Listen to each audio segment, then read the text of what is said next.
The biggest stars in the women's game Harmanpreet Kaur launches this all the way for 6. are set to light up your winter nights. Down the track comes Mooney. Cover drives to the boundary. When ABC Sport brings you the ICC Women's T20 World Cup. Every game live and uninterrupted. Direct from England and Wales. Big 6 from Phoebe Litchfield. It all starts Saturday, June 13 on ABC Listen.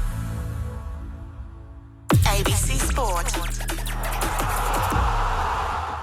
We begin this broadcast by acknowledging the traditional custodians of the land on which this match will be played today and pay our respects to their elders past, present and emerging. We extend that respect to Aboriginal and Torres Strait Islander peoples listening.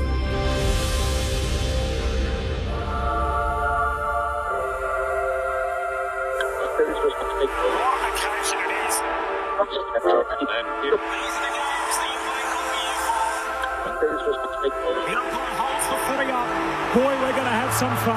The AFL in 2026 on ABC Sport. When the siren sounds. Here we go. Listen to the roar. It is showtime. You take a seat because it don't get better than this. Right to the goal line. Big ball. Jamie Elliott, the man who gravity forgot. That's why we love AFL football. On ABC Sport, this is the AFL. Sit back, relax, witness the greatest. It don't get better than this. From 45 and rides it all the way home. An ambitious effort. Unbelievable. The left foot is a goal. Take a seat because it don't get better than this. Rosen kicks on goal. The prancing pony. What a goal. He's off and running from 45 to get the party started. Take a seat because it don't get better than this. It's bouncing. It's through. Bailey Smith. He'll want the cameras on him right now. Not camera action, baby.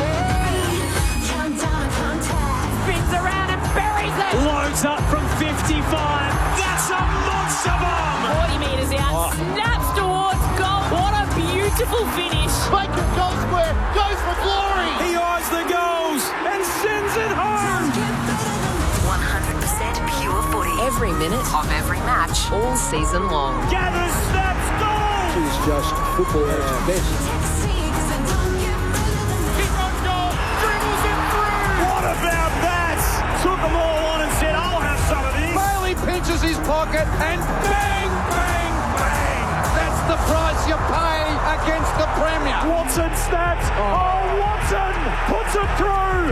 And the Wizard arrives precisely on time. He's built for the big stage. On his left boot, his kick is good. Inside 50, off the step, turns and goes bang. And snap. And goal. There's some bravery through the middle of the ground. How good is that? What a goal. He wastes no time. He whacks it through for another. It doesn't have to be your night, but it can be your moment. Hands it to Charlie Cameron. He can walk it in. Show him your tail lights, Charlie. Welcome to ABC Sports coverage of the 2026 AFL Premiership season. Runs the 50 out. What a way to finish. On radio ABC Sport Digital Radio. and ABC Listen. You take a seat because it don't get better than this. Carlton's caretaker coach Josh Fraser has got the dead cat bounce. How about the Cats now, who he comes up against tonight? The Geelong Football Club purring over the last month. They've won their last 4 games. They're third on the table. And the only 2 teams that sit above them, they've beaten them both, in the Swans and the Dockers. So what's not to like about Chris Scott's men in season 2026? It's Friday night footy on ABC Sport. It's a joy to be here as always. As we love to say on ABC Sport, first at the footy and last to leave. So too early for teams. We'll bring you those when they drop.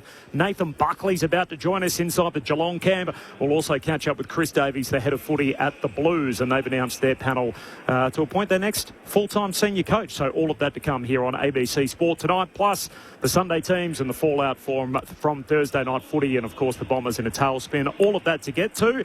We've got changes in our team on ABC Sport. Kelly Underwood is out. She's ill.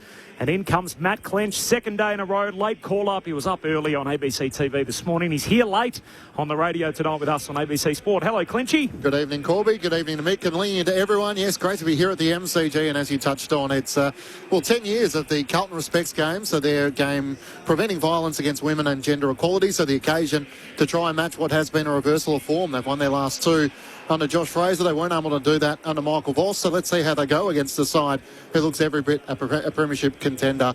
And I've come for the number 3 with the headband, Bailey Smith tonight. Geelong's reinvented midfield. I'm fascinated to see how they go against the Blues tonight, so there should be plenty to talk about. 3-8 Blues up against the 8-3 Cats. Cameron Ling, who's a 3-time premiership player, premiership captain, legendary Cat in the Geelong Hall of Fame, is with us again. Hello, Lingy. Hello, Clinchy. Oh, hello, Corbin. Hello, Clinchy. I was so excited that Clinchy's with us. I jumped the gun a little bit there. Too. Sorry, Corbs. Hello, Mick. Hello, Loz, and hello, everyone out there. Why am I just a tiny bit nervous? Just a tiny bit. The Cats have been on such an up. The 3 games they've played have been sensational against really good opposition. The Blues have now won a couple of games in a row, and they do have a good recent record against the Cats. I don't know. Walking into the MCG, I just felt those little bit of trepidation that the Blues might cause an upset. And a coaching icon himself, Mick Malthouse, a man who's coached more games than anyone else in VFL, AFL footy. Hello, Mick. Hello, Corby, Clinchy and Lingy, and all to our listeners. I'm a little bit in your court there, Lingy. I just think that the Cats are purring, there's no doubt about that. They're the best side in the competition right now. The worry to me is that Josh Fraser, for Josh more so, that they've been up.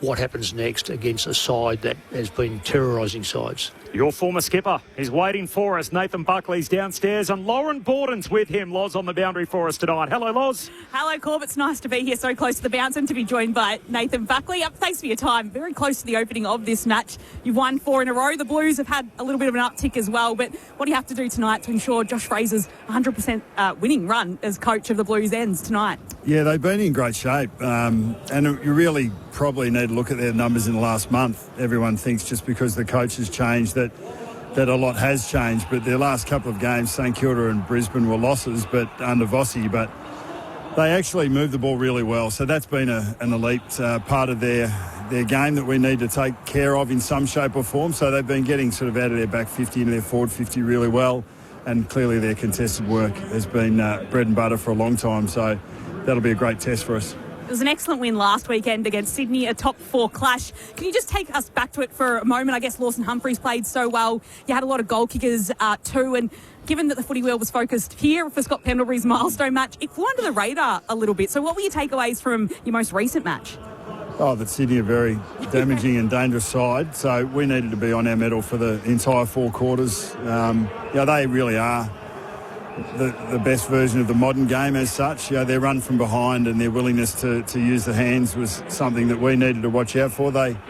You're not going to get them for 4 quarters, and they're very good for a large part of the game. So we were pretty happy with our efforts, but obviously moving on to the Blues pretty quickly. Nathan Buckley with us on ABC Sport pre-game. I'll send you upstairs for some more questions from the box. Bucks, it's Corbin Middlemass here. Obviously, you're as decorated a player that there was in the competition during your playing days. You then obviously led the Pies, took them to a grand final in the media for many years, and now you're back in clubland at the Cats. I find it a fascinating study as someone that has achieved so much in the game to now go back and be an assistant at this stage of your coaching journey. What have you learnt through the first 12 weeks or so of the new season at Geelong that I guess you didn't know in everything you'd achieved in your football life up until that point? Yeah, I suppose for the bigger picture, Corbin, I love footy, and it's been through the outward prism of that has been through Collingwood for the large part, Brisbane for the first year, but what I've been able to learn is how much I do love the game. I think to be able to experience it in a different environment with a new group of people, we all. I'm older than I was when I was experiencing it 10 years ago, 20 years ago, and I'm dealing with young players that I still would love to be in their shoes and with the opportunity of having a full career ahead of you. So that is the thing that I love most. I think the Cats, the thing that stands out the most is their willingness to stay open-minded with their decision-making, and definitely Scotty runs that. Andrew Mackey and Steve Hocking are leaders in their own right in that regard, but from the team perspective, from the football program perspective, I just find that Chris is amazingly open-minded. He doesn't have to be definitive in his own thinking. He's happy to let things evolve, and he's happy for others to have their say and to contribute. He ultimately holds the coach card, which I'm more than aware of what the responsibility feels like and how that can weigh at times. But in my estimation, he handles it as well as any. The obligatory question then. We know that you're prepared to go on the journey with Tasmania. There are two teams looking for a senior coach at the moment in Carlton and Essendon. Will you entertain either of those processes to become the top man again? I'm not sure if it's obligatory, Corbin, but it has become the way, hasn't it? Like, would you take a phone call? That's seemingly become something that everyone that might want a coach needs to answer. I've been very deliberate with my intentions, and coming back into this role is with the intention of giving myself an opportunity to senior coach again. So I'll explore those as they come to hand. Clearly, I've made my feelings known about the Tassie Devils and how exciting I believe that project's going to be and that journey, and that remains my preference. Two of your coaching contemporaries have expressed concern around the process, in obviously Ken Hinkley and Adam Simpson, when it comes to Essendon and how closely linked James Hird is to that job, and the fact that he's declared his hand already. Does that spook you at all when it comes to the Bombers job? No, and I have my personal opinions on that, and I'll probably leave them for now, given I'm wearing a Geelong polo. Now, Nathan. Yes, Mick. How are you, mate? Good. We're going to hear enough about Geelong this afternoon. Now, let's hear about you now. This assistant's job, is that taken on because the Devils have said, listen, get some more experience, get back in the game and get your coaching hat on so you can walk into the job? No, it wasn't a directive from Tasmania. It was something that I probably came to pretty late last year, Mick, when I went through the Melbourne process and tried to see if I could piece that together, which I wasn't able to do. But ultimately I thought the fire was lit in some shape or form, and being out of the game for 4 years I think was long enough. Even though you're involved in the media, I mean, as you would understand, if you're not in the cut and thrust, you're not where you need to be to understand the way the game is played, the different tactics and conversations that you're having. You might sort of understand the game a little from externally and also in the media role, but I just felt like I just needed to get my hands dirty again. So the narrative from that has been that it was a directive externally, but it was just something for me I thought I just needed to do if I was realistic about taking the next step. And Geelong, and the Devils are looking for a coach to announce a coach pretty soon, you'd think, and I think what we've heard is it's going to be before the end of the year. So have you gotten through any preliminary work with them at all, Brendan Gale, etc.? Like, I'm not saying that you're going to walk into the job, but if they're talking to people already, surely you would have been spoken to by Brendan. Yeah, well, we've had, I've been pretty open with this, and Benny and I have had chats over the last 3 years. I actually, and you know Marcus Wagner pretty well, I initially had a conversation with Benny about 3 years ago with Marcus because I thought he'd be perfect for the Devils, just the type of guy that was brilliant with projects, could help bring a concept like this together. And that was my initial conversation with Benny, and have pushed a couple of people that I think would be really good for the program over the last 2 or 3 years to him. And it wasn't really until late last year when I sort of thought that, geez, it looks like such a good opportunity. Maybe I should have a closer look at it. So the conversations got a little bit pointier at the end of last year. But the Tassie have got their own processes and their programs that they need to go through. And I'm happy to be a part of that because there is a decision that needs to be made, as they've said, by the end of the year. Bucks, really appreciate your time. Go well tonight and all the best in whatever comes next in your coaching journey. Appreciate your time as always. Cheers, guys. Have a good call. Nathan Buckley with us, the senior assistant at the Geelong Football Club, back in the coaching ranks now with the Cats under Chris Scott, of course, after leading his own team at Collingwood. He spent many years under you, Mick, as your captain, of course, at the Collingwood Football Club, and he ran close in the process at Melbourne last year, where Stephen King obviously got the job. He went through that set of interviews there, and I'm sure his name won't be too far away in the conversation when it comes to Carlton, Tasmania and maybe even Essendon. And he said there that Tasmania remains his preference. Yeah. So he's clearly focused on that. But I would imagine Carlton and Essendon should be inquiring and asking the question. And that's where I hope, if we focus on Essendon for a second, that the process is really robust and it's not just James Hird's job, because they need to know, okay, what would Nathan Buckley bring to the table? What would John Longmire bring to the table? What would a potential untried, and a couple of my old teammates, James Kelly or Corey Enright, bring to the table?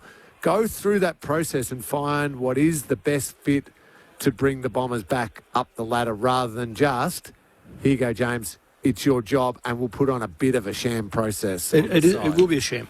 It smells already. You can almost see those that are around it, those that have any sort of position there, those that are one out, one back, have already pushed the button.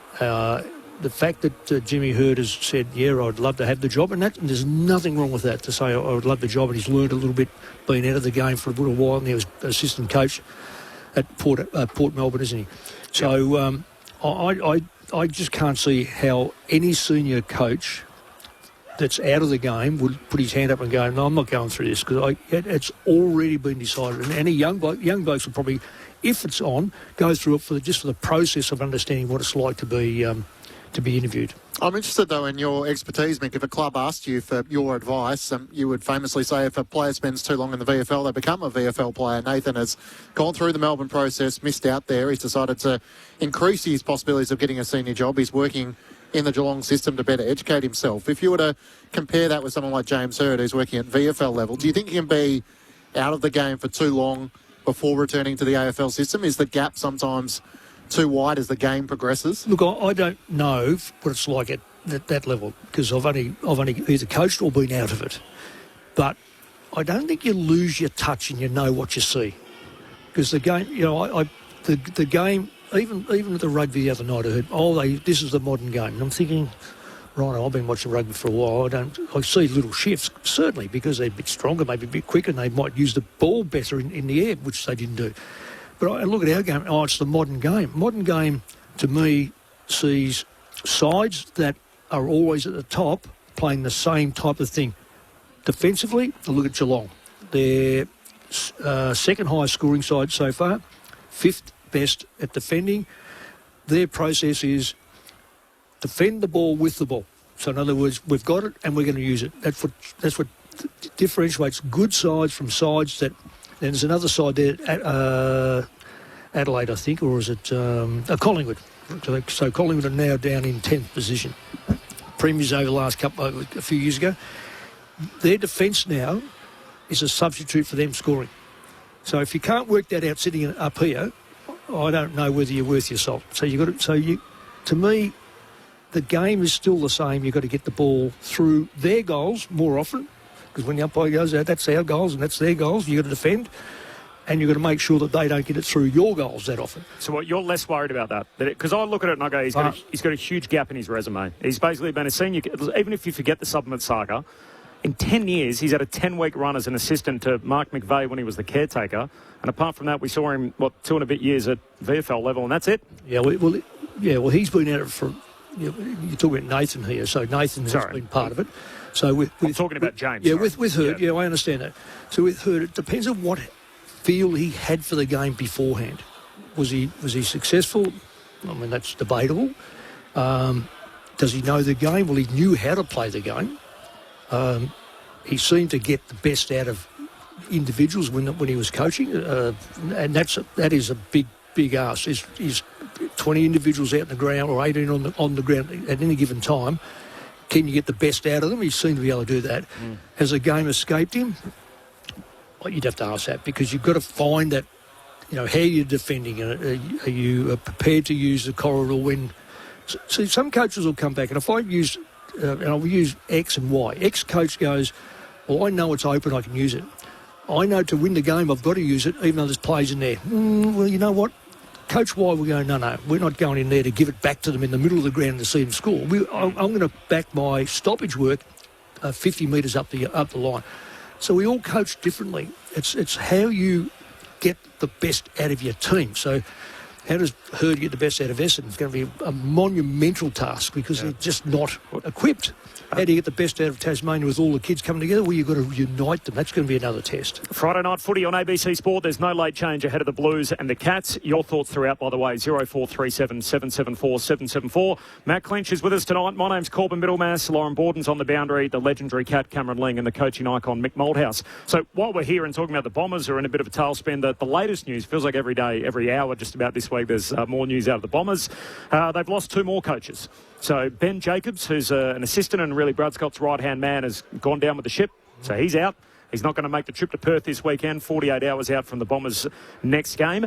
And Ben Robbins, the club psych, who also was aligned with the Scott ticket, effective immediately, gone. So all of a sudden there's a shuffle of seats at Bomberland. Michael Hurley comes from a development coach to be the backline coach. He takes Solomon's position as the backline coach. Solomon's now coaching the team, which completes an extraordinary 12 months to come off the board to now be the senior coach of the football team this weekend. Gary Rowan's got additional VFL responsibilities to cover for Hurley.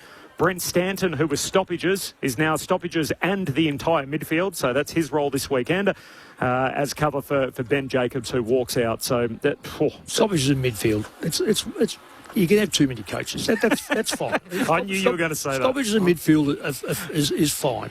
Hurley played both ends of the ground reasonably successfully. Yeah. That doesn't equate to that you know the game. Club Sykes, that's an interesting... I actually had him at West Coast. I recruited him at West Coast. He ended up going... I don't think I played him a senior game. If I did, he must have said, not good enough. He went up to Brisbane and went up there.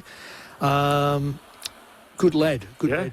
Remember we did that game together last year where Jai Menzies came off and he'd missed a couple of goals and then Ben Robbins took him down the race and he came back on and had this sort of redemption arc on the same night. Well, what have you made of the whole week, Lingy? As just I've never seen a story like this. It's accelerated at such a pace that, we woke up Tuesday morning, we thought Brad Scott was the coach. We learn he's sacked.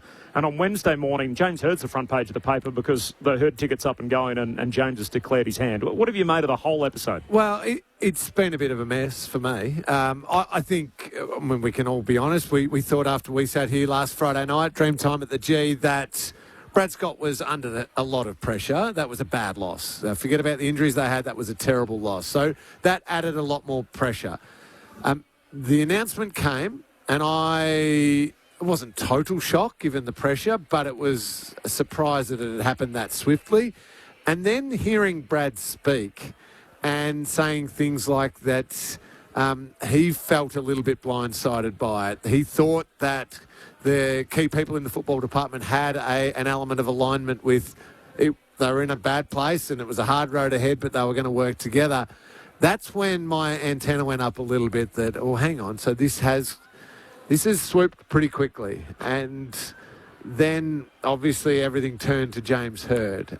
And I just started feeling like there's been a lot of other conversations in the background that none of us are ever going to be privy to and never will be admitted to, that is clearly sussed out, hey, if this happens, are you going to come on television the next night and reject and just say, I'm not even going to consider this? Or are you going to come on and say, well, yeah, I'd put my hand up and go through a process? So once they had that assurance, I think the Herd momentum built very, very quickly, but I think it had clearly been a few days in the works, in the pipeline. What's the odds, you reckon, Lingy, of getting a job? So I think they're very what's good. Your hope? Or what's but this is where I don't get it. If you've had this horrible run for 20 odd years. Yep. I don't need to remind you, Corbs.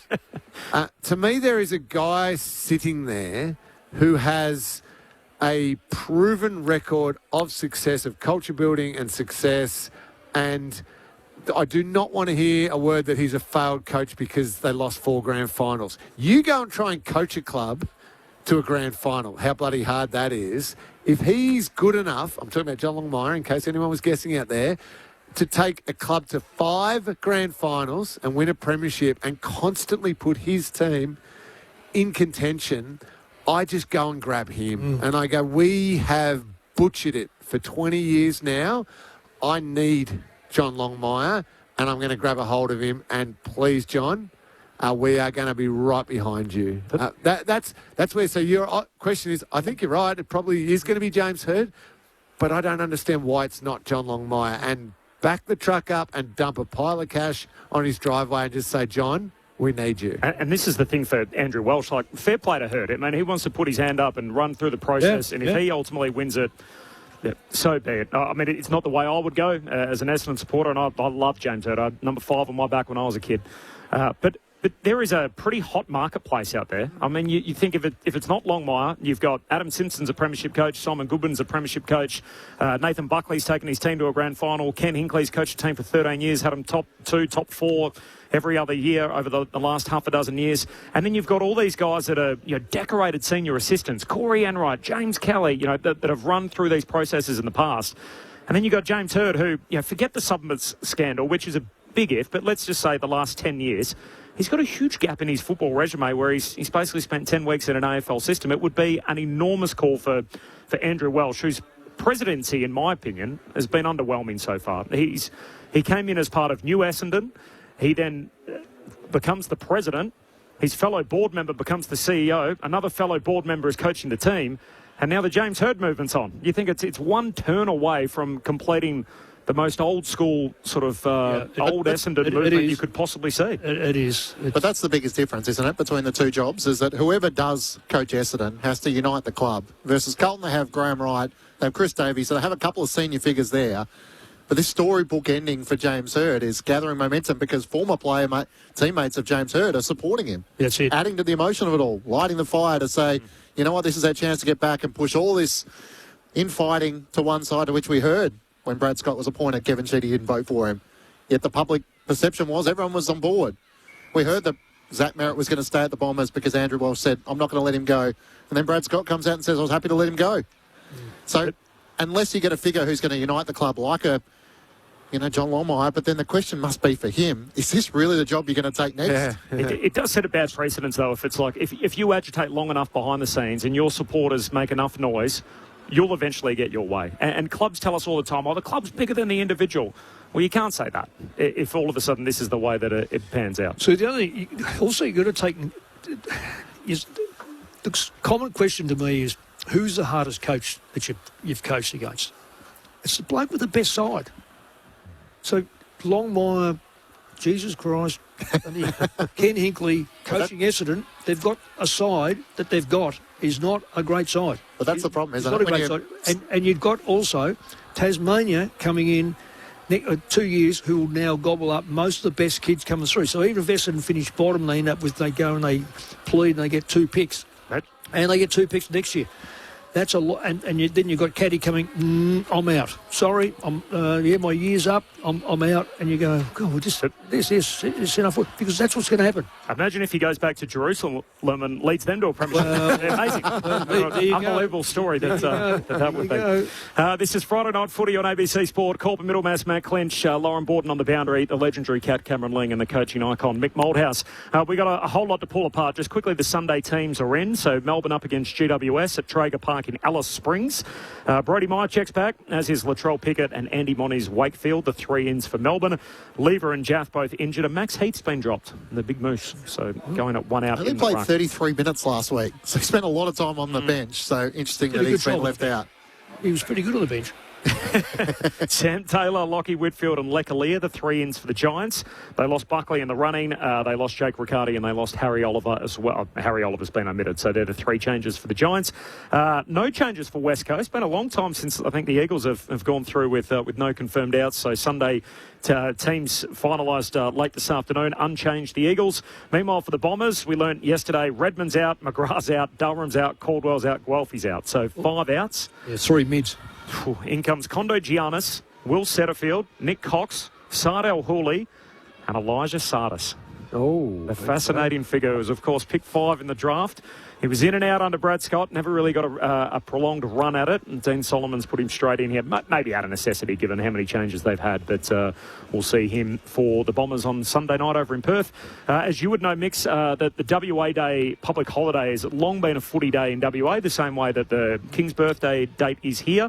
So I quite like this fixture. It's a Sunday night leading into the Monday. The waffle derbies are on those days. East and South Fremantle will play each other, and East and West Perth, and so on and so forth. So that'll be on Sunday night. So it'll be about a 7 o'clock start for those of you on the East Coast. We've got about 25 seconds before we're off to the news. We've got a whole lot more to chop up, though. Chris Davies is going to join us. Footy boss at the Blues. They finalised their panel to find a new coach. We'll talk about that. We'll look forward to the game tonight. The 3-8 Blues up against the 8-3 Cats.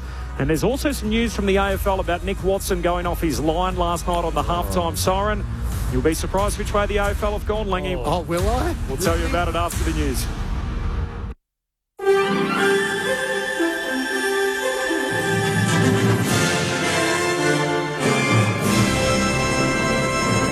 Good evening, Nicholas Hines with ABC News. A coroner has found the death of a baby after a home birth went wrong in central Victoria could have been avoided.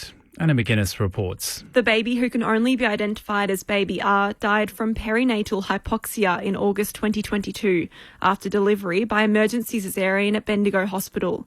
After a week-long inquest last year, coroner Demetra Dubrow today delivered her findings that a transfer to hospital hours earlier could have prevented the baby's death. Ms Dubrow found the private midwives provided deficient care during labour, and Baby R's mother was not suitable for a home birth. In a statement, Baby R's family said they will carry his loss for the rest of their lives. Victorian police have charged a 16-year-old boy who allegedly stabbed another teenager at a shopping centre in Melbourne's northwest this week. Police say a group of teens were fighting outside High Point Shopping Centre on Wednesday evening when a 16-year-old was stabbed, suffering non-life-threatening injuries. Another 16-year-old was arrested today and charged with recklessly causing injury and affraying. There's scepticism around the influence that former Prime Minister Tony Abbott will have on the Liberal Party after being elected as the party's president. Mr Abbott has been elected unopposed to the administrative role and says he'll help the opposition win the next election through a focus on attracting new members. Mark Kenny from the Australian Studies Centre at the Australian National University says he's unsure how Mr Abbott's appointment will play out. It's going to be very interesting watching the way the dynamics play out, because the president of the Liberal Party is, by its nature, an organisational position. I think it's going to be interesting to see how he conducts himself in that job and what the implications of that profile turn out to be. Israel's Prime Minister says he's directed his military to seize 70% of the Gaza Strip. Benjamin Netanyahu says Israel has controlled 60% of the Strip and that this latest expansion is an effort to tighten the grip on Hamas. The University of Sydney's Martin Keir says everything is being tightly controlled. From those comments from Prime Minister Netanyahu, clearly Israel or his government does not intend to withdraw. It actually intends to expand its domination of the Gaza Strip, compressing Palestinians into ever-decreasing areas.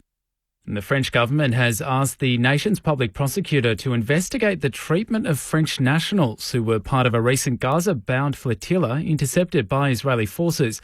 Foreign Minister Jean-Noël Barrot says the French Consul General in Turkey has informed him of sexual violence, exposure to cold, beatings and humiliation, all of which are likely to constitute criminal offences. The activists have since been released and Israel denies mistreatment. The head of the European Commission says Russia has crossed yet another line after one of its drones struck a residential building in southeastern Romania, injuring 2 people. Larry Buttrose reports. There's no immediate comment from the Russian Defence Ministry following the strike on a 10-storey apartment block in the city of Galati. Romania shares a 650-kilometre land border with Ukraine and says it's experienced Russian drones breaching its airspace 28 times since Moscow began attacking Kiev's ports across the Danube. But it's the first time in the war a drone has struck a densely populated area and caused injuries. Romania's foreign minister has called the incident a serious violation of international law, requesting measures from NATO to accelerate anti-drone capabilities for Romania. The Russian ambassador has been summoned. The Socceroos have received a huge boost just weeks before the World Cup with Italy-based Christian Volpato switching allegiance David Mark reports. 22-year-old Volpazzo was born in Australia but has played junior international football for Italy. The midfielder, who plays for Sassuolo in Italy's Serie A, has previously dismissed overtures by Australia's coaches. But with the Socceroos squad for the World Cup set to be named on Monday, he's decided to switch allegiance. Football Australia has lodged paperwork with FIFA to ratify the move. The news comes just days after midfielder Riley McGree was ruled out of the World Cup with a hamstring injury. David Mark, ABC Sport. And St Kilda recruit Sam Flanders will miss the rest of the AFL season after rupturing his Achilles in last night's loss to Hawthorn. The club says the former Gold Coast player will undergo surgery next week. It's partly cloudy across Victoria with scattered showers developing in the southwest this evening, and tomorrow isolated showers in the north and scattered across the south with isolated thunderstorms in the northwest as well. In Melbourne tomorrow, showers increasing for a top of 18. Right now it's 11 degrees. The biggest stars in the women's game Hunnam Call launches this all the way for 6. are set to light up your winter nights. Down the track comes Mooney. Cover drives to the boundary. When ABC Sport brings you the ICC Women's T20 World Cup. Every game live and uninterrupted. Direct from England and Wales. Big 6 from Phoebe Litchfield. It all starts Saturday, June 13 on ABC Listen. A young man vanishes, and something about it doesn't sit right. It made no sense. I'm Rob Bergen. Join me for What Became of Jack, the new season of Unravel. You know where my son is. Search for the Unravel podcast on ABC Listen. ABC Sport.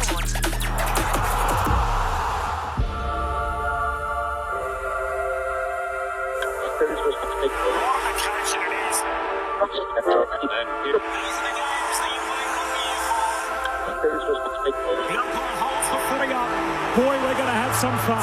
The AFL in 2026 on ABC Sport. And the silence sounds. Here we go. Listen to the roar. It is showtime. You take a seat because it don't get better than this. Right to the goal line. Big ball. Jamie Elliott, the man who gravity forgot. That's why we love AFL football. On ABC Sport, this is the AFL. Sit back, relax, witness the greatest. It don't get better than this. From 45 and rides it all the way home. An ambitious effort. Unbelievable. The left foot is a goal. Take a seat because it don't get better than this. Throws it, kicks on goal. The prancing pony. What a goal. He's off and running. From 45 to get the party started. Take a seat because it don't get better than this. It's bouncing. It's through. Bailey Smith. He'll want the cameras on him right now. Like camera action, baby.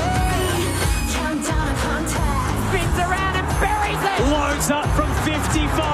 That's a monster bomb. 40 metres out, snaps towards goal. What a beautiful finish. Bacon goal square, goes for glory. He eyes the goals and sends it home.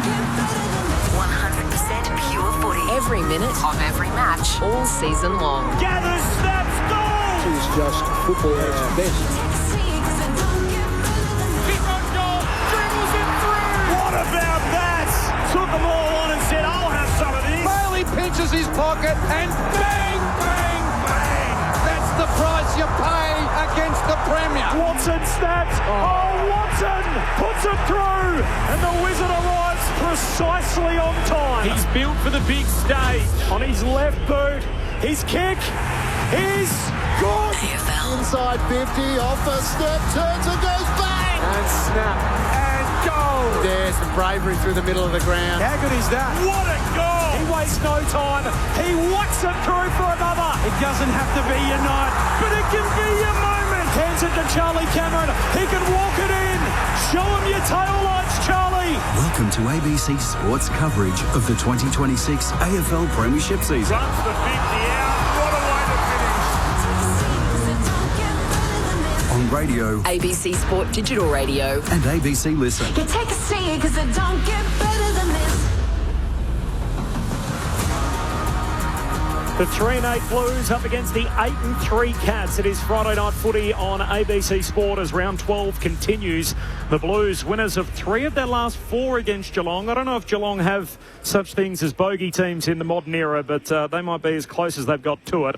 Meanwhile, Geelong, they've won their last 4, and they're averaging 120 points per game in each of them. So this is a team that knows how to score, and they are humming at the moment. Third on the table entering the weekend, and they've beaten the 2 teams above them in the Dockers and the Swans. Welcome to Friday Night Footy. Corbin Middlemass with you in commentary. Matt Clinch alongside me. Lauren Borden's down on the boundary. The legendary cat Cameron Ling and the coaching icon Mick Malthouse with you.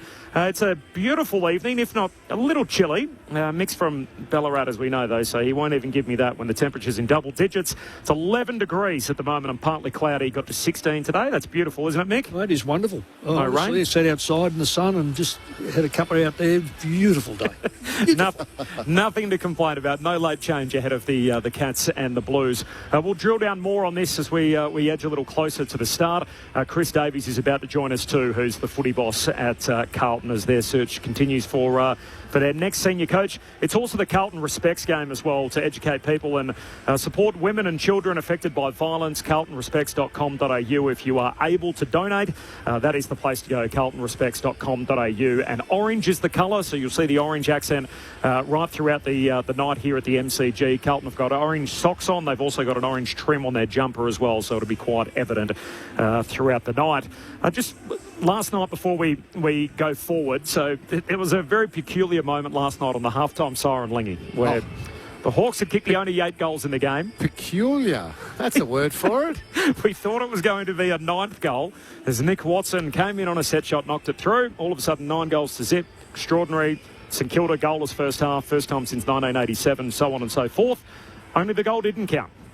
And we had near 400-game umpire Ray Chamberlain with us last night on the boundary. So at the start of the third quarter, we got him to explain to us what happened, how he felt about it, followed by the reaction from the Hawthorn senior coach, Sam Mitchell. Corb, in terms of the shot on goal, what was the umpire's decision or adjudication was that Nick Watson went off his line of kick. Now, if that was the case, he has to call play on, although what I would say was it didn't appear to be too egregious, and if he did, he didn't gain an advantage. He actually made any angle harder. So felt like a bit of an overreach from what the replay showed me. We'll certainly be going to the AFL to ask about it. There is absolutely no reason that a player would go wider to give themselves an advantage. And that's what the rule is for, and it makes sense. But the fact that you can go off the line towards the boundary and it be called play on makes absolutely there's no common sense about that. So I would hope that we get an answer from the AFL, and I'm sure we will. They've been very good at giving us answers and giving us adjustments. The AFL say it's correct. They said that he moved off his line, didn't kick. He did not move off. Hang on, the AFL said it was correct, and that he didn't kick over the shock horror. He didn't kick over the man on the mark, so they are supporting their umpire. You'll be stunned to know. I know we're not allowed to advertise on TV, but the greatest ads on TV at the moment are Specsavers. This one has got to be incorporated into Specsavers. He did not go off his line.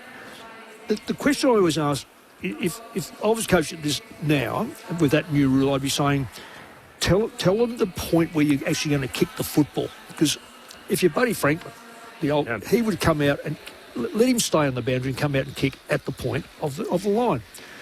Which to kick around the body, a snap now after the siren, you're allowed to go a couple of metres outside. Outside in order to still hit it line. on the line. Yep. He hit the ball on the line. So the AFL are having a of everyone. You can tell that Nick Watson was at least trying to walk straight, wasn't he? He wasn't purposely. No. And if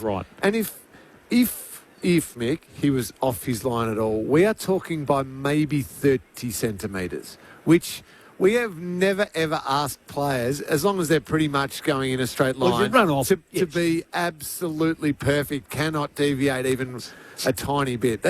It was a ridiculous call. The AFL should have just come out and said... got it wrong. Yeah, got it wrong. And we chat the umpires and say, it's got to be more... I think Razor said it perfect. It's got to be more egregious than that for it to be called play on. I think he said an overreach was his line, yes, which I thought... I loved it from Razor. He finally went against the umpires. Just shows he can. He can be critical of his own brethren too. No, he's good. The third team out there in green. It felt like as good a night as it was for Hawthorn, it was equally as bad for St Kilda. So Saints' lowest scoring first half since 1979. Also, they lost Sam Flanders to an Achilles tear. So I didn't know he's on $4.5 million. How many years? Surely it must be 30 years. He's going to be playing until he's 60. It has to be. You can't get $4.5 million for... He put a post on Instagram tonight saying, see you next year. So we won't see Sam Flanders for the remainder of the year with the Achilles tear. Tell me, how many years? I'll get that for you. Deal. How many? 4 years. Oh, it can't be 4 years, Lingy. You should come back. It'd be 4 or 5 years if it's 4.5 mil. I wish I could, Mick. Meanwhile, Will Day returned, got through the game uninjured, 62% game time, had 18 disposals. Gunston kicked 5. He's the new Coleman medal leader. Blake Hardwick kicked 4 1/4, went forward. Swingman feels like it's a bit of a dying art in modern footy, but nice to see him doing it with success in recent times. And Tom Barras back next week means Hawthorn will not have a single injury to their best 23. So, wow. Good news for the Hawks. What they need to do that is make sure that it's around about September. Because that's when it's... See, they look good, though, the Hawks. They look really good. And Jack Gunston just continues to be an absolute marvel. He's finding that much space. Well, my kids asked me that. So my kids who love their footy said, why does Jack Gunston keep kicking goals? Basically saying because he's so old. Like he's not. I said it's got nothing to do with his running ability, anything like that.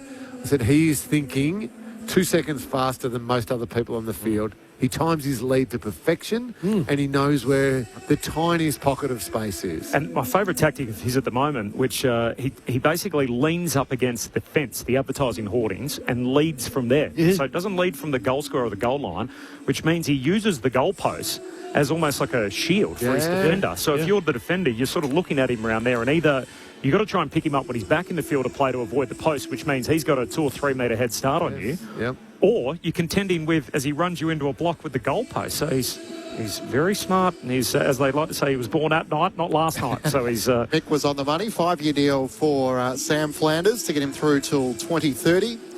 Reported around sort of $4.5 million, and in exchange they got pick 7 from the AFL. But yeah, I mean, the question is, Hawthorn, are they one of the premiership contenders? And Ross Lyon Saints, have they actually improved with all the money they spent in the off-season? So 5 and 7 at this stage last season. They're in exactly the same position in 2026. To answer your first bit, if Will Day gets through the season and continues to improve for the season, yes, Hawthorn are very much in the premiership window. Absolutely. Well, how many teams? I know we've done this before. How many teams are in that window? Well, I've got 4 plus Hawks. But that relies Swing on Brisbane after Sunday after we spoke. So you that was ugly, though. 14 goals in a quarter didn't change your mind. I think history says if you get beaten by over 10 or 12 goals in a year, in a game like that, particularly you get them all in a row, chances are I'm going to call that a wake-up call for the Brisbane Lions. I mean, it was a very loud wake-up call. They're thrown in the deep end of the pool with ice in it. That's the wake-up. So you've got Brisbane in that with the top 4 at the moment. But you know what sides are on at the moment? It doesn't matter. We'll make the top 10. we'll make the top 10. All finish 11th, we get a ribbon. How many games are you going to tip Brisbane in if they make it? Like if Brisbane get there and finish 8th or something, you will tip them the first few weeks of the 5th finals. 5th or 6th is the danger. Yeah. They finish 5th or 6th. That's the danger. Still get a week off. Well, you get a week off and you play a side that's just been, they're smashing each other to play in that final. And it's at home. And it'll be home. Ross Lyon spoke last night as well about he was asked, to be fair, but he did his best Kevin Sheedy impersonation. Hey, look at what's happening over there when he was asked about the Dockland surface. Look, I just rolled my eyes stage. I know, take it over Scott Fitzgerald, the CEO of Marvel Stadium. Yeah, and the broadcasters, I don't know what they thought, but both teams had to play in it. Do you question whether the fact that the corridor was slippery and the wings were dry, that they're playing on almost 2 different surfaces at times? Do you think I'm not sure. I didn't dive into it. I knew it was wet, but... Do you question whether that contributed to the Flanders injury? Oh, look, I'll leave that to the sports scientists and medicos. I couldn't comment, to be honest. I think it'd be remiss of me and wrong of me, but I'm just really trying to stay in my lane. Sam Mitchell was also asked about the wet surface. Nothing like that. No. I mean, we enjoy coming to Marvel. It just was a bit slippery. I mean, when you come to Marvel, you kind of think, oh, well, it's going to be dry, it's going to be perfect. When we got here, it was just a little bit slippery on top, and a little bit wet. So that was unexpected. But by the time you do your warm up and all that, you move on pretty quick. So he mentions this. Ross mentions the CEO of Marvel Stadium, and it obfuscates his bigger issue that Saints didn't kick a goal in the first half for the first time since 1987. I feel like I'm being a little sarcastic tonight, but Hawthorn handled the surface pretty well. There's no excuse. We called the whole game. I don't remember mentioning it once about the surface being wet. He certainly slipped over. I did think both sides fumbled a little bit. So I am curious that if you've got a stadium that has a roof as to why you would leave it open for so long, but they're trying to get natural sunlight in. But Clinchy, if that's the excuse, we've only got one ground in the competition that has a roof on it. So next week when you play at the MCG or you play, here he is. With all due respect to Ross, I played down St Kilda. They would leave the hoses on to make sure it was wet. I know that's 50 years ago or 40 years ago, but nonetheless, every other ground will be wet when it rains. Should the expectation be, though, if you've got an indoor stadium, it should be should it be bone dry? No, it doesn't matter. Tonight, the first half will be different to the second half because the dew might set in after half time. Adjust. Deal with it. Exactly. Yeah, if you're going to win games of football, you handle any sort of surface. Yeah. Well, we talked about a lot of things post-game. We didn't really spend much time talking about that. So it wasn't a huge thing in our broadcast last night. It didn't. If you noticed it was here or there. It didn't feel like my biggest takeaway from the game was that the ground was wet. No, my biggest takeaway was Hawthorn were very good and St Kilda were very awful. They were horrible. And if they're relying on one player who's sitting in the grandstand and they think that's going to be the difference, have a close look at the rest of your playing group because at the moment they were timid from the start off. I couldn't believe how timid they were, tiptoeing around the football. That'd be the first thing I'd be saying as a coach. That ball is not a grenade. Go and get it. Their best forward was the guy they recruited to play centre-half back from the Blues, and that was probably the indictment of the night, is that they couldn't set the field up in a way that allowed them to present, and then their players lost confidence throughout the night. And in fairness to Ross, he did say after the game, he said, we wanted to attack the game. We probably went over the hill with that. It was not balanced and composed, and that sits with me. He said, once we balance the game up, we're back in the game. They were at least even on the scoreboard in the second half comparatively, but there was never a moment where you thought they were in the game trying to win it or trouble the scorers. I think they got back within 6 goals, and that was as close as they got after giving away an 8-goal head start. The golden position would be full forward at Hawthorn. Jack Gunson kicks 5 goals, comes to the bench at three-quarter time. Sam Mitchell says, you're done. You lead the Coleman. Blake Hardwick comes in and kicks 4 goals. So easy game. Perfect position to play, doesn't it? Easy game. Amazing. The Banner Crews are out there setting up. The umpires are on their way out. The two teams aren't far away. And Chris Davies has come up the tunnel early. He is about to join us. In fact, he can join us, the footy boss at the Blues. Lauren Borden's with him now. We'll kick it down to Loz. Lauren. Thanks, Corby. I'm down on the boundary line with Chris Davies, the GM of football at Carlton. Thanks for your time. So close to the first bounce. You look around, there's a smattering of orange. It is the Carlton Respects game, and it's more than just a colour for the club. It's your first year, I guess, seeing it in action, but it does seem like a lot of work goes into it. Survivors of domestic violence have come into the club to talk to the players. Can you give us an insight into the initiative? Yeah, well, it's the club's flagship community program. It's something that the club puts a lot of time into, and I'm rapt to be part of today. Certainly, as you say, when you start to think about the numbers of women who are victims of violence. I heard some stats this week. It's 1 in 3, and when you think in your own context, I've got a daughter, I've got 4 nieces. The odds are against me already. So from that perspective, shining a light on this is a really important day in our calendar.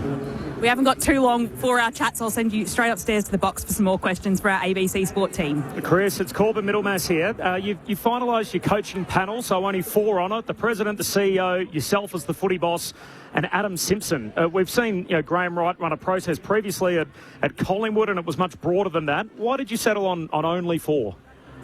I think from our club's perspective right now, it's the right number. Having the president having an overseeing role, Graham, given his experience in the game, I guess I've been around for a decent period of time, and having someone like Adam Simpson who can advise on the ups and downs of coaching and give us a view from what he's seeing, we think 4 is the right number.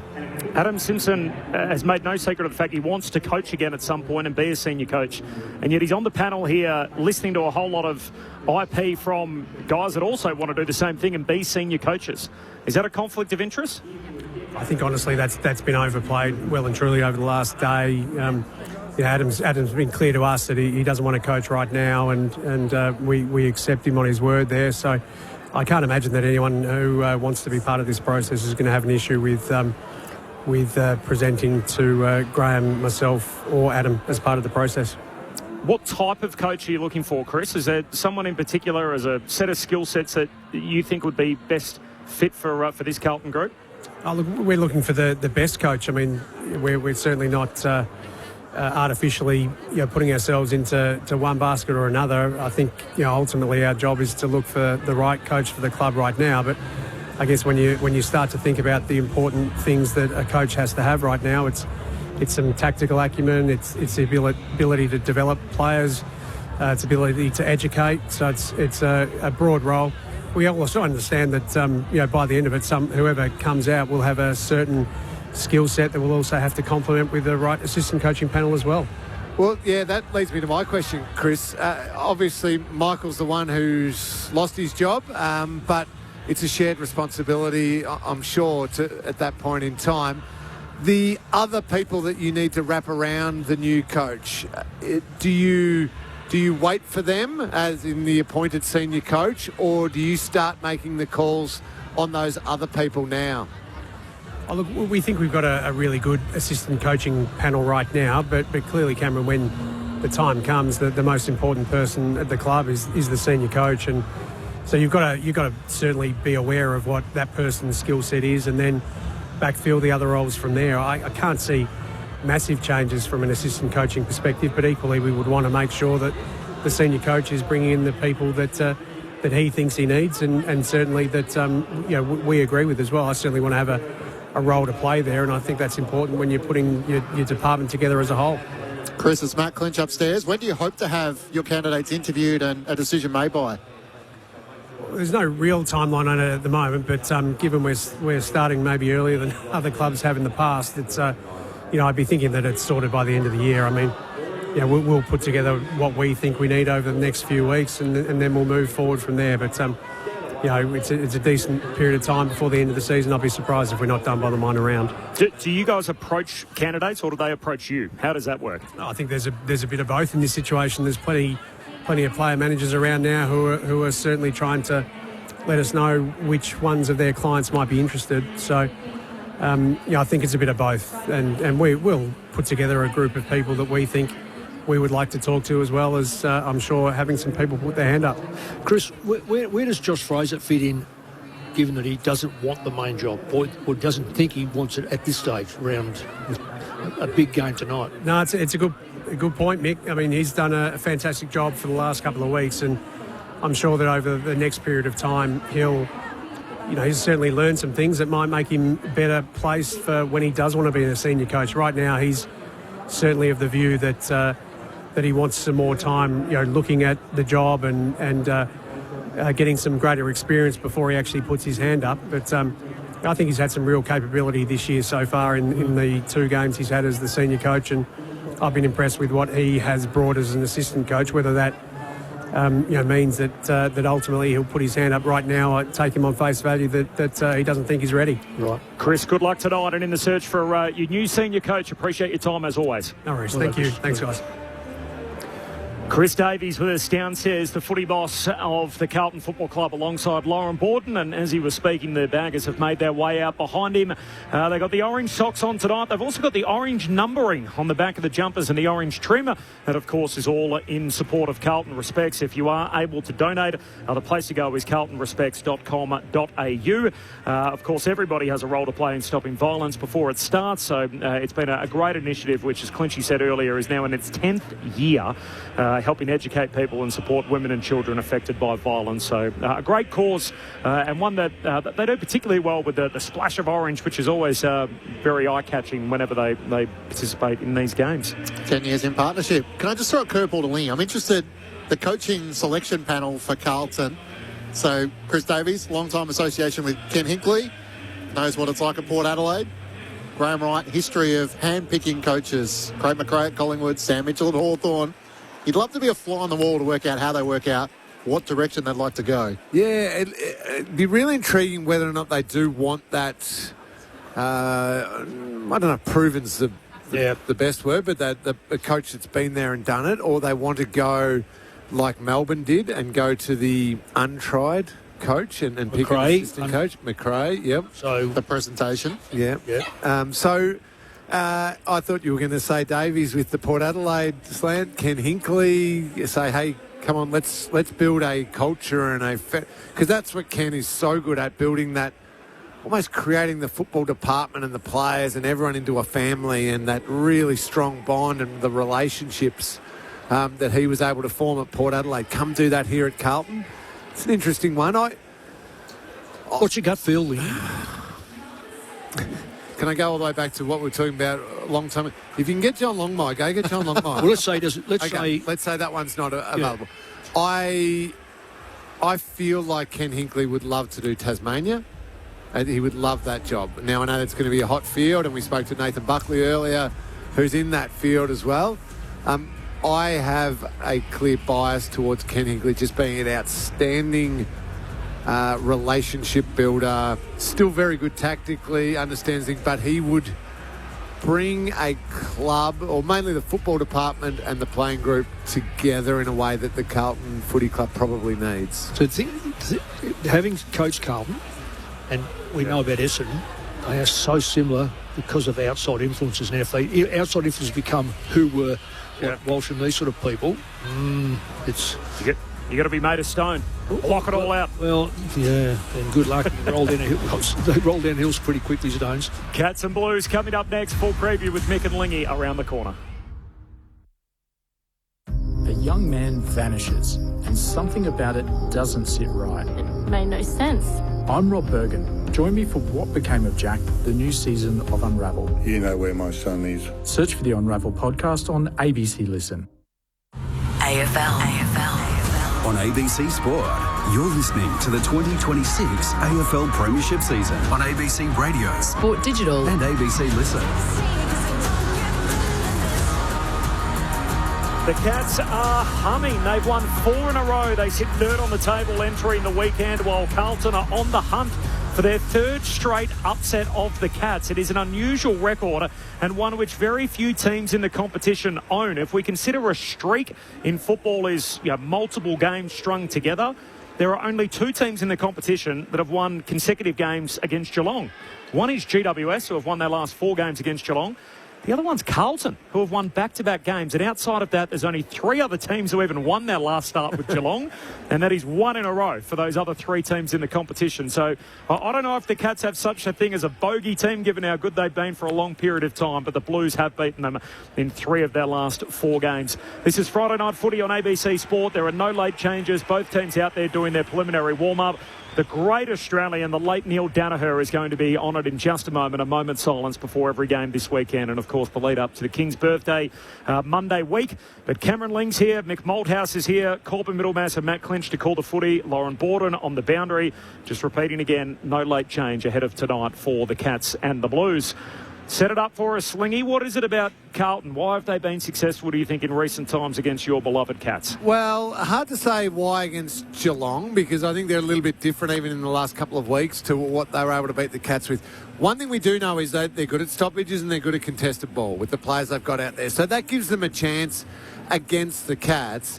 I think the Carlton form line of the last 2 weeks with the wins came on the back of a pretty decent form line in Michael Voss's last couple of weeks. I think they were playing some okay football and in patches some quite good football, and just either couldn't sustain it or it might lapse a little bit, and then they ended up getting beaten. That cost him his job, and then the next 2 weeks, the ones that they've won, were almost a continuation of that. However, they have improved a little bit, and again, I think, Mick, they were on the path to improving this.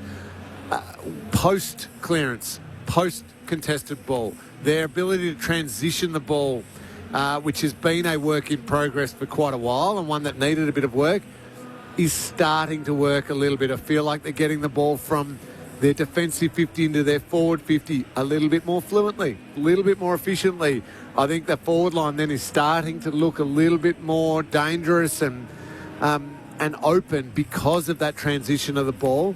And if they're able to sustain that tonight against a very good Geelong team, that gives them a chance. Good in a contest and moving the ball better than they have at any other stage this year. It's a big step up in class, isn't it?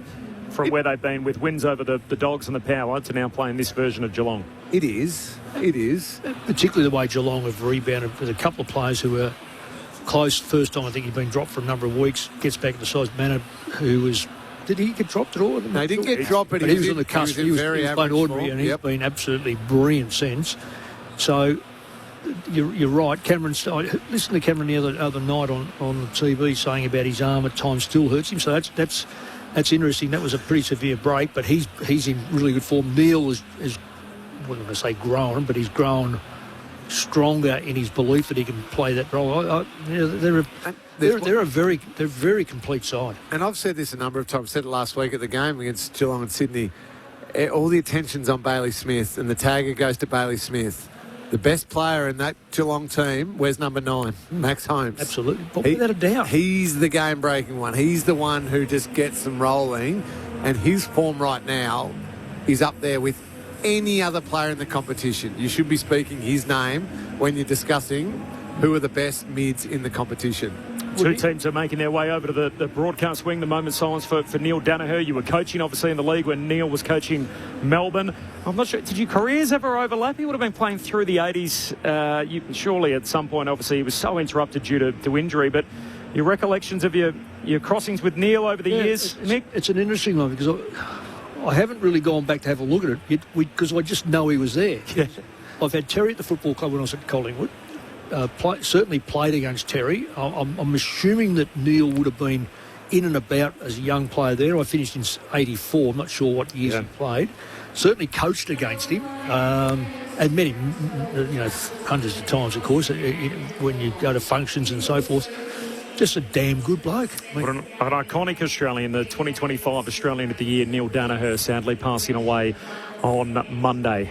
Let's kick it down to the pre-match ceremony. All been impacted by violence. Before the game tonight, we would like to honour a very special person, a key figure to the AFL industry, Neil Danaher, who passed away on Monday. If you are able, please be upstanding and join the coaches, the players and the umpires as we pay tribute to Neil Danaher. A man whose courage inspired a nation through strength, humility and unwavering determination. Neil Danaher showed us what it truly means to fight with hope, to lead with heart and to never give up. Neil, thank you to you. Your legacy goes far beyond football and your impact will be felt for generations to come.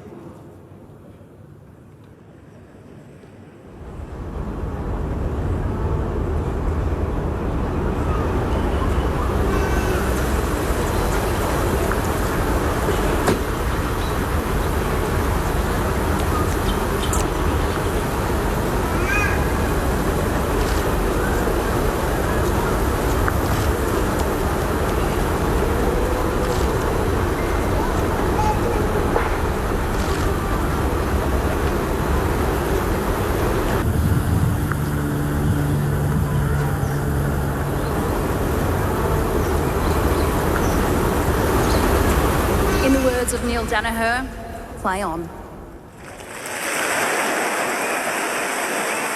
poignant moment before the start. Neil Danaher, who passed away on Monday. Of course, we're thinking of his wife Jan, his 4 children. He was one of 11 himself, and of course one of 4 Danaher brothers to have played for Essendon in that famous game back in 1990. And as tragic as it is when someone passes, particularly a guy that left such an impression on Australian life through 3 incredible phases or 3 incredible journeys in public life, first as a player, then a coach, and then obviously the work that he did the last 13 years when he was battling motor neuron disease that he described as the beast. But it gives us an opportunity to reflect on all the wonderful things they've done. And Adam Tomlinson joined us on AFL Monday on Monday night on ABC Sport, and he spoke about growing up with the Danaher family. He was his mum and Jan were best friends, and so he obviously went on and played in a King's birthday game, but he recalled one of the quotes that Neil often said about, if you don't like it, change it, and if you can't change it, change the way you think about it, which I thought was just a great phrase, and what a wonderful outlook and a mantra which to live by. His playing career really was reflected by his third act in public life, and the fight that he showed when he was taking on motor neuron disease was there in his playing career. He had an ACL tear in 1981, when back then, Mick, it wasn't, having an ACL tear in 81 is not the same as having an ACL tear in 2026. He made such an impression by 21, he was made captain of Essendon. The next 3 years, he didn't play a single game as club captain. The team won the flag in 84 and 85. He had comebacks in 85. The team won the flag.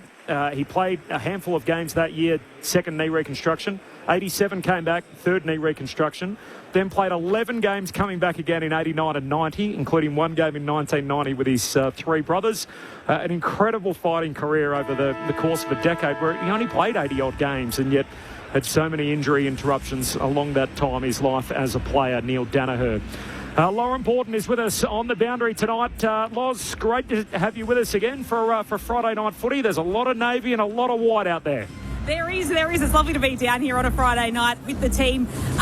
About 60,000 people are expected. The latest report is maybe it's a little bit higher than that, so a reasonable enough crowd for a 12-degree night in Melbourne. A lot of navy, a lot of white, also a lot of orange with the Carlton Respects game. So the numbers on Carlton's jumpers are in bright orange. We had the gold last week, so another week with some special coloured numbers here. But a very chilly night here in Melbourne. Paddy Cripps did win the toss, and it'll be Carlton kicking towards the city end or the Ponsford stand end in this first term. Thanks, Loz. Keep an eye on Jeremy Cameron. He loves the Blues, even though the Cats have been up and down against Carlton in recent times. Incredibly, he's gone 6 scoring shots, 7, 6, 6, 6. He has 6 looks tonight. It could be a rough old night for Josh Fraser and the Blues. He's undefeated so far. Let's see how the caretaker coach of the Blues goes against Chris Scott and the Cats. You're with Matt Clinch on ABC Sport. And the opening umpire for the throw-up has picked out a free kick, and it's going the way of O'Shea Mullins against Patrick Cripps. Out pass away to Bailey Smith. Kicks Geelong inside 50. Haynes got up. Crashed the pack. Ball spills down. Ollie Henry tries to get a disposal away. It's picked up by Pitnet. Out pass away to Dean. He's tackled, and the umpire will ball it up just 35 metres out from the Geelong goal. As you call, Clinchy, O'Shea Mullins has got the job on the Blue skipper, Paddy Cripps. Pitnet tries to shark it forward into the path of Chera, but Lawson Humphries gets there. Hand pass to close. Back to Blitzarves in the left forward pocket. He pokes it towards the teeth of goal, looking for the Flyers. Neil brings it down. Dempsey on the goal line.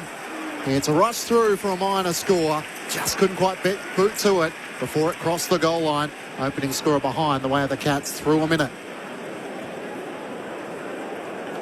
The Blues bring it in hurriedly with the kick from Newman. Goes out towards half-back.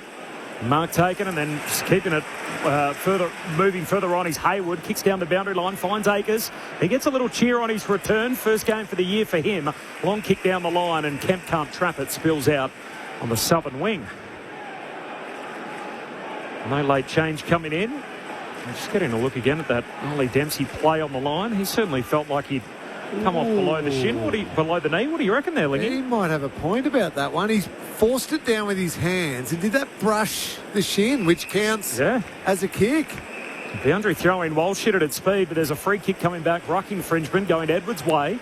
Handball away towards Holmes. Your man Lingy gives it off to Smith. That's Bailey. Feeds it forward by hand. Out towards Manor. Shakes a would-be tackle. Got a hand pass looking for Mullen. Walsh is there to break it up for the Blues. Handball away to Akers. He can keep it moving forward to Cripps. As they link up around the outer wing, Jagger Smith trying to dance around his opponent. In the end, has to retreat back by foot. Kicks to Jacob Wiedering, who takes the mark. One of 2 inclusions for the Blues tonight alongside Blake Akers. Gives it back to Jagger Smith, the young second-year Blue.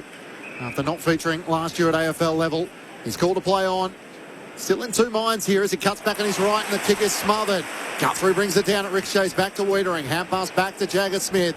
He looks to just kick it long up the line. Cripps presents, brings it down to the front. That's where Walsh is. Hand pass to Ainsworth. Tries to get around close. Draws the tackle. Gets a hand pass back into the middle of the ground. And Ollie Florent picks it up for the Blues. Swings it out to Haynes on the broadcast wing. He has time and space. Looks up inside 50. McGovern has found himself free in the right forward pocket.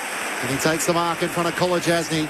He's 45 metres out from goal, out to the right. Nice ball used by Haynes there. Geelong had a pretty decent setup back in their defensive 50 and just was able to find McGovern in amongst a few Cats. The Carlton held their width. That's what saved them. On this wing, they held their width, which gave them a good opportunity to get the ball without any Geelong players interfering with it. Leading goal kicker for the Blues this season with 21 goals, 8. The defender reborn as a forward. He comes in from the right forward pocket. It's across the face of goal. Pit net rises. Can't take the mark off hands.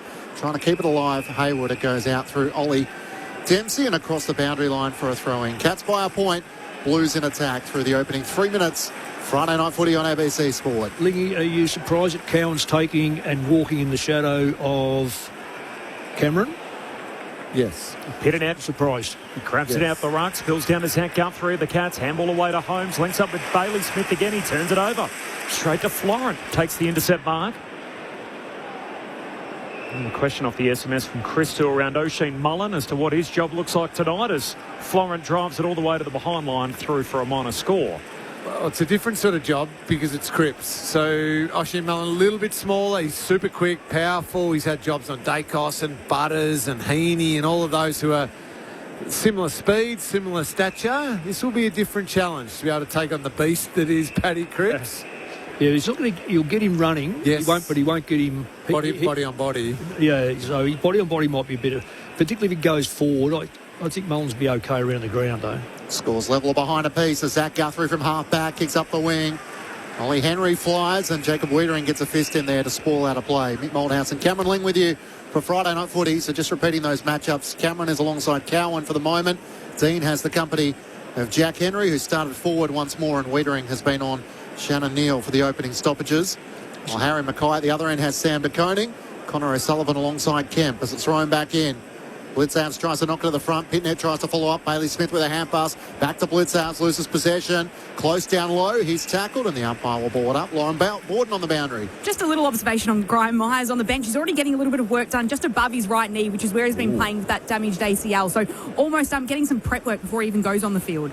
Good observation. Thanks, Loz. From the restart, Stewart. Handball away to Holmes, who's been busy early. Tumbles a kick into the middle of the ground. Dempsey runs onto it. Does a full U-turn. Kicks inside 50 and Dean easily able to pick it off. Full back for the Blues. He reads the ball well for such a young player. Very impressive. Yeah. In fact, I thought he may well have got Cameron, but... Kicks to half back away to Akers. Handball away to Cowan. His kick smothered. Nice 1% there from Shannon Neal.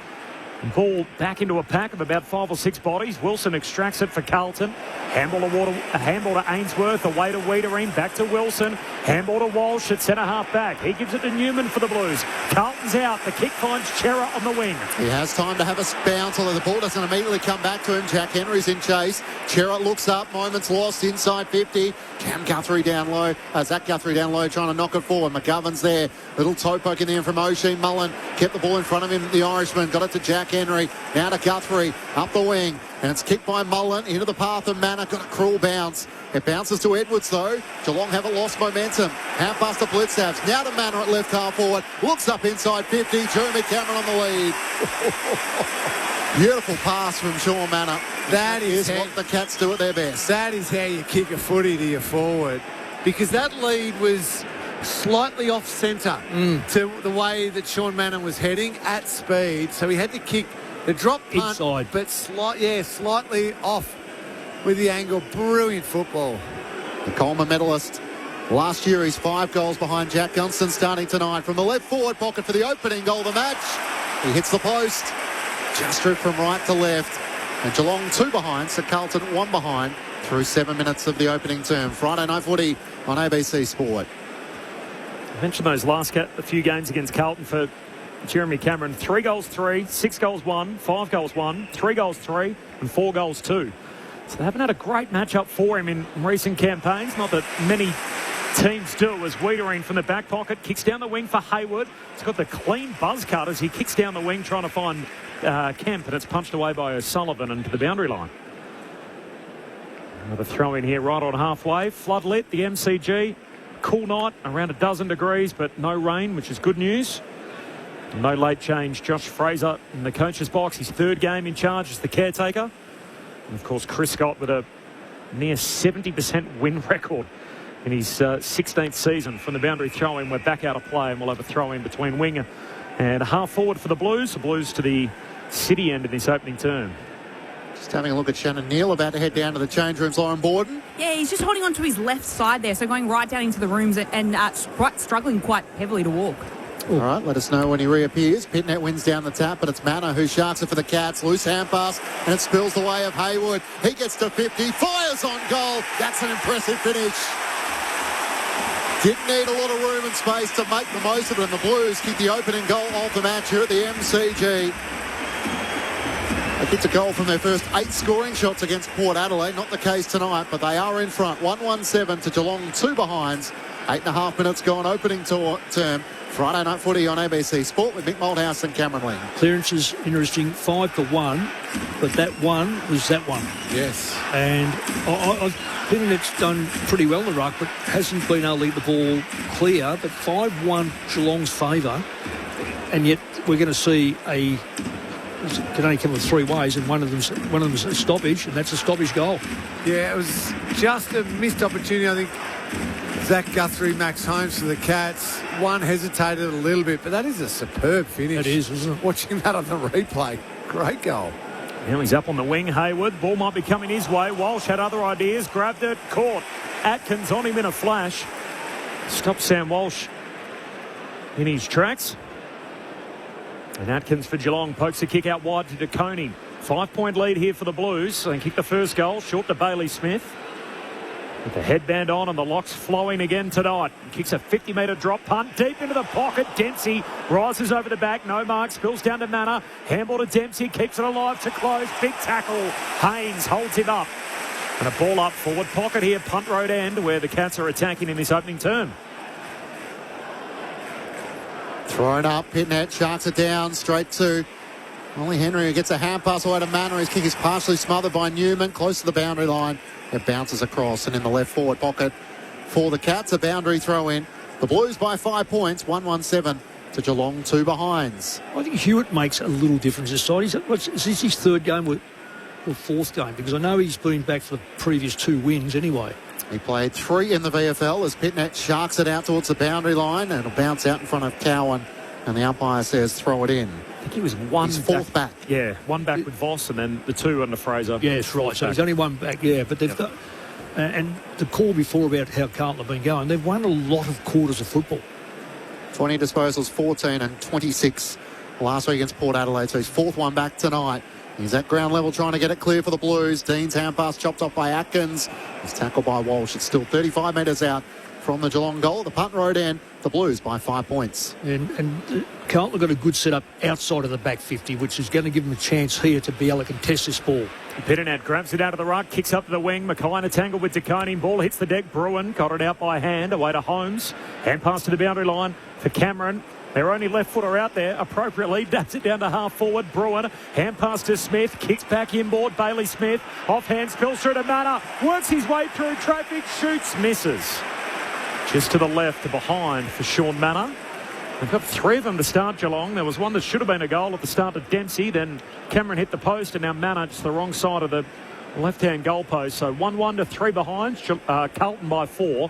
A dozen minutes in. Friday night footy on ABC Sport. Nick Newman tries to bring it in quickly. Wanted to get it to Hayward. Bailey Smith comes in from the side. Now lays the tackle. Tanner Bruin offers support. There's no prior opportunity in the eyes of the umpire. He'll ball it up at left half forward for Geelong.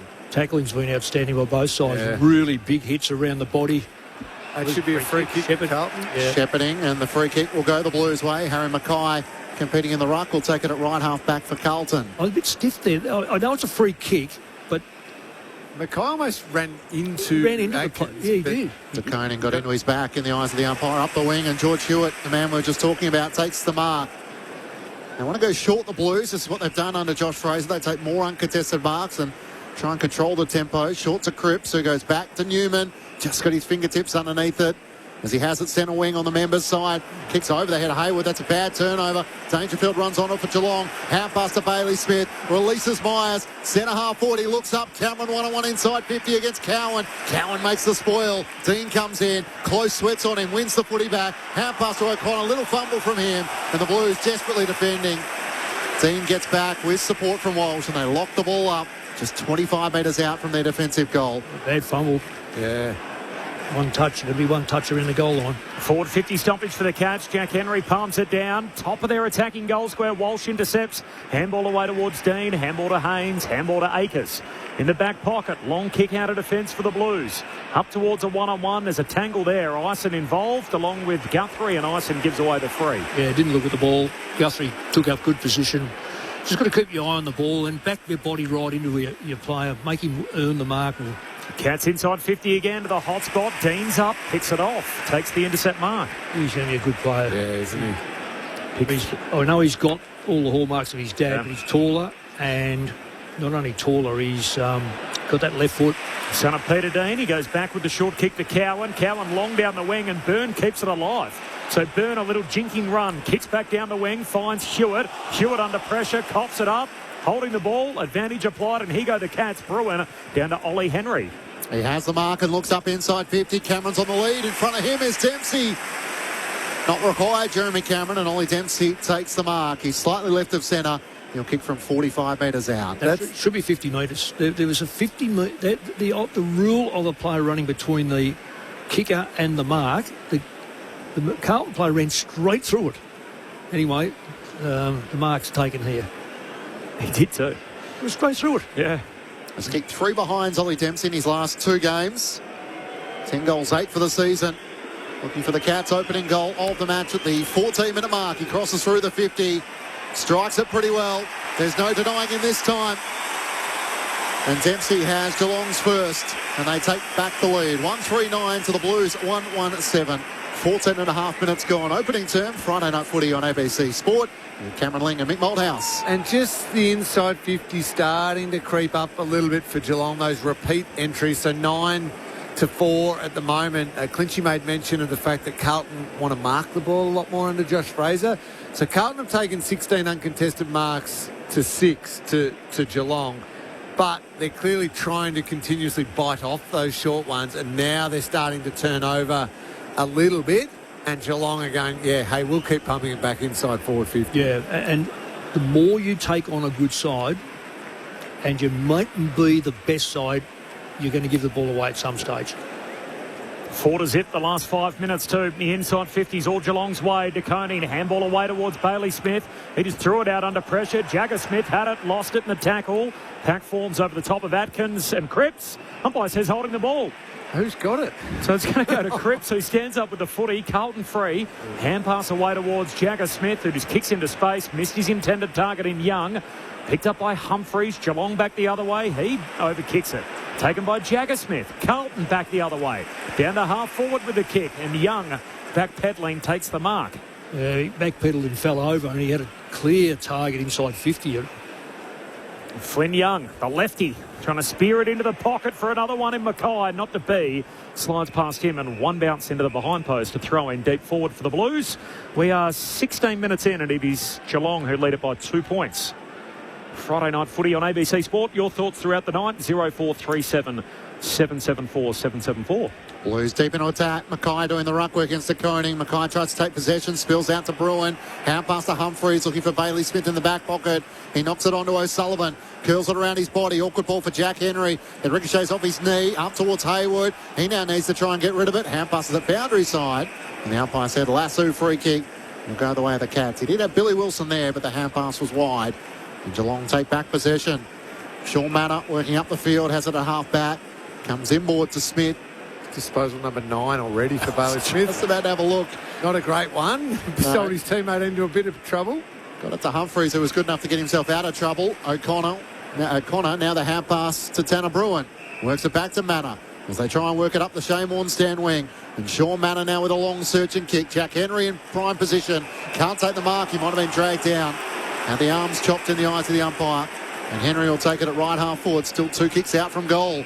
Gives it back to Manor. Hang on, 50. No one stood on the mark. This is the rule that is frustrating a lot of supporters. So if you are in the protected area, at least one person has to stay. Unfortunately, on that occasion, I reckon 2 left. Yeah, but just can't you back off? No, not if you're already there. That was the change over the off-season. If you're already there, you can't then leave the 5 metres. But it's frustrating, Nick. It's a gift for Geelong and Jack Henry, a chance to put through his third goal of the season, and he does so from 15 metres out.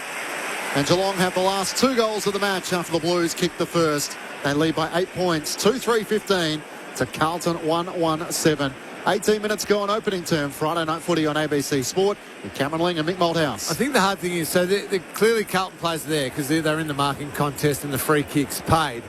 But I think as it eventually got back to Jack Henry, because it took a little while to get back there, everybody had cleared the area. Yeah, they're all gone. Whereas it's hard for them to say just because you were in the marking contest. Yeah. And who's got to stay there? Yeah, which one stays? I mean, there's 4 of them just took off. The umpire was trying to tell Hayward he had to stay, but he was already on his bike. Yeah, he would have been at least 15 metres by that stage away.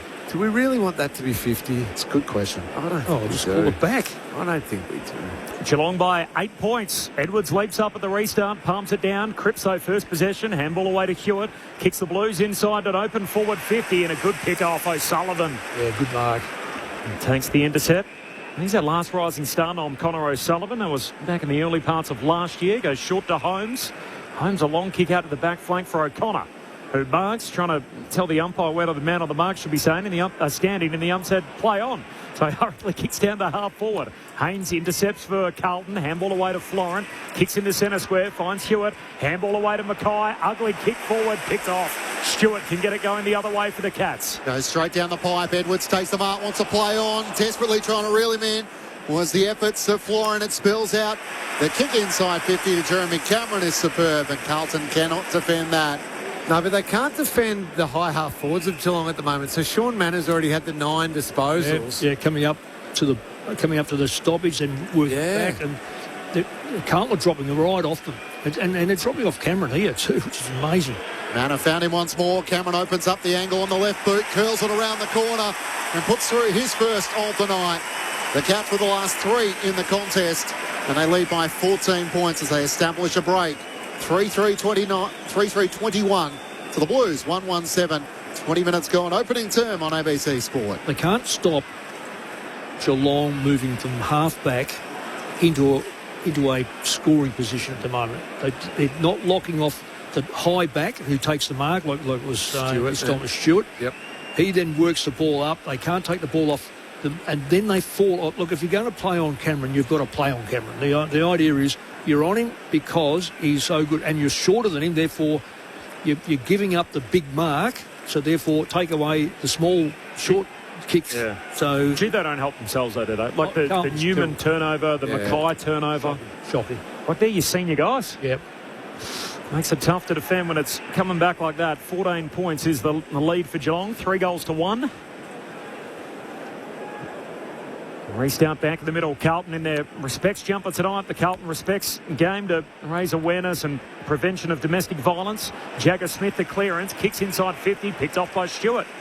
So Stewart handball away towards Myers. Myers under a bit of pressure. Just got to kick away. Skids across the half-back line. Ison, Wayne Harms-esque. Just whacks it further inside 50 off his belly. Picked up, though, by Myers. Handball away towards Stewart. Handball to O'Sullivan. His kick smothered. Nice 1%er from Young. Forces the turnover. Comes to Ainsworth. He decides to shoot himself and hits the post.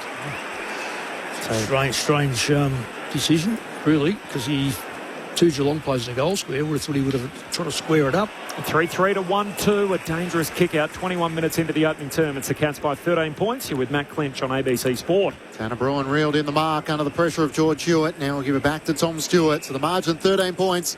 Geelong's way. The Cats with the last 3 goals in 6 minutes. Stewart up towards half-back. O'Sullivan with a ride. And he takes the mark on the back of Young. Quickly gets the hand pass away to Graham Myers. From right half-back, sends it up the wing. Jack Henry rises this time. They're all having a go at it. This time on the back of Jacob Wiedering. He waits a kick up to Jeremy Cameron. He marks it right half forward. 55 out. Curls onto his left. Dangerfield's in the goal square. Edwards getting back. Spoiled away in the end. And knocked through for a minor score by Hayward, doing the work in the defensive goal square. Geelong by 14 points. Lauren Borden on the boundary. Shannon Neal's just come back up from the rooms. He was down there for about 15 minutes with a left side issue, but he looks ready to get back on the field. Thanks, Loz. 14-point game. Geelong on top. Hayward off the back flank now. And the exiting kick out Got it to Jagger Smith, who rips it down. Handball away towards Newman. Sweeping hand pass back to Hayward. Defensive side of the wing. They're hemmed in here. Handball away to Byrne. Finds a bit of space. Kicks it on the half volley to Ainsworth. Tough collect. And then the turnover by hand. Dangerfield. He's under immense pressure too. Holding the ball. Ball held to him. Didn't get it out. Holding the pill. Free kick. Carlton. Yeah, he tried to get the handball away. It got spilt to the ground. And then while he was on the ground, he dragged it back in. And as soon as he did that, it was his responsibility to get it moving, and he couldn't. Clear free kick. The usual Carlton jumper with the white monogram in the middle, the navy blue, but it's also got an orange trim around the sleeves and the collar. Orange socks and the orange numbering on the back. So all the players with an orange number for the Carlton Respects game. Cats in their premiership white shorts. They got the white base to the jumper and the navy blue hoops that we're accustomed to. As the Blues get it moving forward, and Connor O'Sullivan, that's his trademark. Just a big intercept mark. At half-back for Geelong, they lead it by 14, time on opening term. The Cats with the footy at half-back. Like little boys up there, Melbourne for the colours look Melbourne for the back. Carlton just don't have a marking option outside of Mackay, and he doesn't go near anything that's in the air. Mick Malthouse with you on ABC Sport. The Cats just wax it in their defensive 50 as Kolodjasny works it back to Guthrie. He can give it back to Kolodjasny. No one's on the mark, so he'll play on. Look out to the Shane Warne stand wing where Myers is the target. Had to wait for it. Ison slided in from the side and spoils it out of play and a boundary throw in. One of three teenagers out there for the Blues tonight. Jack Ison alongside Harry Dean and Taylor Byrne. And it's the Cats who lead by 14 points, having booted the last 3 goals of the match. Boundary throw in on that southern wing. Pitternet, more telling touch, but straight to Manor. Has been busy. Hand pass away towards Dempsey. Likewise, short kick to Dangerfield. And Danger's got it here. A couple of numbers back for the Blues, though. Kicked a goal in every game he's played this year, Dangerfield. Long kick inside 50 through the hands of Edwards. Forward pocket still live for the Cats. Dempsey collects outside of the right boot. Oh, Dempsey from the tight angle, the sheet pocket. He makes it his own. Dempsey's got 2. And Geelong are having their way increasingly. 4-4 to 1-2. It's a 20-point game, and Ollie Dempsey, under all sorts of pressure, never really looked like he had a lot of time and space. He doesn't need it. 25 minutes into this opening term, Cats by 20. Cameron Ling, Mick Malthouse. They didn't go near him, Ling. No, they fell straight off him. Yeah, and he was able to get the kick that he wanted to get. It's remarkable the ground he covers, though, Mick. But you're right. Well, as soon as he won this, look at the work rate to get inside to that crumb there. He picks it up. No one and everyone stood off him. That's not a genuine defensive intent to just kill the ball. Hit the body. Hit the body. You've got to, I'm going to say kill the body. That's not what I won't use that. But you've got to hit the body, which means that ball is then under pressure. Nice finish outside of the boot. Oh, superb. But you know, you probably practice that, and you don't need you practice it without anyone on you. Well, that was Carlton just back straight off him. Ollie Dempsey with 2 for the match. The Cats with the last 4 in the contest, and they lead by 20 points. A secondary stoppage in the middle of the ground. Geelong 4-4-28 to the Blues 1-2-8. Edwards up against Pitnet. Spills down the way of Bailey Smith. Tackle dispossessed. Umpire says holding the ball. Outstanding tackle. Walsh is rewarded with his tackle. Tries to get a hand pass to the run of Wilson from half-back. Puts Smith under pressure. Got a hand pass away to Chera. Between wing and half-forward. Kicks inside 50. Looking for Taylor Byrne, who used his body well. Just couldn't take the mark. O'Connor gets a hand pass underground for Geelong to Stewart. To O'Sullivan, who throws as the umpire. So it's coming back. I didn't know we still called those in modern AFL footy. No, they don't call pushing the backs either, Corbs. So they don't. Look at this, Mick. There you go. Wow. And you know what? That was the same umpire. But for those that aren't watching this, there was 2 hands in the back of the Geelong player, straight in the back, pushed him over. And that same umpire has picked up the throw. So it's not as if an umpire wasn't there. Taylor Byrne, his tackle got the arm of Tom Stewart, therefore he couldn't execute the hand pass, and the umpire was right there on point.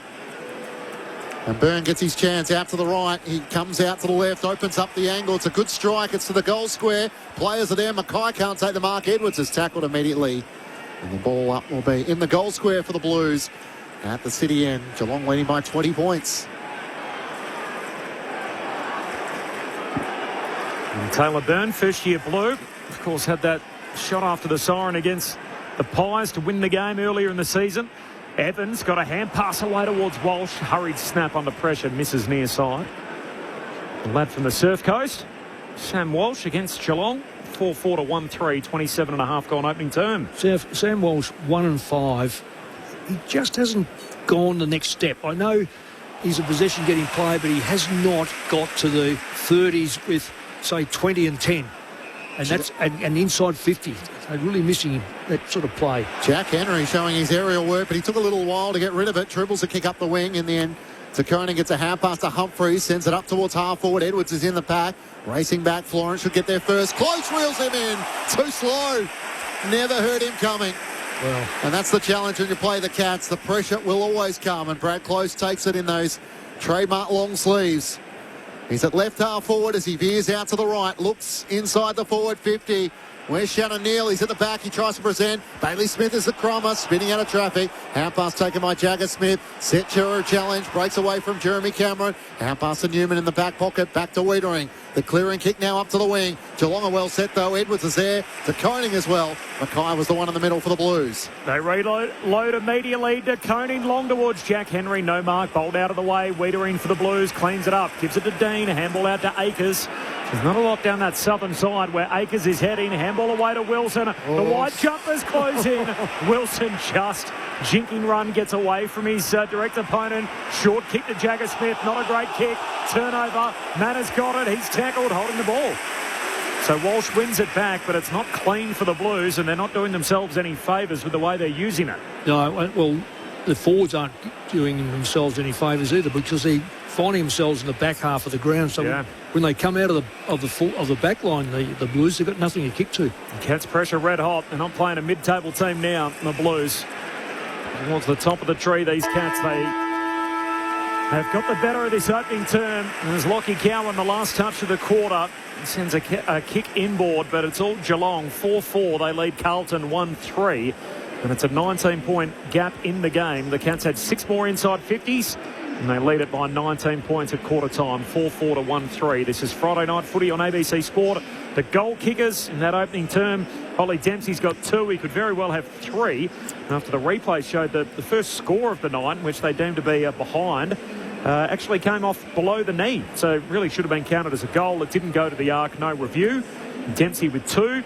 1 each for Jeremy Cameron and for Jack Henry, who started forward again tonight.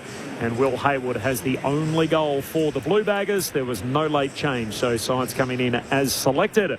Off the SMS, Rob in Greensborough says, has McGovern been reborn as a forward? Feels like he spent 3 years relearning the role from the other end. Is that leading goal kicker this year? Yep. McGovern with 21. It's a good effort. Is he a forward now? I don't know what he is. I think a few of his turnovers across half-back made him become a forward. He's off contract at season's end, so there's a big decision to be made there. If Carlton get a list manager, they haven't sorted that problem out just yet. Rich from Ocean Grove, loving the call. I'd love to hear Lingy's thoughts on Tanner Bruin. I've been really impressed by his development this season. He was rested last week, turned 24 on Wednesday, didn't play against the Swans. What do you made of the 10 games from Tanner? Yeah, I thought they've been excellent. Really good. Even when the team was struggling early on in the year, I thought he was one of their better players. He's already had 4 score involvements tonight. Just an absolute travesty that he missed a whole year of football last year. But he's bounced back and he's playing great footy. He's averaging a career best 23 disposals this season, having, as Lingy said, sat out all of last season. More from Lingy and Mick coming up in just a moment. This is Friday Night Footy on ABC Sport. The Cats by 19. Are there any winners in the cost of living crisis? What's causing the algal bloom? Questions. They've never been more important. So the one thing we'll never question is our duty to keep asking. ABC News. Keep asking. This is the 2026 AFL Premiership season with ABC Sport.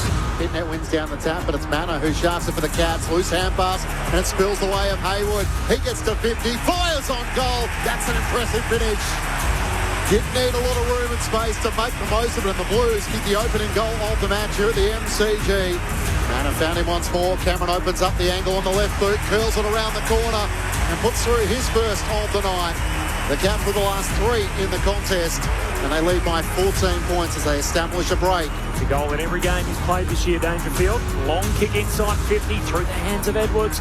Forward pocket still live for the Cats. Dempsey collects outside of the right boot. Oh, Dempsey from the tight angle, the sheep pocket. He makes it his own. Dempsey's got 2. And Geelong are having their way increasingly. The AFL on ABC Sport. On radio. ABC Sport Digital Radio. And ABC Listen. It is quarter time here at the MCG. Friday night footy, 7 games this weekend, 1 down. Big win for the Hawks last night. Standalone Friday night footy, no overlap. 4 teams having the bye.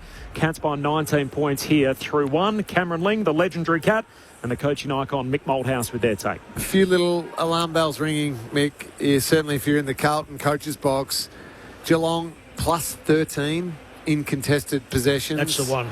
Plus 6 in inside 50, so the ball is getting there. And from those 15 inside 50s for the Cats, they've had 8 scoring shots, 4 goals, 4. And some of the players who are getting their hands on the ball for the Cats are the ones the Blues don't want. So Sean Manor is that high half forward delivering it inside 50, has had 10. Bailey Smith's had 10 disposals.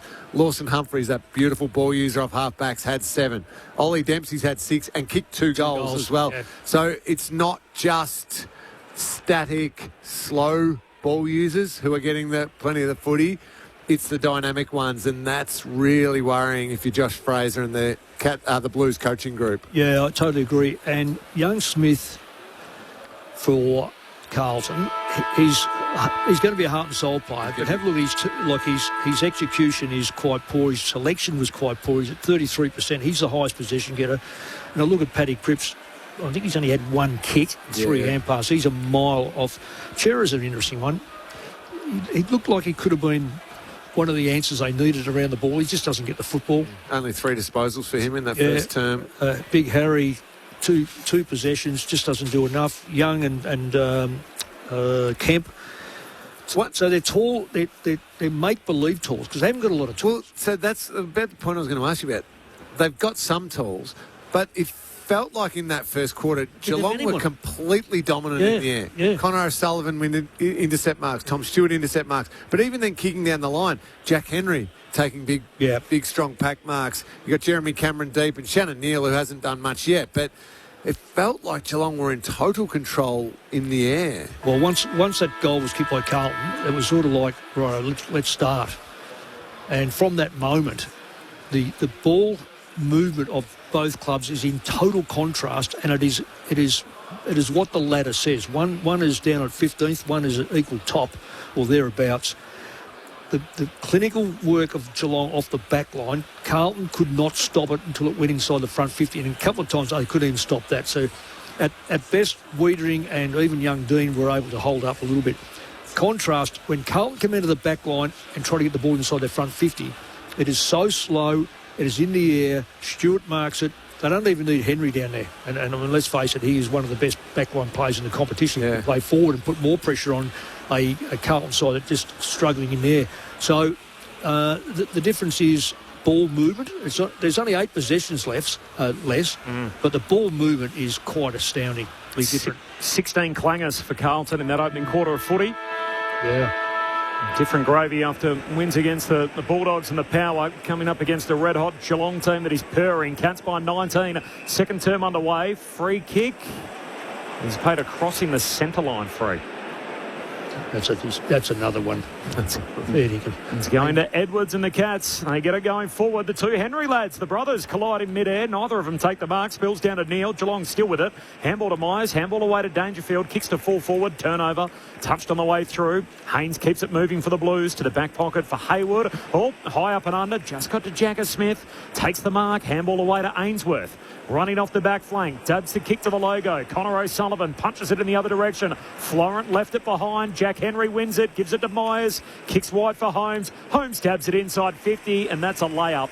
Just finds Ollie Henry, who marks against the boundary line left forward pocket. Gee, Connor O'Sullivan has had a game so far. Again, even that, he didn't mark that one, but he closed the space so quickly. The big, strong fist, create the turnover, and then Geelong forwards were off their opponents everywhere.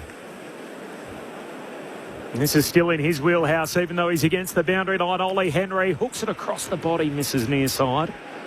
So early stages, second term, 4-5 to 1-3. It's 20 points and feels like it could be worse than that. Early stages, second quarter, Friday night footy on ABC Sport.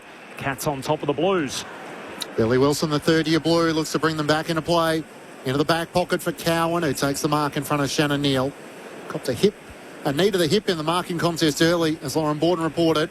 Up towards George Hewitt at halfback. The Blues through Chera. Receives the hand pass and kicks up to Mackay. 2-on-1. Kemp can't get there. O'Sullivan's having a game. Makes the spoil. Lays the tackle on Pitnet. Hand pass comes forward from Cripps. Got it to Kemp. Has Jagger Smith over the top. He runs to 50. Can poke a kick over the top. It's touched on the way through. Edwards getting back for Geelong. Too slow as McGovern lays the tackle. Holding the ball. And a bit more urgency from the Blues with their pressure inside forward 50. Yeah, but Mitch Edwards, just a little lesson there. Great work rate to get back there, win the ball, but then just that little lesson, you don't have that extra half a second on the AFL field. And he could have given the handball to Tanner Bruin. Thought, I might try and find another option. And bang, gone. Great tackle, Mitch McGovern. Jagger Smith's kick inside forward 50. Just a delicate touch from Tom Stewart, which denied McGovern on the lead. Now he gets a free kick for a tackle, holding the ball in the left forward pocket to break the run of goals for Geelong. The kick is offline to the right.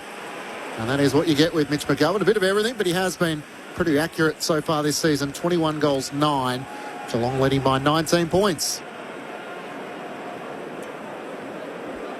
Holmes with the kick-out duties, takes some ground, and then a long up and under to the wing, picked off by Chera. And Carlton can steady up. Short lateral kick finds Billy Wilson. I'm not going to have a shot at Chera here. I am indirectly. I'll come back to it, but it's just amazing type of play. Wilson forward 50 kick, hands on it from Edwards, no mark, spills down to Ison, got a handball away to Byrne, and then off to Young, who hooks it across the body, and Flynn Young puts it through. There's a nice little bit of work from the lefty. The mid-season recruit last year, Flynn Young, finds a goal to start the second term for the Blues. Carlton 2-4-16, Geelong 4-5-29. The Cats lead trimmed to 13. We're 3.5 minutes into this second term. Friday night footy on ABC Sport. Yeah, that was a great snap. But let me just come back to Chera. So he gets the mark, and you, as a coach, you tell him at least 180 degrees, have a look around, because there's going to be something there in that one will be better than another. He looked only one way. He missed 2 targets directly in front of him, which would have got the ball in there cleaner. Now, okay, it's gone in and there's a goal kick, so therefore it may not even be looked at. But unless you look at where the ball come from and how it got there, you're never going to learn. Mick Moldhouse with his thoughts on ABC Sport. Non-officiating umpire says a free kick. Blues want to take the advantage. Jagger Smith does so. Inside 50, no mark taken by Kemp. Stewart's hand pass chopped off by Kemp, holding the ball. So the Blues have brought the pressure in this second quarter, and they get rewarded with a tackle for holding the ball. And Jack Ison, the first-year Blue, is the player who's going to be rewarded. And Geelong arguing back at the centre bounce the fact that it was an out-of-area umpire who paid the free kick, even though there's not really that now with these ridiculous 4 umpires. So there was confusion about whose free kick it was. Advantage was paid. So clearly, through the week, the umpires have had a chat and said, if a player takes advantage, you just got to let it go, given the number of mistakes they've made in the last few weeks, not paying the advantage. Jack Ison, the NGA Academy player, the smooth-moving left footer, slams through 2 on the bounce for the Blues. And they're right back in this contest. Geelong by 7 points. 4-5-29 to Carlton 3-4-22. 5 minutes gone in the second quarter. Friday night footy on ABC Sport with Mick Moldhouse and Cameron Ling. Yeah, the original free kick was paid against Oisin Mullen for a hold on Paddy Cripps. But Carlton, quite rightly and quite cleverly, took the advantage, got it in there really quick, and just put those Geelong defenders under a little bit of pressure, and another really good tackle, leading to a shot at goal. Tackles have been pretty good all day, both clubs. When they hit, they're hitting to dislodge that ball. Been very, very impressive by both sides. A little bit of spunk about him, doesn't he, Jack Ison? Third game, pick 47, Carlton NGA selection. Immediately had an impact. He's on 3 games so far under the caretaker in Josh Fraser. As Holmes gets a handball away to Mullen. Hurried kick forward for the Cats, picked off by Cowan. He leaps in front of Jeremy Cameron, his match-up for the night. 6 minutes into the second term, 7-point lead for Geelong. Carlton have kicked the last 2 to the Blues, number 7. And Jagger Smith, handball away to off the back flank. Wilson kicks looking for Hewitt, turnover, comes out the Cats' way, picked up by Holmes, gives it to Bailey Smith, handball to Bledsoe, handball to Bruin, right on the 50, kicks for Jeremy Cameron, and he takes the mark. And another poor turnover in their back half is going to cost the Blues. the Cats will get a look at it through their spearhead at right half forward. Yeah, just ridiculous play. I keep hearing this, take a chance, go through, take a chance. If you don't take the right chance, you know what happens? This is what happens. It comes back into Cameron's hands. Costly turnover. Jeremy Cameron just bends it through with perfection. He's got a couple, and the Cats exhale. A little more breathing room for them. 5-5 to 3-4. 9 minutes gone, or in fact 7 minutes gone in the second term. Getting ahead of myself. The Cats by 13 points. Friday night footy on ABC Sport. Lingy, who kicked that ball in there? Was it Bruin? That was Tanner Bruin. Into Jeremy Cameron, yes. That was an unbelievable kick because he shaped the kick long, and I know we only talk about split seconds here at this AFL level. Split second, out of the corner of his eyes, he sees Cameron take one step back and then 2 steps forward. He's lost his opponent. Let me get the ball to someone who can kick a goal. It was unbelievably well done, and it'll just go down as another goal, but that was beautifully done. 2 goals, 1 for Jeremy Cameron, the 33-year-old. He's had some silver service from Sean Manor and Tanner Bruin as Mick picked up there. Back in the middle of the ground. Pitnet one down the tap against De Koning. Blues trying to go to work. Cripps over the footy. Tries to bust away from Atkins and O'Sheen Mullen. Jagger Smith left it behind. Dangerfield slid in. Won it back for Geelong. Hand pass to De Koning. High kick inside 50. Looking for Neil. He works Wiedering underneath it. Tries to get back onto it. Dean comes in. Offers support. Rushes it through for a minor score. Good composure from Dean to just get it through for a minor score. And Geelong lead by 14 points. 8 minutes gone. Second quarter. This is a great opportunity for Jagger Smith to work out body strength because he was just pushed off the ball so easily. It's great education going against a terrific midfield by Geelong, but he may be just a little bit premature. See, Newman takes it by hand from the kick out. The Blues under pressure, but they've worked their way through the maze. Newman's hand pass eventually finds Walsh. Handball away to Haynes, defensive side of the wing. Kicks Carlton up over halfway. O'Sullivan in the box seat picks it off.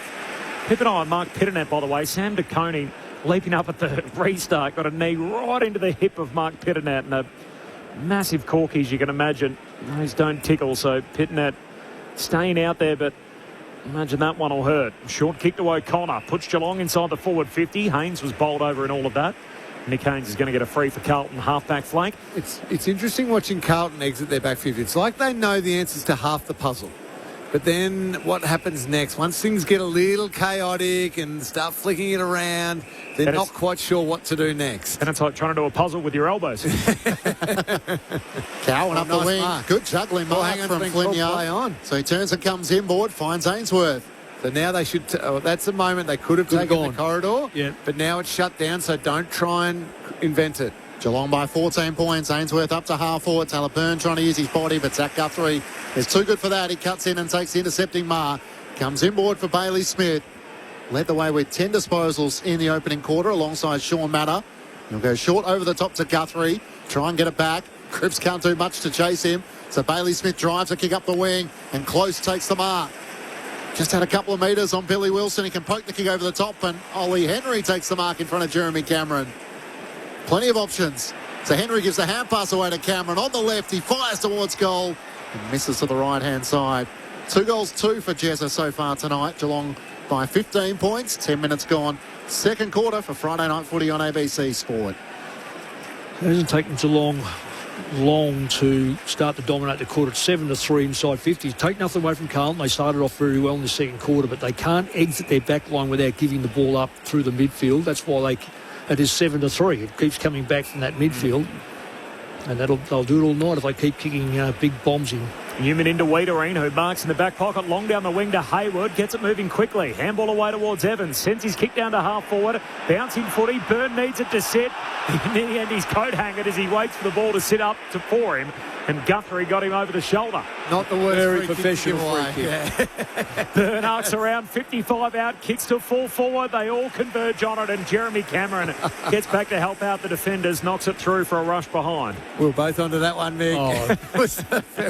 Once you get necked like that, you've got to go back, pick the ball up, He plays on. That ball's in the goal square. Got to put his head back on and everything else. Yep. 14 points, the Cats lead. 11 minutes gone in the second. Humphreys brings Geelong back into play. Kicks long towards Shannon Neal. Can't take the mark. At ground level, they scrap for it. It's knocked out to Tanner Bruin, who gathers on his right-hand side. Kicks up to a one-on-one. Blitzav's up against Newman. He almost juggled them up. Put it down in the end. Dempsey overran the footy. Blitzav's gives it back to him by a hand. Squeezes the kick inside 50, and O'Shea Mullins got forward. He can give it off. Feet of the pocket.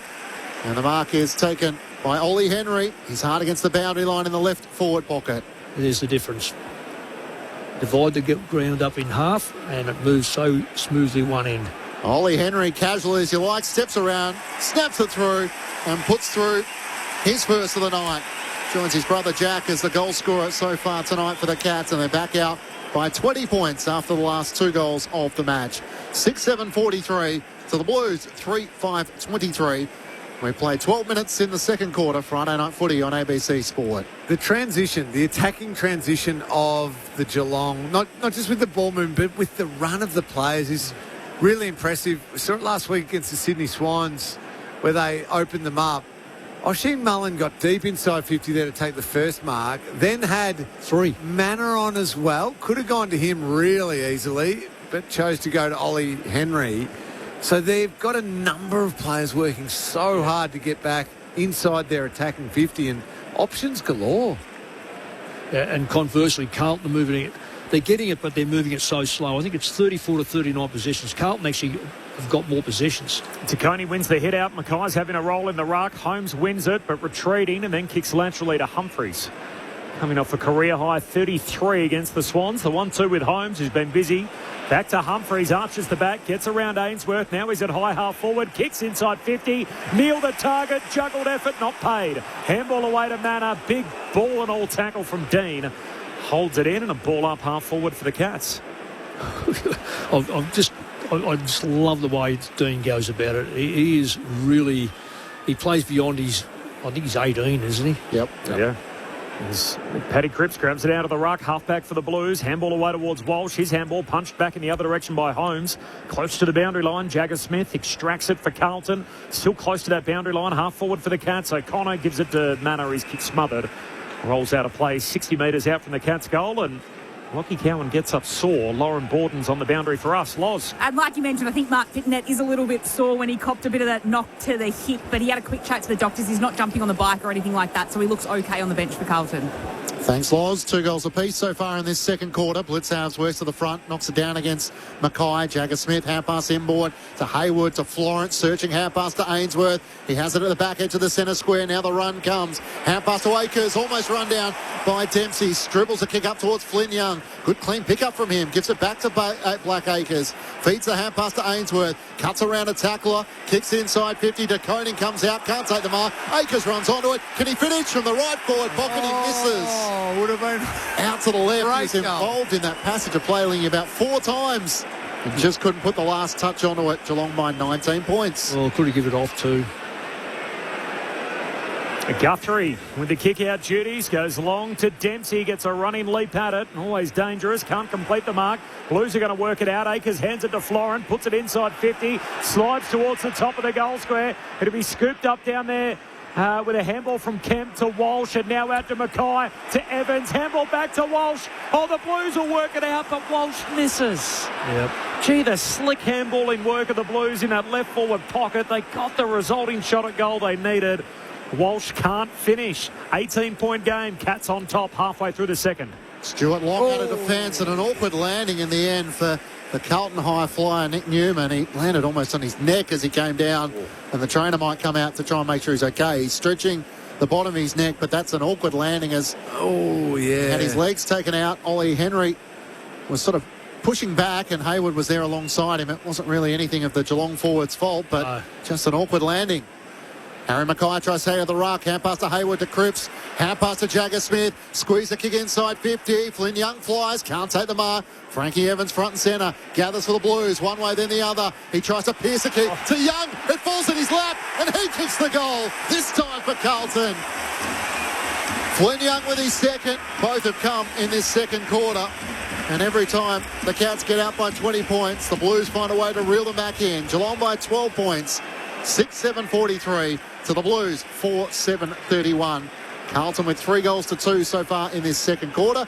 Ahead of Mick Kinley, Lauren Borden on the boundary. Thanks, Clinchy. I'm just watching Nick Newman on the bench now. He's chatting to a doctor and a physio, and he's pointing to the back of his neck, right kind of where the GPS little tracker goes into the jumper. Yeah. So he's quite sore there. He keeps pushing on it, and so do the doctors. So they're checking out that little area of his neck now. It's a good point. That would hurt too, the GPS tracker right landed on that. Yeah. Plus the bone on the top of your spine, and then essentially with the GPS smacking into the ground. Yeah. Cool. The response this quarter has been on the back of their contested possessions, Mick. Absolutely. They're +5. What were they, -12, I think, at quarter time? 27-39, so it was 12. Yeah. A 2-goal lead for the Cats. Restart back in the middle, going nowhere fast. We'll do it all again.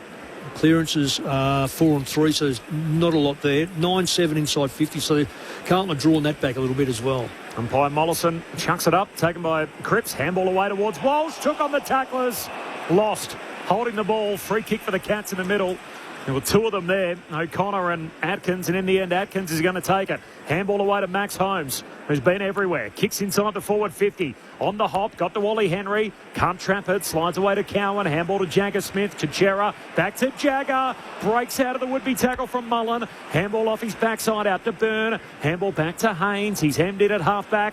Hooks a kick down the wing. McGovern got upstairs. Can't complete the mark. Sat on Stewart's shoulders. Then in the end, spills the mark over the boundary line. We'll have a throw in front of the interchange gates. Geelong by 12 points halfway through the second.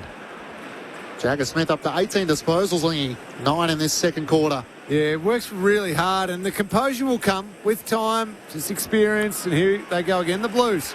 As Ainsworth feeds off the hand pass to Captain Cripps, kicks inside 50, presenting Kemp, can't take the mark, spoiled down, here's Flynn Young once more, put him down for 3!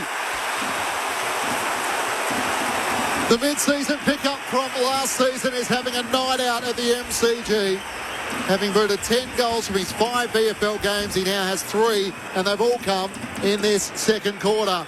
Geelong's lead all of a sudden is back to 6 points. 6-7-43 to the Blues. 5-7-37. Wake him up, he must be dreaming. There's certain players, Clinchy, that I believe and others I don't. Jake Kolodjasny's one I believe, and he immediately pointed to the touch there. So I reckon this will have a little bit of a look before the umpire bounces the ball, as they do with every single goal.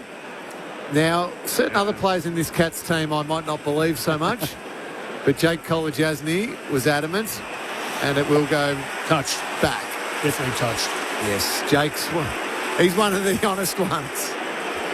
Well, I'll start naming names if you wanted the ones I wouldn't I believe. reckon there's 3 fingers almost dissipated from that one. So it wasn't going to be a hard job. What gets me about the booing, because 3 fingers almost come out of his hand. So it's an 11-point lead Geelong's way with the goal disallowed in the behind Oh, gee, it was a very good crumb. Really sharp, isn't he? he? Yeah, it was. Yep, he's got no right foot, but he doesn't need it if he can kick goals like that. Flynn Young, another one from the Surf Coast. Long kick out towards half-back here for the Cats. Stolen, though, by Byrne. Got it away to Chera. Slick hands to Mackay against the boundary line. He kicks deep to full forward. Running out and Camp out the back to Evans. Got boot to ball, but it's off target. Goes across the goal face and out of bounds in the opposite pocket. They're putting some pressure on Carlton, and the reason why they're getting pressure because they're giving the one-hand pass at a stoppage and then driving it in to a contest where Geelong can't settle. And I've said it before, if you're going to beat Geelong, you've got to get them one-on-one on the forward line, on the back line, forward line, whichever way you want to look at it, and get it in there quick.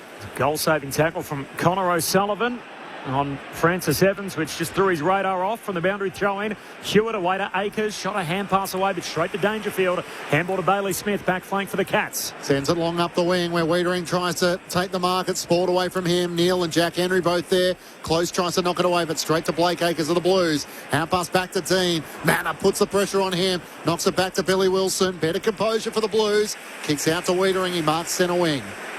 It's a good call, Clinchy, because what it is, they're winning the one-on-ones at a contest. Swings it into the middle of the MCG where Florent marks, and they have Chera all on his own on the wing. So trying to stretch the Geelong defence. Chera now a little hesitant as he wheels onto his right. Kicks long. Mackay thought he was held. The umpire agreed. He threw his head back to make sure he didn't miss. And Connor O'Sullivan can't believe it. The free kick going the Blues forward way in the left forward pocket, only about 35 metres out from goal. Yeah, where O'Sullivan got himself in trouble, he turned around and looked away from the ball. It wasn't much of a grab, but when you're not facing the ball, the umpire's always going to pay that one. And Harry Mackay did what a forward should do. Just come at the ball, and then if you grabbed it all, it's okay. Put your arms up a little bit. You've got to draw them. He's had the 5 disposals, Harry Mackay, for his first of the night, and to continue the Blues charge. He misses right-hand side of the right goalpost. Geez, they've had some chances. Yeah. Geelong by 10 points. Lauren Borden on the boundary. Just good news for Nick Newman, that little neck issue that he had. He's all good and he's back on the field. And just a watch on Will Hayward as well. He keeps stretching out his left hamstring, so that might be a little bit tight, but a watch on Will Hayward for now. Thanks, Lauren. 10-point lead for Geelong. 4-9 to 6-7. So the goal cancelled out for the touched by Kolajasny, and then a miss there from Mackay that he should have knocked through. Humphries tried out the southern side. Now he tries the northern side. Kicks looking for O'Sullivan. Spills through to Myers. Handball away to Bailey Smith. Hurried kick forward, and Cowan picks it off for the Blues. They're short to Walsh. He's Walsh right on halfway. Members wing. Out to half forward. Stewart gets up. Puts his fist through it. Up to the wing. Picked up by Pitternet for Carlton. Handball away to Hewitt. Little dinky kick out towards Mackay. Gives it back to Hewitt. Now the inside 50. Kick to full forward. Leaping up Akers. No mark. Spills to the boundary line, and Stewart calm under pressure. Got it away to Humphries. Away to Guthrie. Handball to close. And now Bailey Smith for the Cats off halfback. Tucks the footy under his arms. Looks at Pitternet. Says, I have you covered. Runs a few metres and then gets the hand pass to Myers. Kicks up to Edwards. Centre wing on the members' side. Gives it back to Grime Myers. Backpedaling as he dinks it over the top of Chera and close runs into space. He's held up now. Again. Yep. Mullen around the back. Myers, I should say, around the back, gets the free kick and beautifully pulls his kick from hard against the boundary, centering it to Patrick Dangerfield. He wants to swing it to the far side of the ground in the direction of Atkins, who's wrestling with Flynn Young. Atkins gathers, hand pass to Guthrie, little fumble, away to Jeremy Cameron on the left, curls it towards goal. Wiedering's the goalkeeper. And on the goal line, he denies Jezza. Only half a metre out from goal. He goes short to Chera in the pocket. Geelong by 10 points. Nice to have him back. Jacob Wiedering missed last week with the calf complaint. Short kick from Chera finds Wilson. Short to Wiedering. In front of the behind post. Gives a handball back to Wilson. His second touch of the chain. Short kick just got to Florent on the hop. And Florent goes down the boundary line, finds Akers. All's well, but it looked like another turnover there for a second. Now they just compose themselves, pick their way through. Akers' first game since round 24 last year. First game since the final game of the season for the Blues. Had to wait for his recall. Kicks down the wing. Turnover. Spills to Kolajasny. Handball away to Humphries. Kicks down to Dangerfield. Sweeps a hand pass inside 50. Dempsey, great vision. Yep. Centering kick finds Shannon Neal. And he marks in the corridor 35 or 30 metres out. The way Geelong play it with their willingness to attack and get numbers forward, which what makes them a good team because they've got options. Carlton cannot turn that ball over me. The moment it's turned over, it's pretty much a shot at goal. So they have to be precise with their kicking or go a little bit safer and maybe just choose a slightly more defensive option. Overuse kills these sides. This is his first kick, by the way. He went goalless last week. It's the second time this year. Shannon Neal remains goalless tonight. He misses out to the right. He's just having one of his first little lulls in his career, isn't he? 57 games in. Did he? So, I wonder if Lauren knows. Did he actually injure his ribs or his shoulder? We'll get back to Loz in a moment. 11-point lead. Geelong's way. McGovern was a little slow. Cats trying to take it back. Kolajasny's hand pass chopped off by Akers to Ainsworth. Got around Myers. Back to Akers, who's running hard. Walsh now ran into a dead end as O'Connor lays the tackle. And Geelong trying to rip it back through Myers. He can't break clear. And there is a bit of a rolling maul as the Blues lay the tackle. Lauren Borden on the boundary. It looked like a knee to the hip for Shannon Neal. So it's a hip. It was a hip problem. But he did spend about 15 minutes in the rooms in the first quarter. So it took him a little while to get it sorted out. Thanks, Loz. Hitnet tries to take it out of the ruck and then in the end knocks it to Hewitt. Hand pass to Ainsworth to Florent, who steps around Humphries. Drives Carlton inside 50. It's over the head of Mackay. And Connor O'Sullivan rises and takes the mark. He took that mark because Carlton mucked around with the second hand pass. You get the ball, Geelong take it out of the stoppage and kick the ball into a forward line that's got one-on-one. Carlton double up their hand pass, the backs have got a chance to settle. And that's basically the difference between the two sides at the moment. Into the back pocket for Isello, intercepting marker and Stewart. Back to O'Sullivan, up the wing. Close can't take the mark. Hand pass from Newman, chopped off by Brad Close, who has Shannon Neal on the wing. Floats a hand pass up to him. He drives a kick inside 50. Cameron and Cowan. Jezza works him underneath it. It bounces towards the boundary line. Jack Henry tries to slap it to Cameron's advantage, but Wiedering's awake to that. Gathers for the Blues and kicks to Florent, but full stretch, leaning back, just holds on to the mark. Corridor's on for a second. No, hesitates. Florent, long kick across the goal mouth and finds Wilson, who actually spills the mark all alone in the back pocket. Regathers and goes darting away. Billy Wilson, a 20-year-old, third year on the list. He goes with the short kick and finds Ainsworth. Ainsworth trying to play the role of the umpire and point to the mark. Kicks in the middle of the ground. Walsh spills it, but regathers. Handball out to Evans. Evans has got options wide. Uses Newman. Marks 60 metres out. Looks inside 50. Too much hang time on the kick for Ison. Stewart kills it. Down to Humphreys. Humphreys caught. Had the blinkers on. He's mowed down by Chera.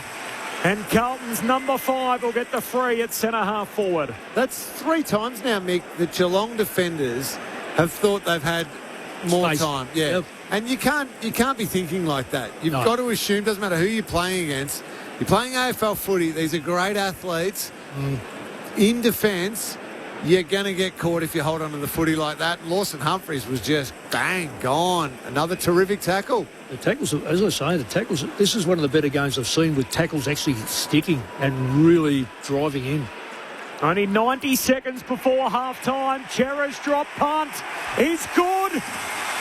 And Carlton have roared back into this game. From 20 down to on the doorstep on the stroke of half-time. It's Geelong by just 5. 6-8-44. Carlton moved to 5-9-39. 28 minutes gone in the second term. This is Friday Night Footy on ABC Sport. The coaching icon Mick Malthouse and the legendary cat Cameron Ling. Mick, it's been chaotic at times and occasionally over ball use has caused some turnovers. But I've been really impressed with the Carlton response in this second quarter. Because absolutely. At quarter time, we were probably thinking, oh, hang on, could this get out of hand in a hurry? This quarter of football has been really strong. They've won contested possessions. By 12, lost by 12, won by 12 this quarter. So that's a 24 flip. It's been a really good quarter by the Blues. They've had 6 of the last scoring opportunities in the game, and Flynn Young was denied one as well. Back in the middle of the ground, Cripps tries to get a clearance away. Defensively, it's chopped off by Holmes, though, for Geelong. Hand pass to Manor. Squeeze the kick inside 50. Haynes got a touch to it. Knocked it away from Newman. Has to re-win it. Newman for the Blues. Back to Haynes. They find their way out of traffic. Kicks up towards Hart the wing. Chera going back with the flight. Dropped the mark. And then Jagger Smith slips over. Ison against the boundary line. Lost his footing. And he's tackled over the boundary line. And the umpire gives that the all-clear as Tom Stewart came in, and the 2 tangle of bodies. Ison was desperate for the line and in the end got it. Geelong by 5 points. The Blues with 4 goals 6 in this second quarter to the Cats 2 goals 4. Having trailed at quarter time by 19 points. Nathan Buckley joined us pre-game. We asked him about the Essendon and Carlton vacant coaching positions. We'll play you what he said at half-time, so if you missed that, stick around. Coming up has Chera from the stoppage. Hurried kick down the wing. Cripps picks it off. Handball away to Newman. Handball to Hewitt. Handball away towards Cripps again. He kicks Carlton to half forward. Trying to protect the drop zone. Hayward, he's outnumbered and the numbers win out. De Koning kicks into space out on that southern wing. There's no one there. Bit of backspin on the kick. It'll favour Akers if he can just pick it up. He's got Myers right there with him. Akers toes it inside 50. They all slip over. Ainsworth goes down and intercepted by Guthrie. Trying to settle it down. He turns it over 2. Straight to McGovern. Still there's a chance for Carlton late in the term. Kicks down for Akers again. Spoil comes from O'Connor at the back to Neal. Neal hands it back to O'Connor. He's mowed down by Akers. And we'll have a ball up here on the southern wing. Geelong by 5 points, 6-8 to 5-9, right on the stroke of half-time. Pitnet up against Shannon Neal. Neal wins down the tap. Myers gets a hand pass to Bailey Smith, and that'll do us.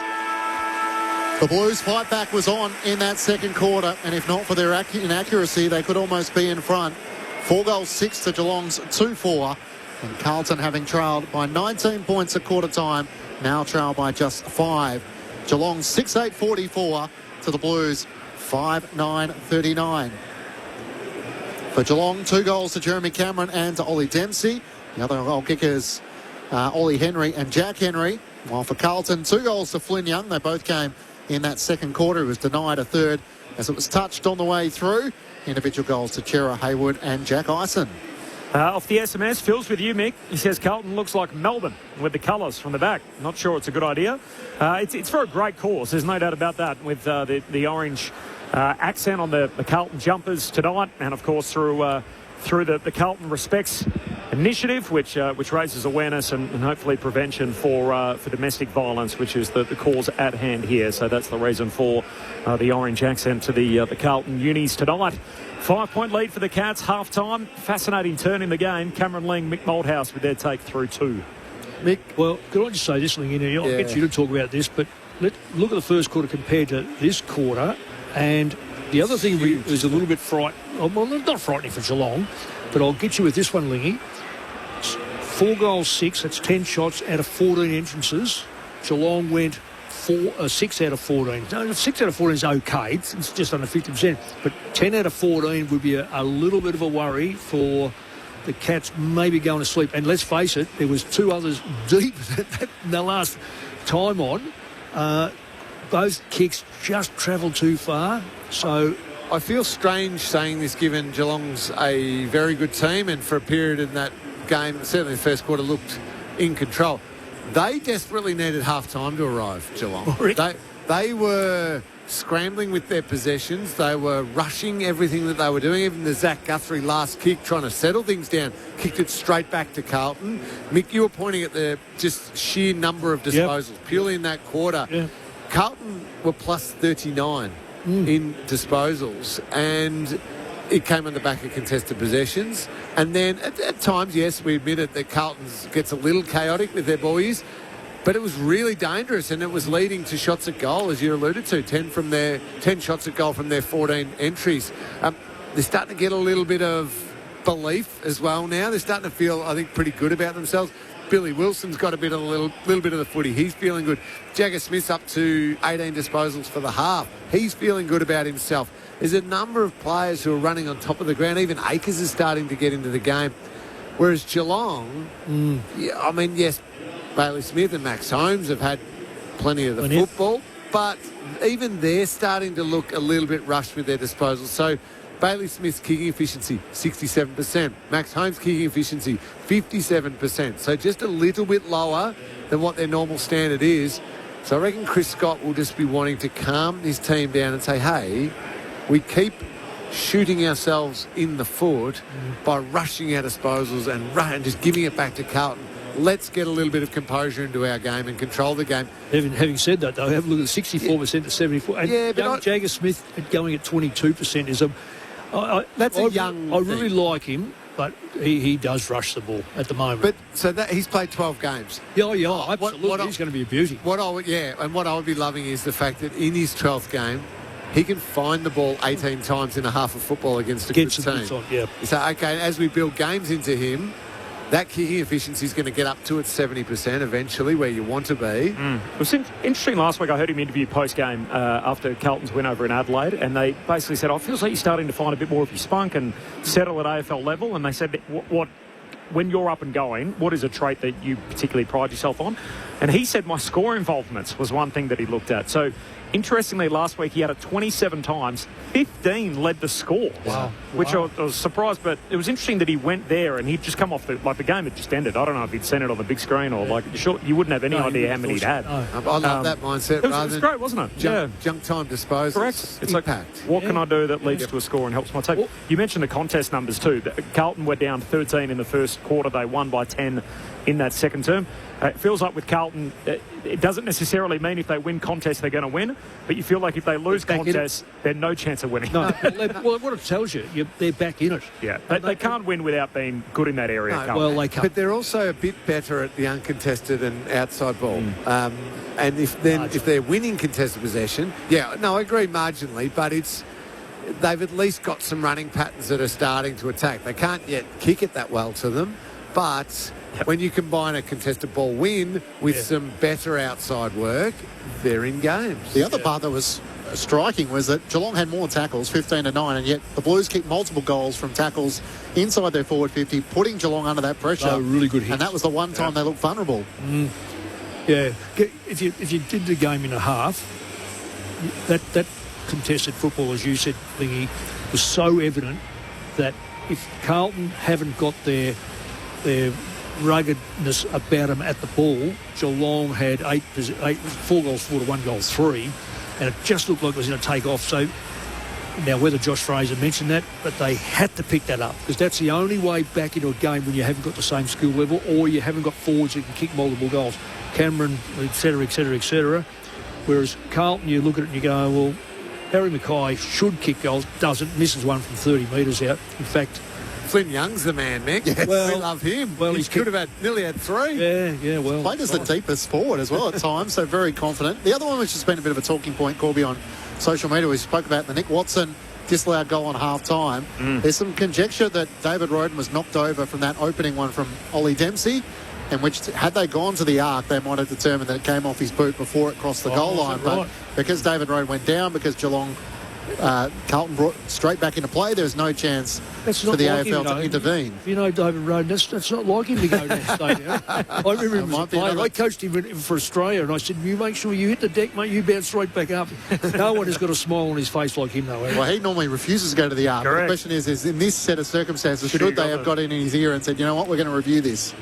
19 points was the Cats' lead at quarter time. They led by as many as 20 late in the opening term and again early in the second. And yet Carlton have worked their way right back to be within a kick at half time. It's a 5-point lead for Geelong, 6-8-44 over Carlton, 5-9-39. Nathan Buckley joined us pre-game. We'll tell you what he said about the vacant Carlton and Essendon senior coaching jobs coming up. But in the meantime, let's get the latest from the ABC newsroom.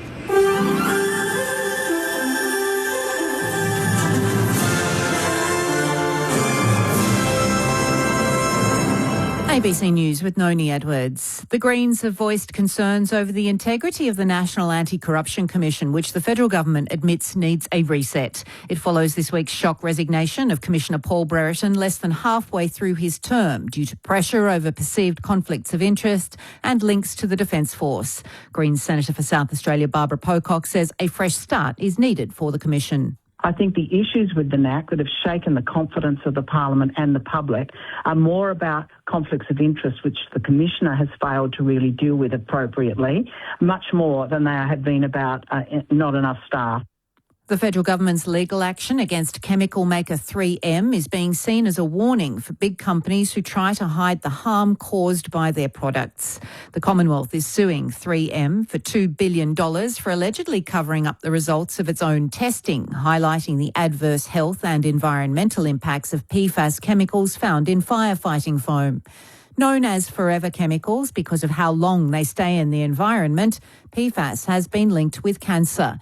University of Sydney Associate Professor Nicholas Charters is the scientific lead at the Centre to End Corporate Harm. He says the case is an important step by the government. In the sense that it symbolises that if corporations and industries withhold information that demonstrates their products are harmful and that information comes to the surface, then the government's willing to hold them liable and take action. A second man accused of murdering a woman whose body was found in a Perth hotel room has taken the witness stand in his trial. David Webber reports. Chen Liu has admitted spending time with the sex worker in the Ascot hotel room, but said the payment was provided by his co-accused, Rui Hong Nier. Mr Liu said Mr Nier came into the room when he'd been sleeping and was crouching by the bathroom door. Mr Liu said he went out of the room to wait in a car, and Mr Nier didn't join him there until 20 minutes had passed. He said Mr Nier handed him $1,600, telling him it was the money he paid for the woman. Mr Liu told the court he was worried he'd get in trouble, and he wanted Mr Nier to return the money. The trial continues. A remote desert glam rock band who rose to prominence after they scored the chance to support rock legends Kiss have released their debut album today. Sweet Home Mulgabore is the first full-length record from Mulgabore hard rock band who hail from Akaya, north of Alice Springs. Frontman Alvin Manfong says the 8-track album was recorded last year in Melbourne on a vintage 1974 mixing desk used by iconic Australian bands. Mainly used by Angels and AC/DC and a couple of more bands, and then us. It's an honor to record in the same mixing desk that used by the rock legends. Internationally, concerns are growing about the prospects of an Iranian peace deal as Israel intensifies attacks on Lebanon in its campaign against Hezbollah, despite an ongoing ceasefire. More from Global Affairs editor Laura Tingle. They're hitting Beirut, they're hitting the very ancient city of Tyre, Beaufort Castle, which is a UNESCO-protected site. And clearly Benjamin Netanyahu wants to keep this war going. And I don't know whether Donald Trump will be able to stop him doing that. Israel says that it's coming under increasing drone attacks from within Lebanon, from Hezbollah, and it's only retaliating. But none of that is under Donald Trump's control. And Iran has always said that this has to be part of the deal. Kenya's High Court has temporarily blocked a US plan to set up an Ebola quarantine facility in the country. The US says it chose Kenya for the 50-bed facility because of its proximity to the affected region. A civil society group and a peak Kenyan medical body both objected to the plan. The Secretary-General of the Kenya Medical Practitioners Union, Davji Atela, spoke about why it opposes the facility. It is an injustice to the Kenyans that we are focused on creating a quarantine for the Americans, but there's no any arrangements that are made for Kenyans in itself if this particular outbreak occurs. If Ebola is too dangerous for the Americans, is it not too dangerous for the Kenyans when it comes to compare? And a 14-year-old boy in America has won a national spelling bee, correctly spelling 32 obscure words in just a minute. Shrey Parikh from California beat 247 other contestants at Constitution Hall in Washington, taking home the annual Scripps National Spelling Bee Trophy. Event organisers say his winning word was bromocryptine, although he was tested with other difficult words such as nachitosh and retiarius. And if you're wondering, bromocryptine is a derivative of ergot, which mimics the activity of dopamine. The biggest stars in the women's game Harmanpreet Kaur launches this all the way for 6. are set to light up your winter nights. Down the track comes Mooney. Cover drives to the boundary. When ABC Sport brings you the ICC Women's T20 World Cup. Every game live and uninterrupted. Direct from England and Wales. Big 6 from Phoebe Litchfield. It all starts Saturday, June 13 on ABC Listen. This is the 2026 AFL Premiership season with ABC Sport. Wilson forward, 50 kick, hands on it from Edwards, no marks, spills down to Ison, got a handball away to Byrne, and then off to Young, who hooks it across the body, and Flynn Young puts it through. There's a nice little bit of work from the lefty. Aaron Mackay tries to head of the ruck, hand pass to Hayward to Cripps, hand pass to Jagger Smith, squeeze the kick inside 50, Flynn Young flies, can't take the mark, Frankie Evans front and centre, gathers for the Blues, one way then the other, he tries to pierce the kick to Young, it falls in his lap, and he kicks the goal, this time for Carlton. Flynn Young with his second. Both have come in this second quarter. The response this quarter has been on the back of their contested possessions, Mick. Absolutely. They're +5. Looks inside 50. Too much hang time on the kick for Ison. Stewart kills it. Down to Humphreys. Humphreys caught. Had the blinkers on. He's mowed down by Chera. And Carlton's number 5 will get the free at centre-half forward. Only 90 seconds before half-time. Chera's drop punt. He's good. And Carlton have roared back into this game. The AFL on ABC Sport. On radio. ABC Sport Digital Radio. And ABC Listen. Sounds there from the second term. It was a quarter that belonged to the Blue Baggers, kicking 4 goals to 2 after trailing by as many as 20 points. Late in the opening term and again early in the second. Carlton have worked their way right back into the game, 4 goals to 2 in that second quarter. It's a 5-point deficit for the Blues at the half. Speaking of Carlton and Geelong, it is our broadcast game tomorrow. Clinchy on ABC TV. You'll be there. 12 noon tomorrow. You can catch coverage of Carlton and Geelong from Princes Park. Where do we find it? Yeah, it should be a beauty. Jed Hughes plays his 100th game in the VFL, so while he'd love to desperately be back in the AFL side, the Cats are on top of the table. They've had 7 wins and 1 loss, and the Blues are in 4th spot, so it should be a good indication. Some of these Carlton players have come up, like Jack Ison, through the VFL and shown they're more than capable. So at Princes Park should be a good outing. Jason Bennett and Cal Sinclair for the call from midday, as you said, on ABC. Traditional traditional Channel 2 or via the iView. We have a call available on ABC Listen. Just click on ABC Sport Extra as well. AFL Listen's a place to be. You can catch coverage of the NRL there tonight, week 13 of the season. The Sharkies 22-4 lead the Manly Seagulls at half-time. So, lopsided scoreline there. Cronulla over Manly 22-4. Origin during the week, of course, the first game of 3. I know you would have been watching, Lingy, surely. Origin on Wednesday night. Yeah. What about the Blues fans? Haven't they come out of the woodwork? Should he have been sent off? I don't know the rules well enough. It was pretty dubious. It was in the margin. I guarantee you guys would both be Queensland fans. Yes, surely. of course.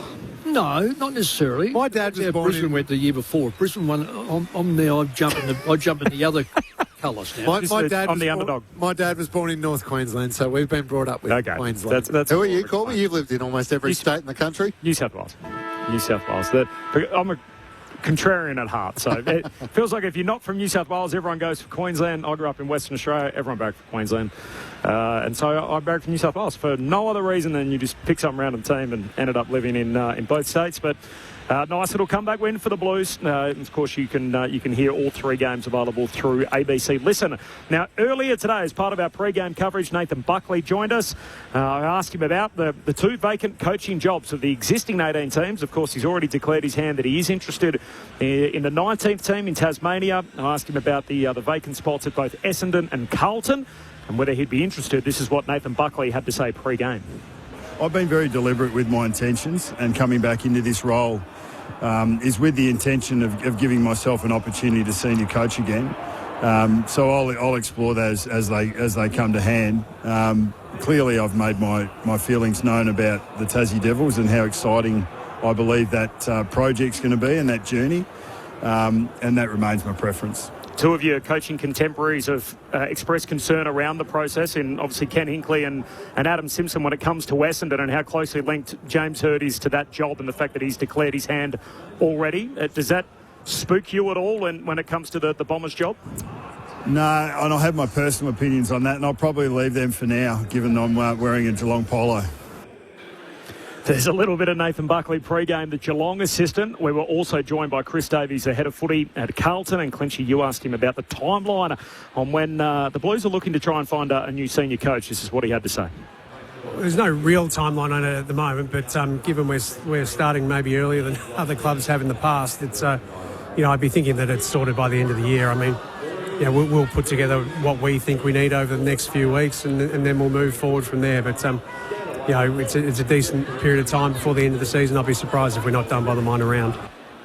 I dare say this will dominate a lot of conversation tomorrow on AFL Saturday. Mick, you've got the day off, but we'll be replaying some of your hot takes from today. You've been on fire already. So 12 noon, Australian Eastern Standard Time. You can find us streamed through ABC Listen. AFL Saturday. Adam Ramanaskas steps in for Mick Moldhouse. It's a good day to have Rama. Timely. Wow. I'll give you some scores from Ocean Grove versus Torquay.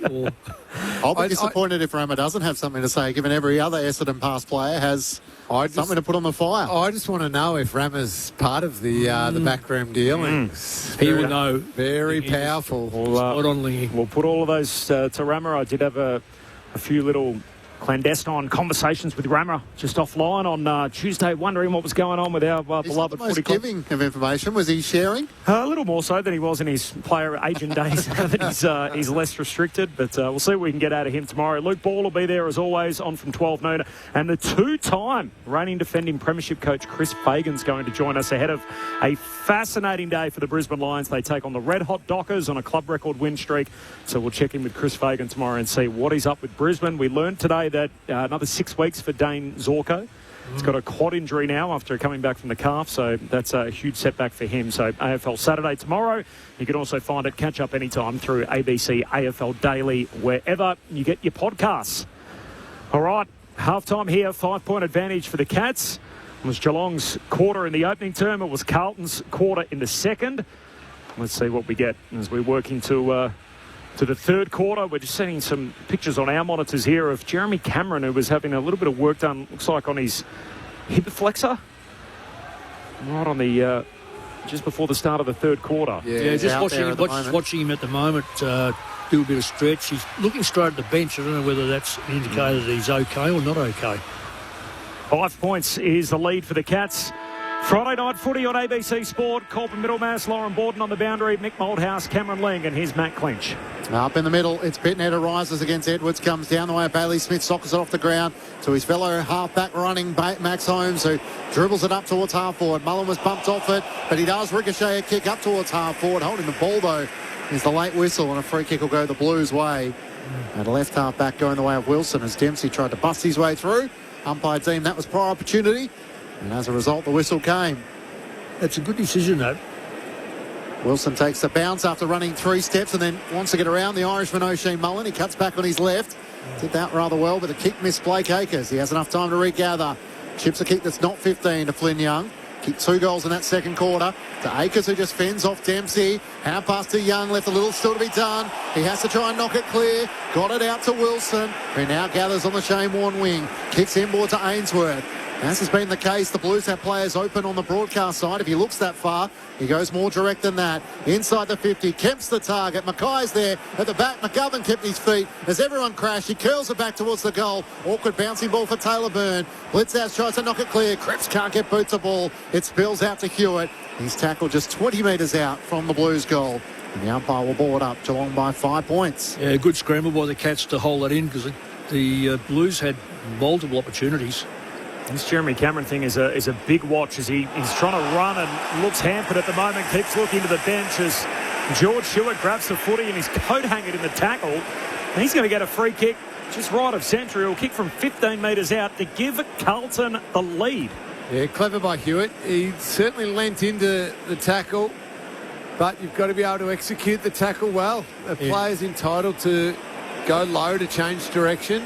Turned his back and dropped. I'm not sure. How about this for a tone setter? Carlton's in front. For the first time since the opening 10 minutes of the game, George Hewitt knocks it through.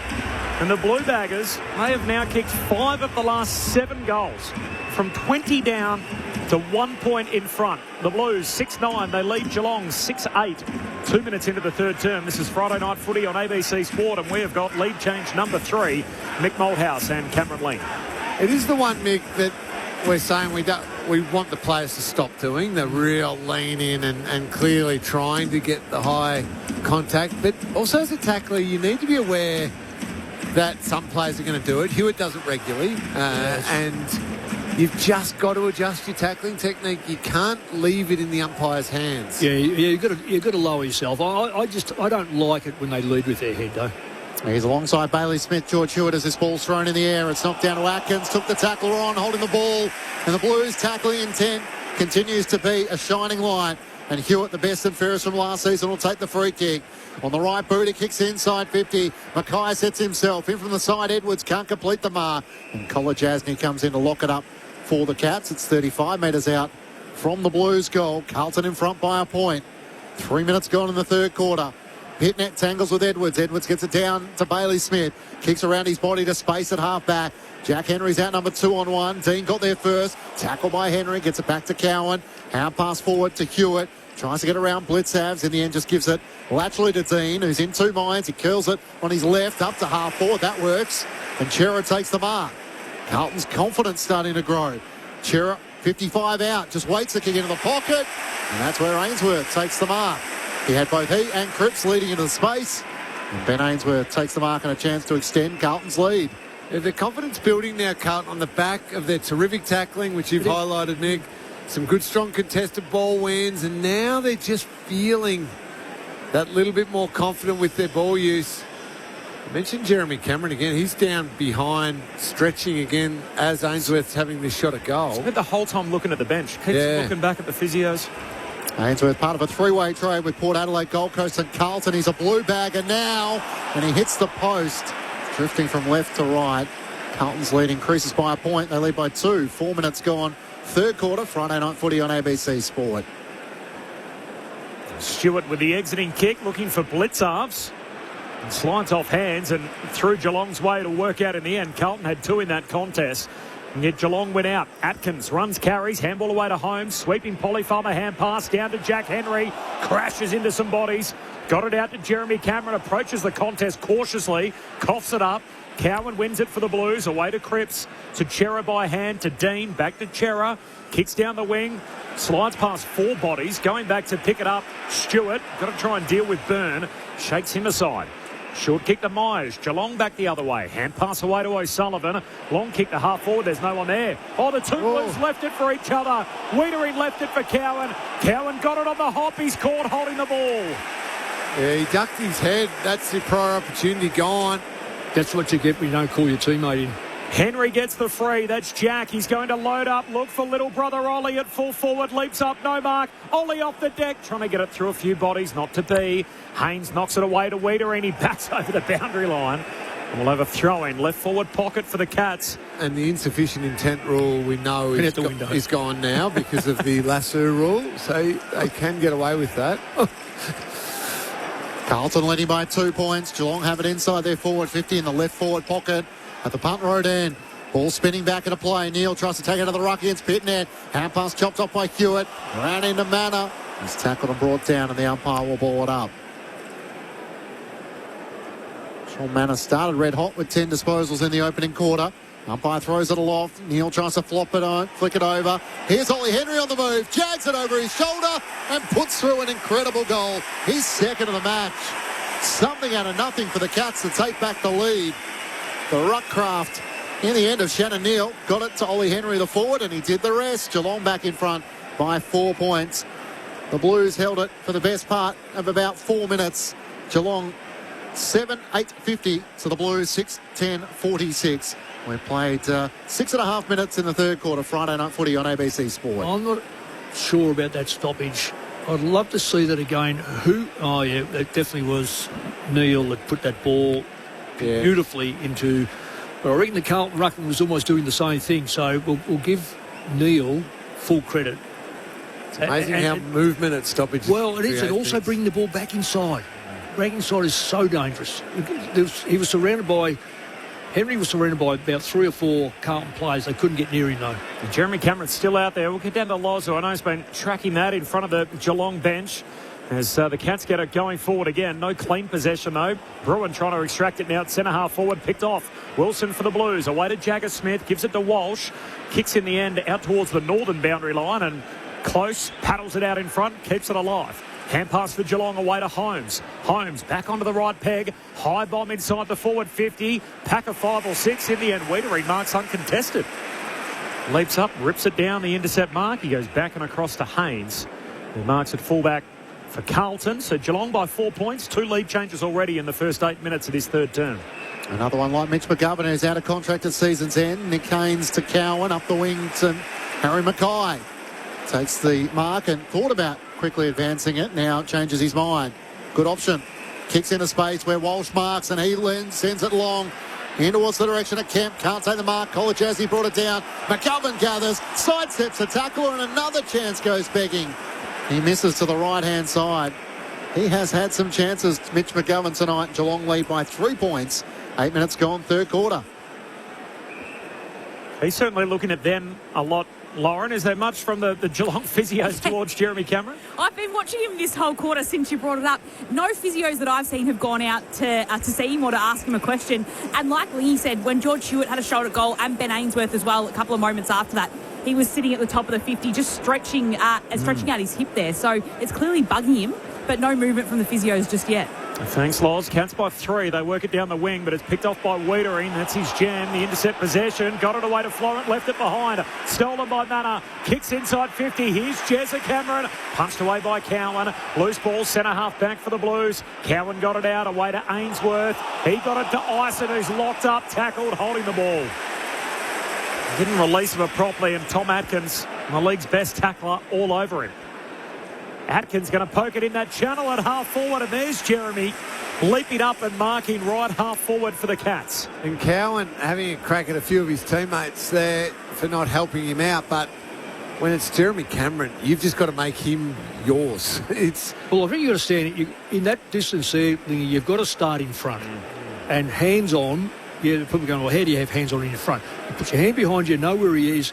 Because if you give him space in front, he's just going to use that space, which he's done all his career. Takes advantage of the ski rope there. Jeremy Cameron on his drop punt as it sails goalward. It misses. Getting close to the man on the mark. I reckon he's worried about his distance. Yeah, I agree. Whatever's tight. 4-point lead for Geelong. We're 10 minutes into the third term. There's been 2 lead changes in the quarter already. 4 for the night. Geelong did lead this game by as many as 20 points. It's a 4-point game now. Cats on top. Friday night footy on ABC Sport. Not forgetting the Blues have won 3 of the last 4 times these two sides have met. Dean from the back pocket to Wiedering. Long searching kick for Haynes. Just takes it inside the field of play as Neil tried to corral him out. Inboard to Cowan. Works it up the wing to Ison. Has it left half back. Geelong by 4 points. Jack Ison spinning the footy in his hands as he looks at the options. Akers wants it long down the wing. He goes with a piercing left foot kick. Edwards tries to juggle the mark. Can't hang on to it. Had the arms chopped in the eyes of the umpire. And get the free kick at right half back for the Cats. Yeah, I think it just took too much time to kick the ball long instead of short. I don't necessarily like all short kicks, but he should have gone short. Clear target by the Carlton player. Cats are switching play. Going to try out the northern side. Guthrie goes short to O'Connor. Still at left half back. It's a slow switch though, so well done Carlton. Just pushing them backwards and not allowing them to quickly go. Back to home. Short kick to Myers. Centre half back, and now at the southern side again. To right half back for Kolajasny. Off he trots. Hand pass away to Bailey Smith. And he gives a handball along the boundary line to O'Sullivan. Still in Geelong hands. Kicks down the line. Looks for Edwards. Cowan right there with him. Spoils. Breaks it up. It's out of play. Now, really well handled by the Blues. Geelong tried the first switch. It was slow and backwards, and they covered it well. They tried to go back to the original side. Covered that one. Geelong trying to invent something with a couple of little handballs and just nothing on. Really well defended. The Premiership Cat. Cameron Ling with you on ABC Sport. Mackay trying to knock it down straight to Dempsey. Hand pass of the runner Manor in the right forward pocket. Kicks the beauty. Of course he does. A textbook small forward who loves the tight finish in the right forward pocket. And Sean Manor puts through his first of the night and gives the Cats a little bit of breathing space. A 10-point lead. 8-9-57 to the Blues. 6-11-47. Friday night footy on ABC Sport with Mick Malthouse and Cameron Ling. That one came from, so Billy Wilson it was, Nick. You can see here on this replay, Billy Wilson's man as opponent. He doesn't know, should I go up to the stoppage with him or should I just stay back and protect a little bit? And in the end, was just no man's land. Number 15 just there, just doing absolutely nothing. Manor gets the forward handball and a beautiful finish. But Wilson just early on in his career learning, do one or the other. Yeah, that's right. You can't get stuck halfway. Yeah, correct. Lauren Borden on the boundary. Mark Pitnett's getting a fair bit of attention from the physio at the moment on that hip region. So that's where he copped a knock from Sam de Koning in the second quarter, I think it was. So that seems to still be giving him a little bit of trouble, and the physio's looking at it now. Mackay rucking for now. Wins the hit out down to Cripps. Handball away to Hewitt. The 1-2 with Mackay. And then goes back again to Mackay, who turns and then just bangs it deep forward. Kemp the target through the hands of de Koning. Slides out the back. It'll sit for Byrne. Byrne outside of the boot, trying to trickle it through. Just squeezes it in. And Carlton get that goal straight back. Trims Geelong's lead to 4. The Baggers 7-11-53. Geelong 8-9-57. 14 minutes played now, third term. Friday night footy on ABC Sport. The coaching icon, Mick Malthouse, and the legendary Cat, Cameron Ling. Well, it was a good crumb. It was good play, period. If you look at what happened in the middle, Mackay finally had to kick the football.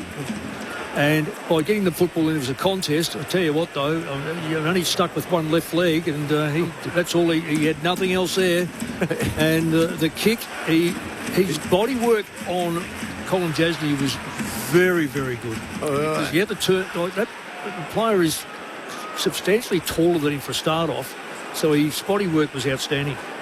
Threw his head back, thought he was going to miss it, then turned that into celebration. Walsh out of the middle of the ground. Half pass to Cripps. The run from Florin. Tries them inside 50. Kemp over the back to Koning. Surely a free kick. Umpire says a push in the back eventually. And de Koning just had gathered up momentum and really had nowhere to stop and crashed into the back of Brody Kemp directly in front. That's 2 in a row though, Clinchy. De Koning has misread the flight of the ball.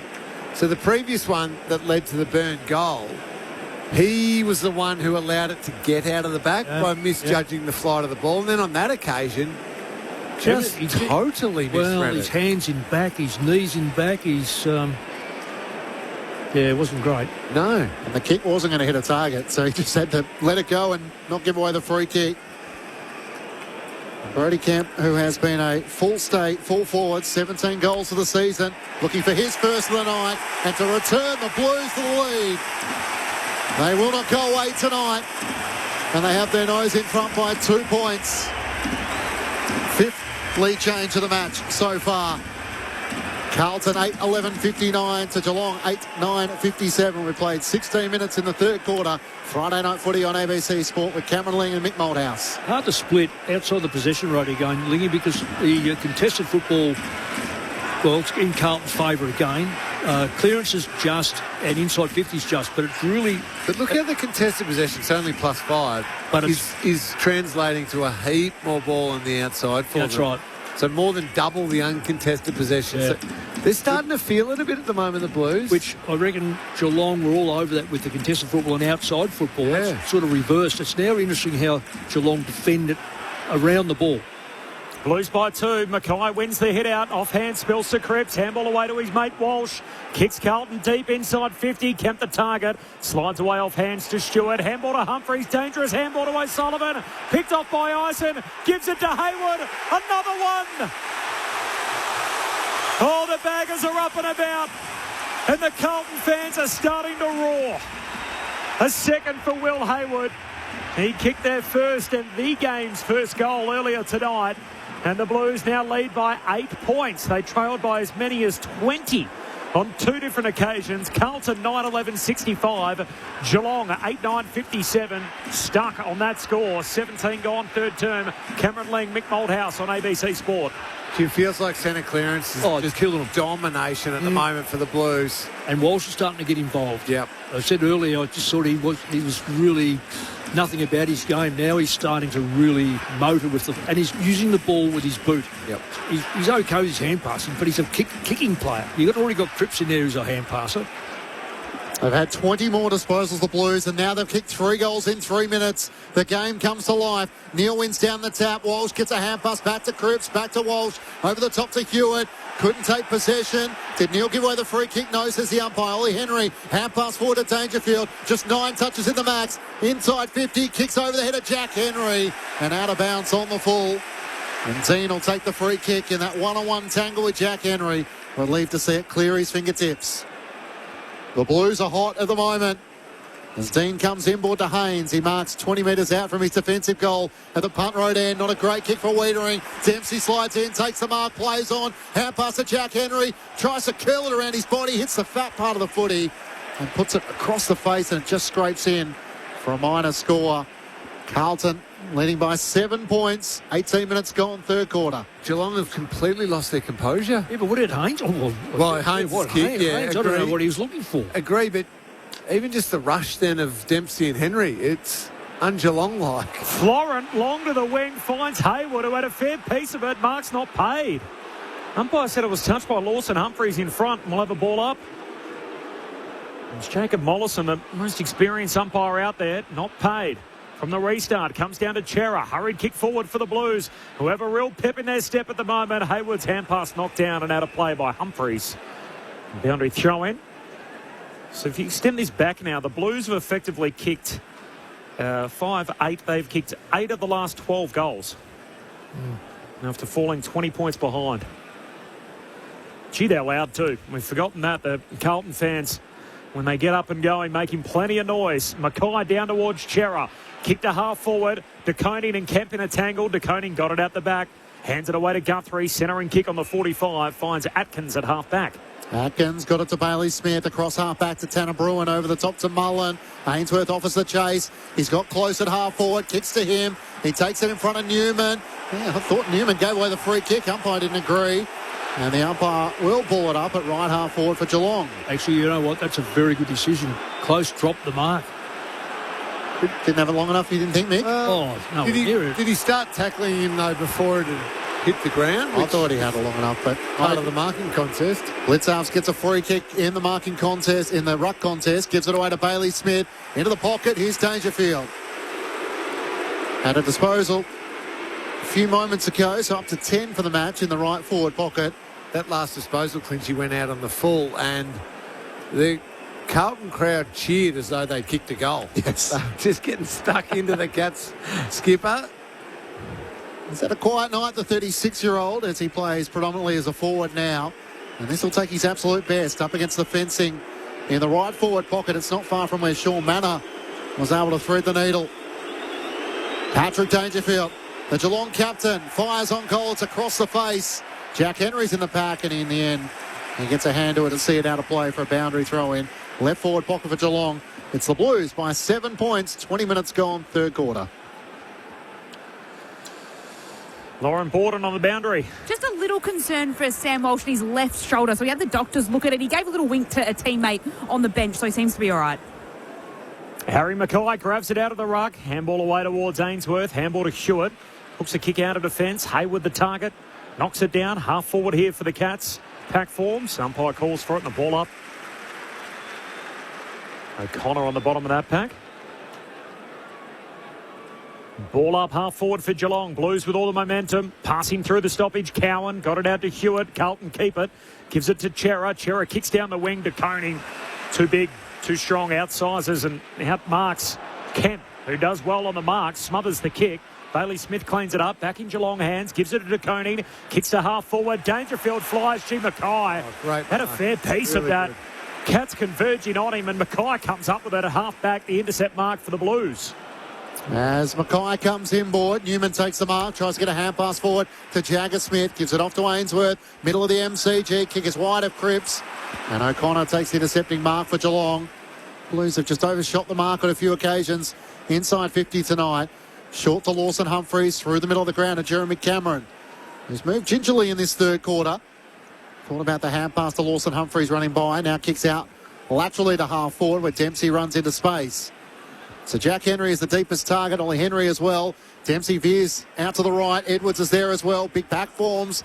Off hands Mackay and Dean see it out of play in the left forward pocket. Lauren Borden on the boundary. Lockie Cowan's down there deep in defensive 50. He can't run. It looks like he's struggling with his left ankle and he's limping around the 50. Yeah, the physios are trying to get to him, Loz. They're hanging outside the boundary right now. They're desperate to go and check him out, but he's got to stay involved here, manning up on Jeremy Cameron. I thought he might have been able to hand over there, Lingy, rather than take care of Jess with the bung ankle. Boundary throw in. Mackay knocks it down to Dean. Carlton win it at the source again. Handball away towards Haynes. Handball to Newman. Kicks out of defence. Up towards the centre square. Inadvertently socket away by O'Connor. Young just punches it forward for the Blues. Up to halfway. Stewart picks it off for Geelong. Hand pass away towards O'Connor. O'Connor goes back by hand to Guthrie, and Guthrie's retreating to DeConing. So Carlton by 7 points. They've kicked the last 3 goals. The Blues have kicked 6 of the last 8 and 8 of the last 12 in the game.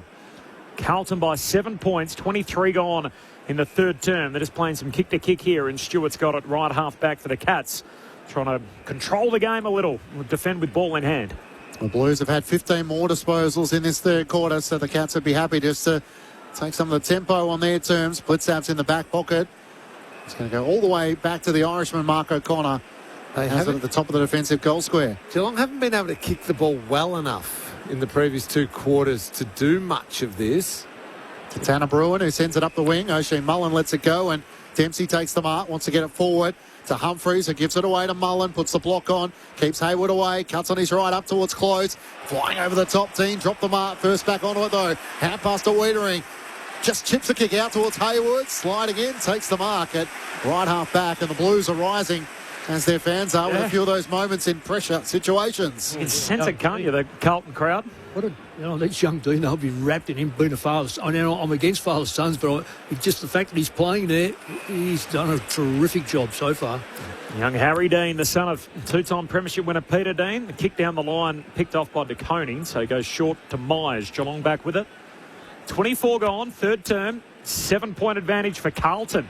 That's a turnover too. Myers kicks it straight to Hayward. Now both teams trying to pump the brakes. Centering kick, dangerous. Bailey Smith floats through and intercepts. He's got Cameron in the corridor, finds him. And Cameron marks true centre half forward, and Will Hayward, who took the mark, immediately said pump the brakes to slow it down, and then too much hang time on his lateral kick, and Bailey Smith An easy shark for him. Yeah, but you still come and meet the football. The Carlton player, I reckon the Carlton player's at fault there. If he'd have one step forward, he marks that football. Haynes. Yep. Yeah. Instead of giving it up. Yep. So Jeremy Cameron, who's fighting through a little bit of a troublesome hip, but you wouldn't know it. Jezza keeping the Cats in it. He knocks through his third of the night, and their champion goal kicker brings Geelong within a point. Carlton 9-11, Geelong 9-10, 25 gone in the third. This is Friday Night Footy on ABC Sport. You're right, Mick. So Bailey Smith read that beautifully. Watching the replay of it, it just read the cues of the kicker and thought he's committed to kicking this and closed it down with genuine speed. But in that situation, Haynes has got to assume that somebody's coming from behind. So even if he takes a step towards it, Haynes, Smith's not going to get there. No, it might not even end up a Haynes mark, but it ends up a 50-50 ball. Of course it does. And they had two numbers there. That ball could have gone to either one of those Carlton players. But so you pay a penalty when you... This is the bare 1% basics of football. 3-3 for Jeremy Cameron tonight. Pitnet beautifully out of the middle. Got to Walsh. Off balance. Kicks inside 50. It won't get to Flynn Young. And Connor O'Sullivan going back. Peeled off against Kemp and takes the intercepting mark. So that makes it 6 scoring shots, Clinchy. That means all 6 games he's played against the Blues since joining the Cats, he's had at least 6 scoring shots. What a good matchup. Wiedering's going to take an uncontested mark here as the kick up the wing from O'Sullivan is chopped off. And the Blues with 4-3 in this third quarter as they've taken the lead. Geelong being challenged. Wiedering out to Newman. It gets a word or two from the bench as to how long's remaining. 26 minutes gone in the third quarter. If he is out to the left, sends it long inside 50. Pitnet's gone forward, trying to rise against O'Connor. Can't take the mark. Humphries got it back to Stewart. Tackled by Byrne. Lost it. Spills back to Humphries. Hand pass to Bruin. They're feeling the heat. Cripps lays the tackle. It's over the shoulder. And they get out of jail with a stray attempt by the Carlton captain trying to put the pressure on in the back pocket for the Cats. Blues by a point. Bruin keeps it moving. Finds Humphries. Humphries just dumps the kick to the back pocket for O'Connor. Dabs it against the boundary line and finds Guthrie.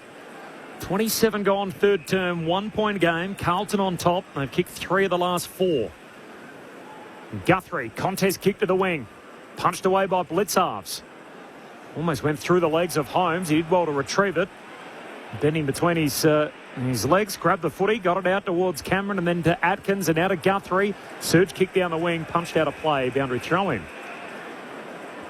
Injury watch tonight. Lockie Cowan's got that hurt ankle. He's off on the bench at the moment. Updates to come with Lauren Borden.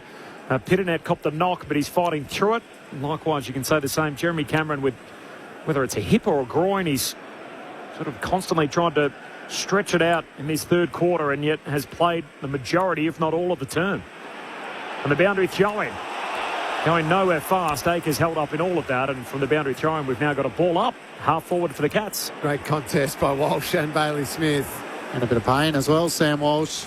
Oh, yeah. Is it shoulder? Lauren Borden told us about that shoulder where he gave a little wink to the bench to say he was okay. He's probably not winking at the moment. Feeling every bit of the pain. Pitnet tried to take it to the ruck. It's smothered by Max Holmes, who has it locked to his chest and can't get a disposal away as Hewitt lays the tackle. Well, she's pretty tough, isn't he? Yeah. Oh, yeah. Cats with the last goal of the quarter so far. Here he is, Walsh on cue. Kicks the ball up the wing that bounces end over end up towards Hayward. He takes possession in front of Kolajasny. Has players streaming past to Cripps boundary side to Ison, who tries to slap it on. O'Sullivan got a touch onto it and Blitzhouse. It ricochets off him. Was it off the boot? No, the umpire says throw it in. I might just check this. A couple of Carlton players gestured thinking it was off Blitzhouse's boot, but I think it came off his hand. He just didn't take it cleanly. But that sort of slap on from Jack Ison, it doesn't quite work at the elite level. Got to take possession of the footy and get it going forward. The Blues by a point. Carlton fans very much involved. A 1 point game. As Blitzarves falls over, Pitternet wins the hit out down towards Hayward, trying to wrestle free the tackle. Pack forms around him. In the end, the ump says holding the ball. Wow. Oh, my goodness. How's that holding the ball? He just had no chance, did he? I think the umpire thought he had an arm clear. Bailey Smith comes up with it for the Cats. Handball put his teammate under a fair bit of pressure, and in the end, the walls close in, and Guthrie's caught right on the defensive 50, ball up. And so that's not a free kick. That's not a free kick, and that's identical to the other one. Yeah. So half forward here for the Blues. The waning moments of the third term. Pitternet palms it down. Next clean possession. Cripps over his head. Got it out towards Ainsworth with the handball. Kicks to full forward. They all leave patted. Stewart spills the mark. Comes down to Bruin. Gang tackled and a ball up. Centre half forward for the Blues. 30 metres out from their goal at the city end. Carlton by 1. Half-hour mark, third term. Carlton pinch one here. Edwards goes up in the ruck. Uncontested in the end. Humphreys has it locked to his chest to Hewitt and Byrne. Both lay the tackle. It's only about 35 metres out from the Carlton goal at the city end. Edwards and Pitnet. Edwards wins down the tap. On the move, Ainsworth. Ran into a dead end. O'Sullivan got it to Evans. Trying to break away from Bruin. Loses it. Stewart 1-2 with Myers. Stewart just gets it out of there from the back pocket. Up to half back. Neal sliding in. Can't take the mark. Atkins tries to gather. Walsh gathers him. Got it away to Myers. He dodges and weaves away a couple of tacklers. Gets it to Tanner Bruin. They're on up at half forward. Jack Henry and Jeremy Cameron. Dean throws a boot at it. He'll take that. Got it out of play. It would have been a lasso free kick. It's Jack Henry's going to go a barrel. And this will be a score if it rolls towards the goal mouth. It won't. Carlton get out of jail there. It was a 2-on-1 and Dean rolled the dice, got boot to it, gave away the free kick, and in the end the time fell on his side. But it's the Blues who lead by a point at three-quarter time off the back of 4-2 to Geelong's 3-2 in that third quarter. And it's Carlton 9-11-65 to Geelong 9-10-64. That's after Geelong led by 19 points at quarter time and by 5 points at half time. For the Blues, 2 goals to Flynn Young, 2 goals to Will Haywood, individuals to Cherub, Kemp, Hewitt, Ison and Byrne. While for the Cats, 3 goals to Jeremy Cameron, 2 goals to Ollie Dempsey and to Ollie Henry, individuals to Manor and Jack Henry. A stat doing the rounds, Corby, from Sir Swamp Thing, is the last Carlton coach to win their first 3 games was David Parkin back in 1981. That's the piece of history Josh Fraser is trying to create tonight. 3 in a row.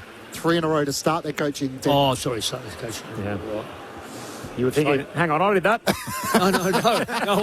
No, I probably didn't do that. No, not at all. No, I was just thinking, really? Back there for 3 in a row. Carlton haven't been that bad. First 3 games have been wins. Of a coaching tenure. Of a new coach. Yeah. Well, the old coach and maybe some of the three-quarter time advantages and the leads and the hoodoos and everything might have disappeared with it. At least Carlton are hoping so. They have 2 wins, 3 losses when leading at three-quarter time this year, having won their last 2 games from such a position. Let's see what we get from Carlton in this final term. The Blues by 1. Is there another upset brewing at the MCG? This is Friday Night Footy on ABC Sport. Adventure awaits little ears with free audiobooks. Most intriguing. Like the 13-story Treehouse. How do you turn this thing off? And The Wind in the Willows. The best stories in the world. Find free audiobooks for little ears on the ABC Listen app. This is the 2026 AFL Premiership season with ABC Sport. How about this for a tone setter? Carlton's in front. For the first time since the opening 10 minutes of the game, George Hewitt knocks it through, and the Blue Baggers, they have now kicked 5 of the last 7 goals. Umpire throws it along. Neal tries to flick it over. Here's Ollie Henry on the move. Jags it over his shoulder and puts through an incredible goal. He's second of the match. Something out of nothing for the Cats to take back the lead. Mackay trying to knock it down straight to Dempsey. Hand pass to the runner Manor in the right forward pocket. Kicks the beauty. Of course he does. To Mackay. He turns and then just bangs it deep forward. Kemp the target. Through the hands of DeConey. Slides out the back. It'll sit for Byrne. Byrne outside of the boot trying to trickle it through. Just squeezes it in. Blues by 2. Mackay wins the hit out. Off hand spills to Cripps. Handball away to his mate Walsh. Kicks Carlton deep inside 50. Kemp the target. Slides away off hands to Stewart. Handball to Humphreys. Dangerous handball to O'Sullivan. Picked off by Ison. Gives it to Haywood. Another one. Oh, the Baggers are up and about. And the Carlton fans are starting to roar. The AFL on ABC Sport. On radio. ABC Sport Digital Radio. And ABC Listen. Sounds here from the third term. The Blues well and truly in this game up until their necks. They've got their nose in front. It is more than half time. It's three-quarter time here at the MCG, and it is Carlton by 1 point. As Friday Night Footy unfolds here on ABC Sport with the best in the business, the legendary Cat Cameron Ling and the coaching icon Mick Malthouse. Mick, at the moment, all the matchups probably favour Carlton a little bit. Close enough, yeah. Yeah, Oisin Mullen was on Cripps. Well, they've dropped that in that third quarter as Cripps is up to 20 touches. I know he mainly handballs, but he was getting it and laying it off. Yeah, Mullen only had the 8 touches. Tom Atkins in the middle of the grounds only had the 7 touches for the Cats. Not enough. Probably would say Jeremy Cameron's got the nod over Cowan at the moment, but most of the others are certainly favouring Carlton a little bit. They'd be feeling great about themselves because they're winning contested possession. It's turning into uncontested possession, which is turning into inside 50s, which is turning into shots at goal. Now, they haven't capitalised on all of those, Mick, but a lot of the signs are there for a real upset victory here because of the work since quarter time that the Blues have put in. I'm just looking at the inside 50. It's 39 Geelong, 35 Carlton. I know the first quarter was 9-15, so that's a difference of 6, but the overall difference here is, say, from that, it's only 1 difference. So, what? Well, I guess when you look at that, that's why the game is so close. But when Geelong break, and if they can win more of the football, which in the last couple of quarters, they got dominated in the second quarter, relatively even in the third quarter. It's just that it's where you get the ball in. It's the old thing of how many positions you get. What was happening in the middle when Carlton was scoring, they were getting a lot out of the middle through hands on with Cripps to Walsh, who was just doing everything that you're supposed to do. Get the ball in there quickly before at 6-6 before the 7th is already on its way down there. 10 clearances for those two combined, Cripps and Walsh, and they are starting to get dynamic ones, which are the really important ones. Not just, as you say, not just nice, easy. Not flip it out. Yeah. It'd be interesting to see if he kicks from the centre square that not necessarily Walsh has got, but how many have got it into that contest area. Yeah, to highlight that, so from the centre bounces for the whole game, Geelong have only scored 1 point from centre bounce clearances. Carlton have scored 3 goals. Yep. Well, there it is. So a 17-point difference there, and we are talking about a 1-point ball game. Yeah. Keep in mind, too, the whole way through, the very first score of the night was a behind for Ollie Dempsey. It was really a goal. Came off his leg below the knee. If David Roden had called for the arc review and the game ended now, and that was a goal, Geelong would be winning as opposed to being 1 point behind. We got another quarter to see if we can get more of a definitive outcome. Lauren Borden on the boundary. Jeremy Cameron spent most of that three-quarter time huddle getting work done on both his hips, so lying on the floor getting work done from the physio. Sam Walsh is starting on the field but did get his shoulder checked out too. 1 quarter to decide it and 1 point game. It is Carlton on top for now. A couple of handballs got out to Walsh and then a hand pass inside finds Florin. He gives it off to his former teammate and current teammate. As the hand pass to Hayward and then to Cripps. He kicks deep forward. There's a mark going to be paid to Kolodjasny as he jumps in front of Ison. And Kolodjasny's going to move it out towards half-back, finds Dempsey. Carlton by a point. Opening moments here of the 4th and final term, Friday night footy on ABC Sport. They've had 5 lead changes throughout the night. The Blues have won 3 of the last 4. Up the wing, the mark is taken by Edwards. Tries to release Holmes, who has a little fumble, gives it back to Edwards, and now to Manor against the boundary line. On the one wing, kicks up to Neal. Dean got there late, crashes into him. Shannon Neal has it, 2 kicks out from goal. He's got Cameron all on his own, and Blitz has. And Frankie Evans in the middle. Evans out weight, fought well, got it down to Cowan, and somehow they avoid the disaster. The kick up towards halfback. Neal gets it down to Oisin Mullen. Tries to knock it on to Bailey Smith. Ball pinballs around. Manor gathers. Kicks inside 50. Nothing but Blues jumpers there. And Jagger Smith takes the mark. That's very un-Geelong-like to lose possession at the source in the goal line. Turnover on the kick finds Ollie Dempsey of the Cats. Got a hand pass away towards Holmes, who runs, takes some ground, loads up from 55 out. It's right to the behind line. Ollie Henry's claiming it. David Roden said it was over the line and a behind. I reckon he juggled it.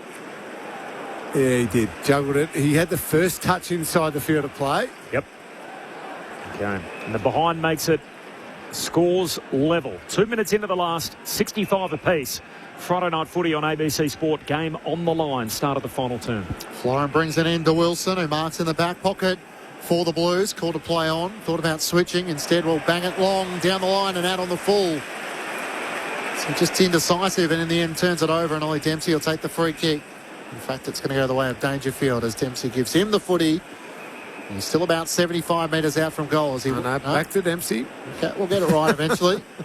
He just had to come 2.5 metres further down. Clinchy. We played 2 minutes in the final term. Dempsey darts out to the right, kicks inside 50. Ollie Henry presents, can't take the mark, kneels the Cromer. Can't get it to Mullen. Picked up by Dean of the Blues. Hand pass to Cowan. Can they clear it here? Out towards Blake Acres at right half back, and he has space. He runs up the wing, works it up to Jack Ison, who might give it back to Acres. Keeps the running chain going. He looks up inside 50. Instead goes shorter than that, and Hayward takes the mark.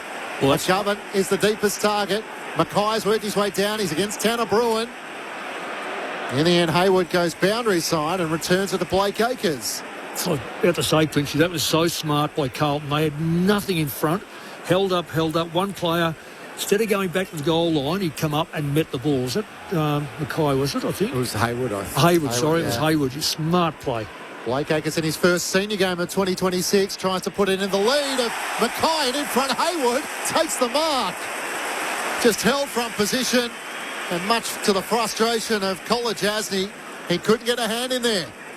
Yeah, it was a slow set piece, Lingy. Yeah, it was a clever kick. Oh, you're right. I think it was Mackay who was his actual target, but it was a late centering of the ball, but not one of those high loopy ones that are easy to spoil. Just punched it in straight in, fairly low, fairly quick, and College Asney couldn't react quick enough. Hayward could, and a nice simple set shot at goal. What a kick this is for Will Hayward, the former Swan. Kicked 3 goals against the Brisbane Lions in round 9 for his third for tonight, and the lead for the Blues. They're up and about in the final term as they take the lead by that kick. Carlton 10-11-71 to Geelong 9-11-65. First goal of the final term goes the way of the Blues. Will Hayward with his third. We played 4 minutes on Friday Night Footy on ABC Sport with Mick Moldhouse and Cameron Ling. Carlton have scrambled really well a couple of times deep in defence to stop what almost looked like certain goals for Geelong. Twice, yeah. And then even that bit, as you just said, Mick, really clever because it could have blazed away, could have tried to go over the top. 4v1. Probably got intercepted by the Cats. Instead, patient, wait for Hayward to make that lead-up move, then use Acres, who was free, and then a really clever centering kick. They've got the composure at the moment, whereas the Cats are looking rushed and a bit discombobulated at the moment. He was, of course, part of that trade for Charlie Curnow to head to Sydney. Will Hayward with 3 tonight and gives Carlton back the lead, a 6-point advantage. Geelong out of the middle. Holmes gives it to Bailey Smith. Straight up the pot to Dangerfield, who marks a true centre-half forward. He'll kick from right on 50. Yeah, very good play by Smith. Come out, weighted up. He had targets in front of him and used the one that was coming straight at him. Paddy Dangerfield's got very strong hands. That prelim performance is still there in the memory bank.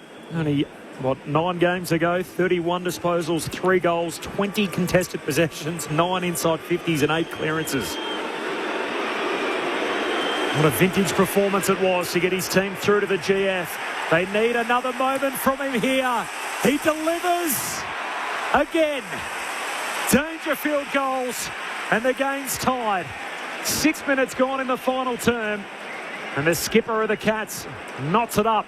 10-11-71 apiece. Friday Night Footy on ABC Sport. Cameron Ling, Mick Moldhouse. Centre clearances again, Mick. Yep, straight ahead. It's the easy way home, isn't it? Yeah, and you've got to take advantage of it too. If you do get that centre clearance, as you said, Bailey Smith did.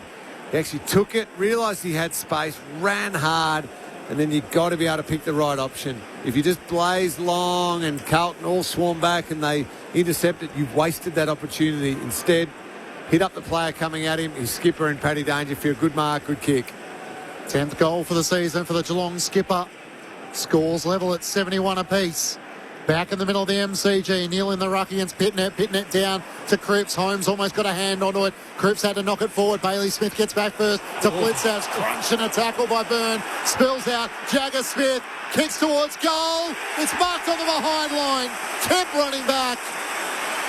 This time it's a Blues centre clearance. And they all go to Taylor Byrne.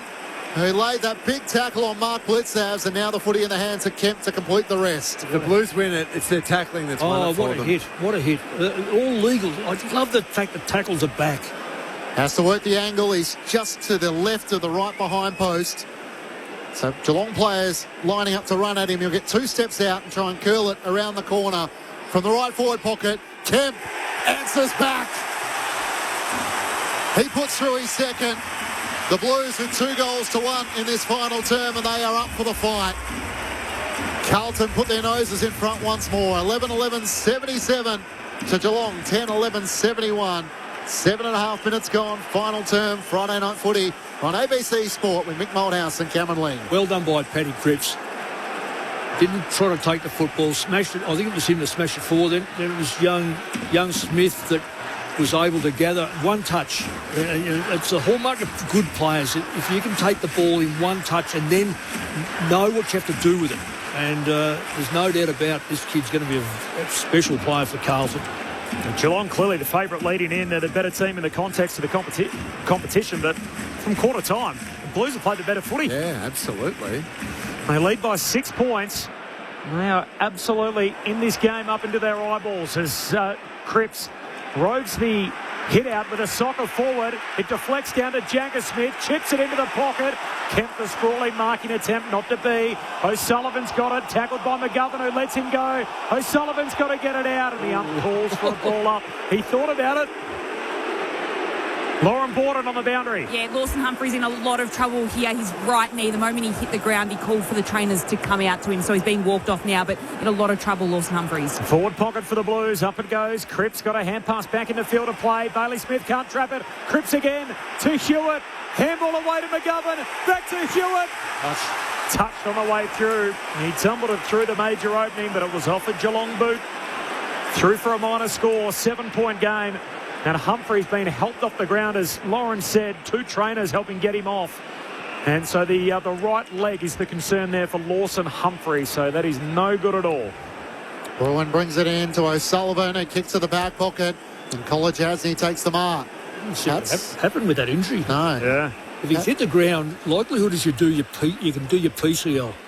Cats all of a sudden need a bit of composure. Myers up the wing. Dangerfield thought he was taken high. No whistle. Ball spills off hands. Ollie Henry and Haynes tangle, and it goes out of play. Lauren Borden on the boundary. Lawson Humphreys has just limped down to the room, so the trainers basically said, are you okay to walk down by yourself? And he's gone down there, and a few more trainers are following. Oh, no, he hasn't landed on his knee. So half forward, he lost his footing, and I reckon it's foot or ankle. I think it's ankle more than knee. Okay. Yeah. It's his right leg that's the concern, being carried off the ground, and his studs just got caught in the ground as he started to land, which created that jolt. From the stoppage, Carlton win it again. Ainsworth kicks inside 50. Kolajasny spills the mark. McGovern got it out in front of Kemp. Kemp's hand pass swatted down. Kemp gets a second go. Handball out in front of Hayward. Shoots from 35 out. Misses near side or behind. It is all Carlton. The Daggers by 8 points. They lead it 11-13 to 10-11. 11 minutes gone, final term. 8-point lead for the Blues. Friday night footy on ABC Sport. 5 lead changes throughout the night. Geelong drew level early in the final quarter, but the Blues have had the measure. 10-6 since quarter time. Desperation from Ainsworth. Did he dive on the footy? Umpire circles and will ball it up. Pinnet's done well to come back. That is him out there, isn't it? Yep. Yeah, he's done very well to come back with that hip. Carlton by 8 points. Pitnet and Blitzhouse. Pitnet got it down. Ainsworth spinning out of traffic. Hand pass chopped off by Atkins of Geelong to Myers. Got it forward to Neal. Kicks up inside 50. Cameron 1-on-1 with Cowan. Jesmer takes the mark. Leaning back. Just 15 metres out from goal. He's not 100% right, but he was good enough in the moment. He wastes no time. Curls it around his left and puts through his 4th. And the lead is cut back to 2 points. Carlton 11-13, 79 to Geelong 11-11, 77. 2 goals apiece in this final term. 11.5 minutes in.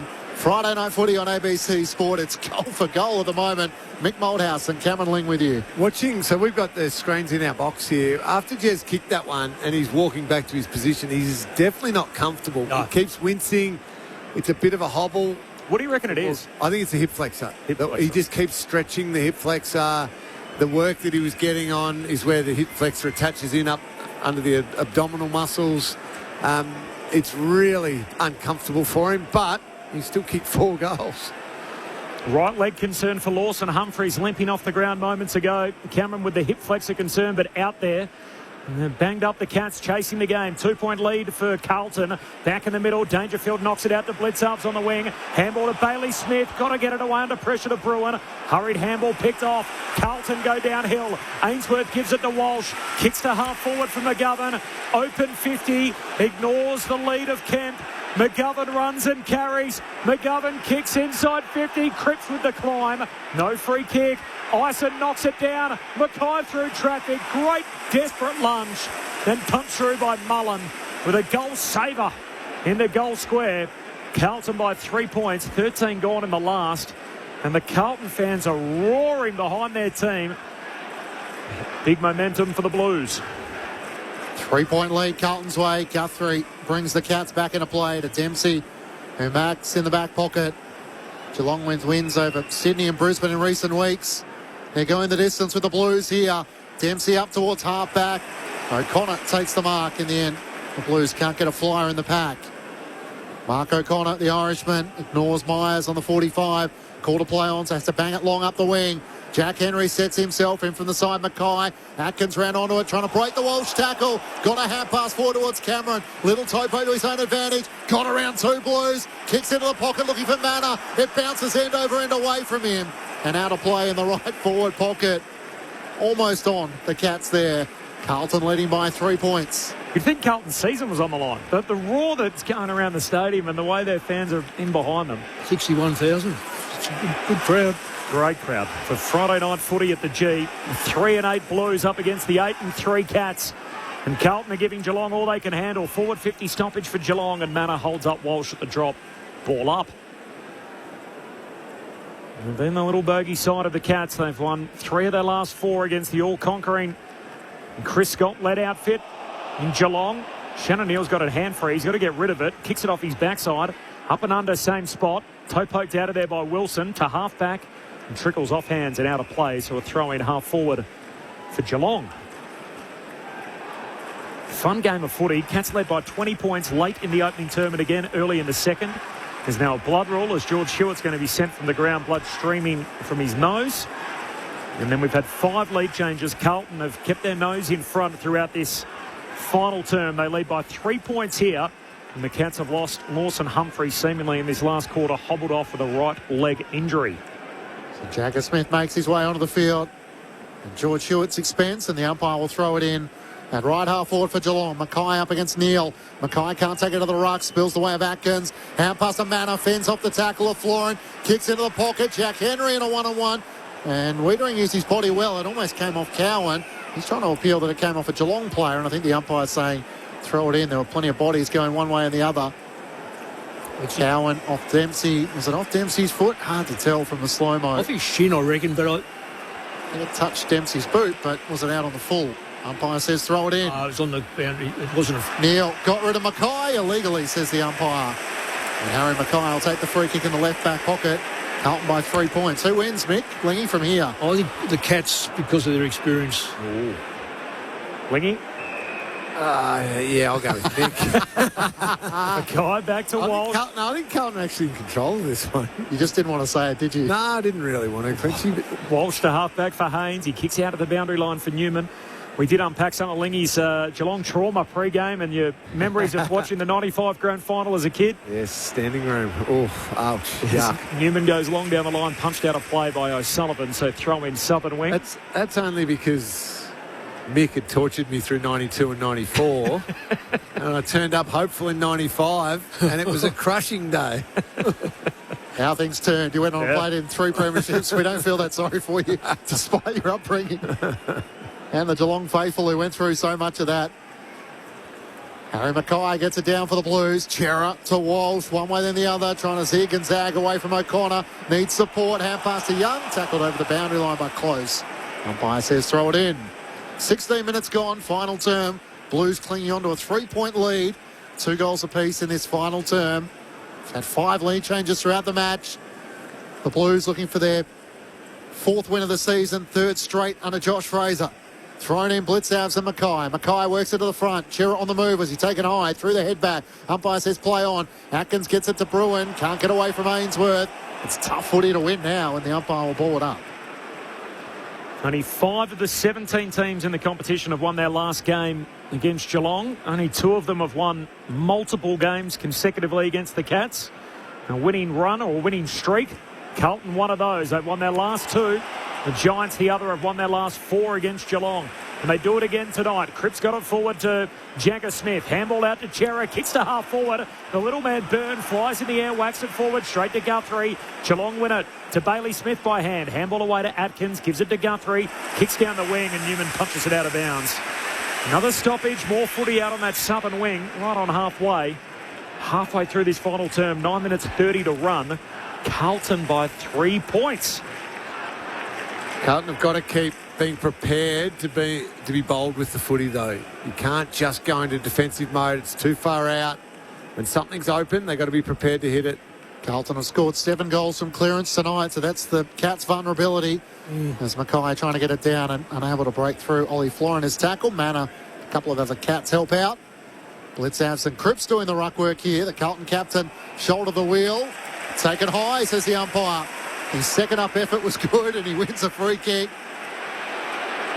Well, he's 195, so he can do ruck work. Yeah, Geelong fans think otherwise. Cripps up towards the 50. McGovern's the flyer from behind. Can't take the mark. Manor has it hugged to his chest. As Byrne and Mackay lay the tackle. It's just inside 50 for the Blues, and all of a sudden it's become a territory game. Yeah, there's not a lot of run between the lines, is there, at the moment? Blues by 3. Blitzavs protects the drop zone, wins it down to Atkins. Handball away to Bruin, kick smothered. Nice work, Walsh, the 1%er, and then the ground ball get. Gives it out to Ainsworth, kicks into the forward pocket to Conan and O'Sullivan. Both spoil it away, and O'Sullivan finds a safety at the boundary line. Forward 50 stoppage for the Blues. A boundary throw in right forward pocket. You mentioned the 1%ers, Corbs. That's been Carlton's MO tonight. Their tackling's been outstanding. A little smother there. Just a little hand in. Even when Geelong take a mark, they're straight up on the mark to force Geelong back. Lauren Borden on the boundary. Lawson Humphries has just come back up. He's doing run-throughs on the boundary. So given how he came off with a couple of trainers and everyone with him going down into the rooms, I'm surprised he's able to do this. But a right leg issue, but he seems to be running along the boundary fine. Has he got it taped up, you think, Lauren, down there? Under that sock? I'll keep having a unless look. Unless they've jabbed it. He couldn't put any weight on it coming off. If it's a lateral ligament, the likelihood is that they've just put a little jab in it. Brody Kemp's bleeding from his right eye, so he's got a little clip there, so he's off the ground with the blood room. We've got a boundary throw in now. In the end, it's almost half forward for the Blues. Rolls all the way to Walsh. The ruck's missed it. Walsh bursts his way through. Walsh misses just across the goal face. He had the ground hold its breath. It just clipped the inside of the post. It's a minor score. Carlton by 4 points. Game on the line as we tick into time on in the final term. Friday night footy on ABC Sport. Bailey Smith takes the kick in, runs his full measure up towards half back. Neal got rid of his opponent, dropped the mark. O'Connor tries to knock it on for Geelong. Dangerfield down low, breaks the Wilson tackle. Now he tries to stand up, holding the ball. The Geelong captain couldn't beat 3 of them, and he's brought down in the end. Wilson with support in the end from Flynn Young. And Wilson is going to get the free kick. Centre wing on the members' side. Carlton by 4 points. They've had the last 2 scores of the match, the Blues. As we tick past 20 minutes gone in the final term. Wilson veers out to the right. Kicks up looking for Cripps. It won't get to him. And Kolajasny peels off Frankie Evans and takes the mark. Yeah, good mark. Good safe mark. He's going to go backwards though to Bailey Smith. He takes the mark in front of Ison. All the way back to the right back pocket at the punt road end. They've gone backwards with those kicks a lot, but Carlton have then pressed down on them and haven't allowed a switch, so they're kicking from deeper. Well, Smith off a step, kicks for Jack Henry, worked his way in front of Haynes and takes the mark. There's not a lot of run for Geelong. Cameron, despite being a little ginger, worked his way from full forward all the way down to try and help out. He now makes his way back to the forward line. O'Connor gets a hand pass from Kolajasny. Kicks out to the Shane Warne wing. O'Sullivan rises, takes the mark against McGovern. Hand pass to Atkins. They run the wing. Back to O'Sullivan. Feeds it over the top to Close. They've done this well. Inside 50. Close goes himself. And misses on line to the left. His eyes lit up. It's a 3-point lead. The Blues way. 22 minutes gone. Final term. Games decided by 2 goals or less this year. Carlton 2 wins, 3 losses. Geelong 2 wins, 1 loss. And that defeat coming here at the MCG on Easter Monday. Kick-out duties here for Florent. Takes some ground and then goes long, straight up the pipe. Dangerous kick. Mullen breaks it up from Byrne. Ball hits the deck. Pack forms over the pair. Ump says, I'll have it. Carlton won't mind a stoppage there, though, given how good they've been around the clearances. Harry Mackay coming up to do the ruck. Oh, he got there late, though. Carlton by 3 points, 21 minutes into the last. Edwards wins it down. Cats get it out. Bailey Smith kicks it inside the forward 50. Need kind roll. Cowan breaks it up. Nice work. Down in front of Newman. Hand pass out to Akers. Akers pokes the kick down the wing and finds Evans. Carlton have got it. 22 and a half gone. Final term. Blues by 3. And Evans kicks down the line. Finds Ison. It's a good lead from a young fella. He's only playing his third game. 19 years of age, one of 3 teams in. Looks laterally with the kick, finds Wilson. Short kicking game for the Blues. We've seen this under Josh Fraser. They've gone up in uncontested marks. They've gone up in disposals. Just trying to take some of the sting out of the game and protect their slender lead as Mackay presents and marks. Right in the moment when they need him, their key forward hits up and marks in that channel at left half forward. The Newman kick superb. Now this is the test for Big Harry, because you get. I shouldn't talk about the big bucks because I don't believe you should get involved in money. But when you place so much faith in a player, this is his mark. If this was Jeremy Cameron, he'd be putting the glasses down. The same's got to be said about him. He's got to put this away. In a gotta-have-it moment, Harry Mackay misses near side. Makes it a 4-point game. And the back of your seat redundant in these moments. 24 gone, final term. Just over 5 minutes to go. Carlton by 4. 2 behinds for Harry Mackay tonight. Stewart out of defence to O'Sullivan. Hand pass to the runner, Collar Jasny. They send it long up the wing. Jack Henry the target. Neil helps bring it down. Close gets a hand pass to Atkins. Here goes Geelong. Our turn. Hand pass to Manor. Looks up inside 50. Dempsey on the bounce. He gathers. Cuts around a tackler. Kicks across the face of goal. And Ollie Henry sees it bounce out and play in the right forward pocket. Dempsey had to have the shot or find the target. In the end, he did neither. But that's the way that Geelong move the ball. See, Carlton have tightened up on that. They've been very, very good. And yet that one there, Harry Mackay missing the ball, he didn't pick a man up. 4-point lead Carlton's way. How telling will that miss be? Off the rucks. Dean knocks it forward to Hewitt back on the field. Hand pass chopped up by Holmes. Tackled by Akers. Ball spills clear. Goes out over the boundary line in the right forward pocket for the Cats. 25 minutes gone in the final term. The Blues clinging on to a 4-point lead in front of 61,081 fans at the MCG. Blues trying to make it 3 in a row under their caretaker, Josh Fraser. Meanwhile, for the Cats, they were bumped off third spot by the Hawks last night, trying to get it back. Socked forward by the Blues, and nice bit of work off the deck from Pitternet. Finds Mackay, who marks, and he chips it short to Kemp. So again, Carlton with possession, time ticking away, 4:45 to play.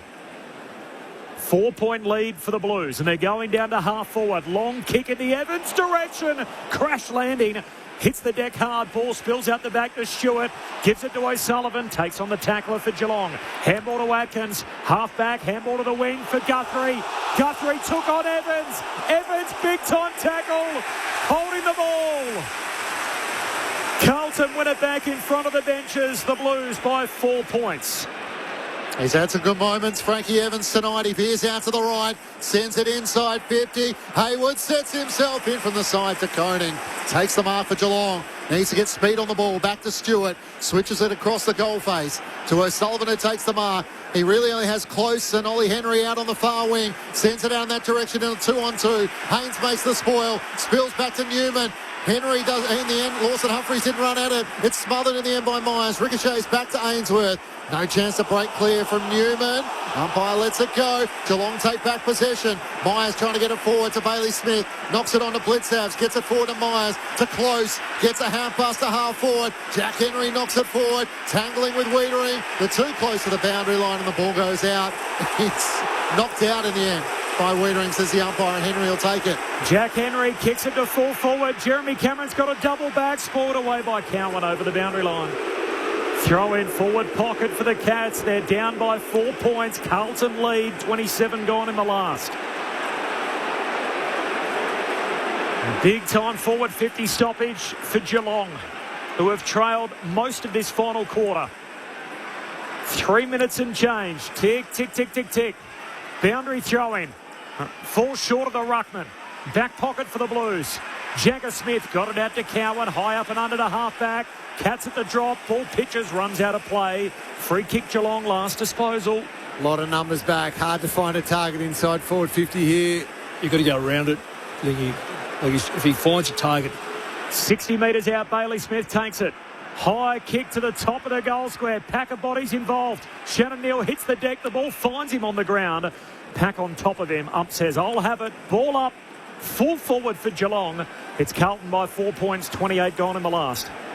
Gold Coast, Hawthorn, Port Adelaide, the only 3 losses the Cats have had this season. Neal, top of the goal square, tries to knock it down. Desperate here. Jack Henry gets it onto the boot and puts it through for the goal-ahead goal.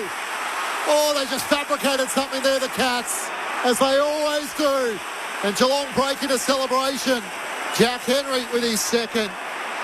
And the Cats lead by 2 points with 2 minutes 39 on the clock. 12-12-84 to Carlton, 11-16-82. All of a sudden you start to think about some of the misses at the other end. Harry Mackay most notably. And Jack Henry comes up big. He did, didn't he? It was something out of nothing. Look at the bodies around that, Nick. And yeah, one touch. Yeah. But if you can make one touch out of it, you control the ball. Now it's bobbling around. One touch, bang, kicks the goal. Now, Geelong... Oh, I was going to say they were one down in the centre square. That was going to be a problem, but O'Connor comes in. They can't get a number back now. Carlton have been excellent at centre clearances. Cats by 2. Waning moments back in the middle. Hewitt throws his body at it. Ball comes out towards Manor. He's tackled, held in. We'll do it all again. Geelong by 2 points, 2 minutes 30 to play. Plenty of time. Now they can roll one back behind the ball, Geelong, with the secondary ball up. Up it goes. Pitternet and Neal. Pitternet just hacks it out with his boot. Volleys it forward. Little fumble from Gerra. Spills it away to his teammate Cowan. Cowan kicks the Blues to half forward. At the drop, Blitzards. Intercept mark. This is where Carlton make a mistake. They're letting the loose player stand in front of the forwards. And the forwards are too far back. So you've got to come up and meet the ball if Carlton are going to get involved in the play. Cats by 2, trying to pinch it.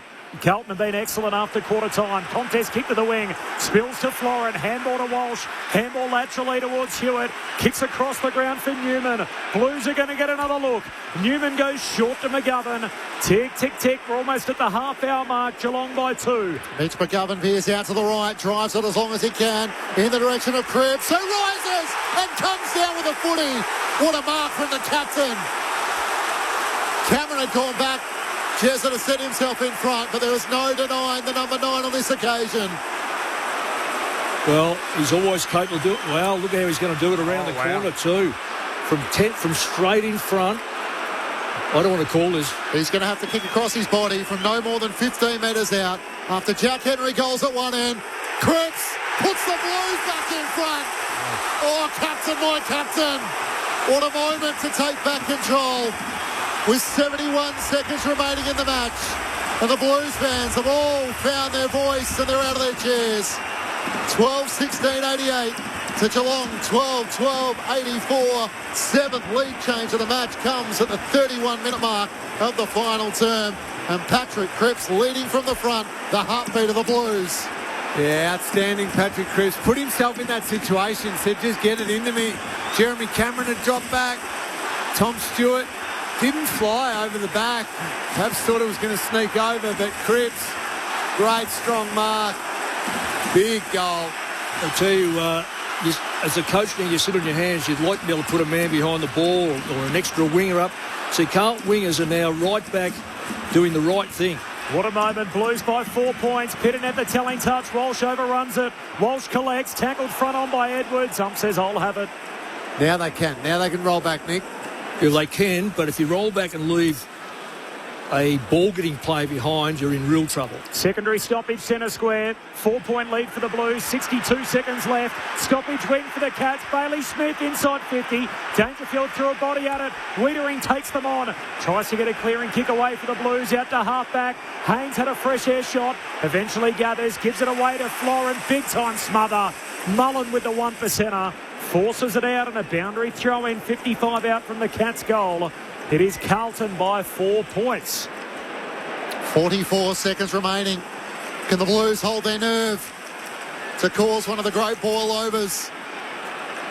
Hitting it up against Edwards. It's a shallow throw in. Edwards thumps it forward. Ricochets off Jagger Smith. Sliding in Walsh. Max Holmes lays the tackle. Umpire will ball it up. It's 45 metres out from the Geelong goal. Man on man all across the field. Cameron's in the goal square. Edwards tries to knock it forward straight to Florin. Kicks across his body up the wing. DeConey dropped the mark. O'Sullivan tries to tap it away. Mackay did enough. Kemp gathers. Tries to get a hand pass forward to Mackay. He tangles with DeConey. Big H knocks it forward. He wants the boundary line. He gets the boundary line. And every bit of territory important as the Blues have taken it from half back to half forward. A 4-point lead Carlton's way. There is 20 seconds left in this game. Carlton by 4.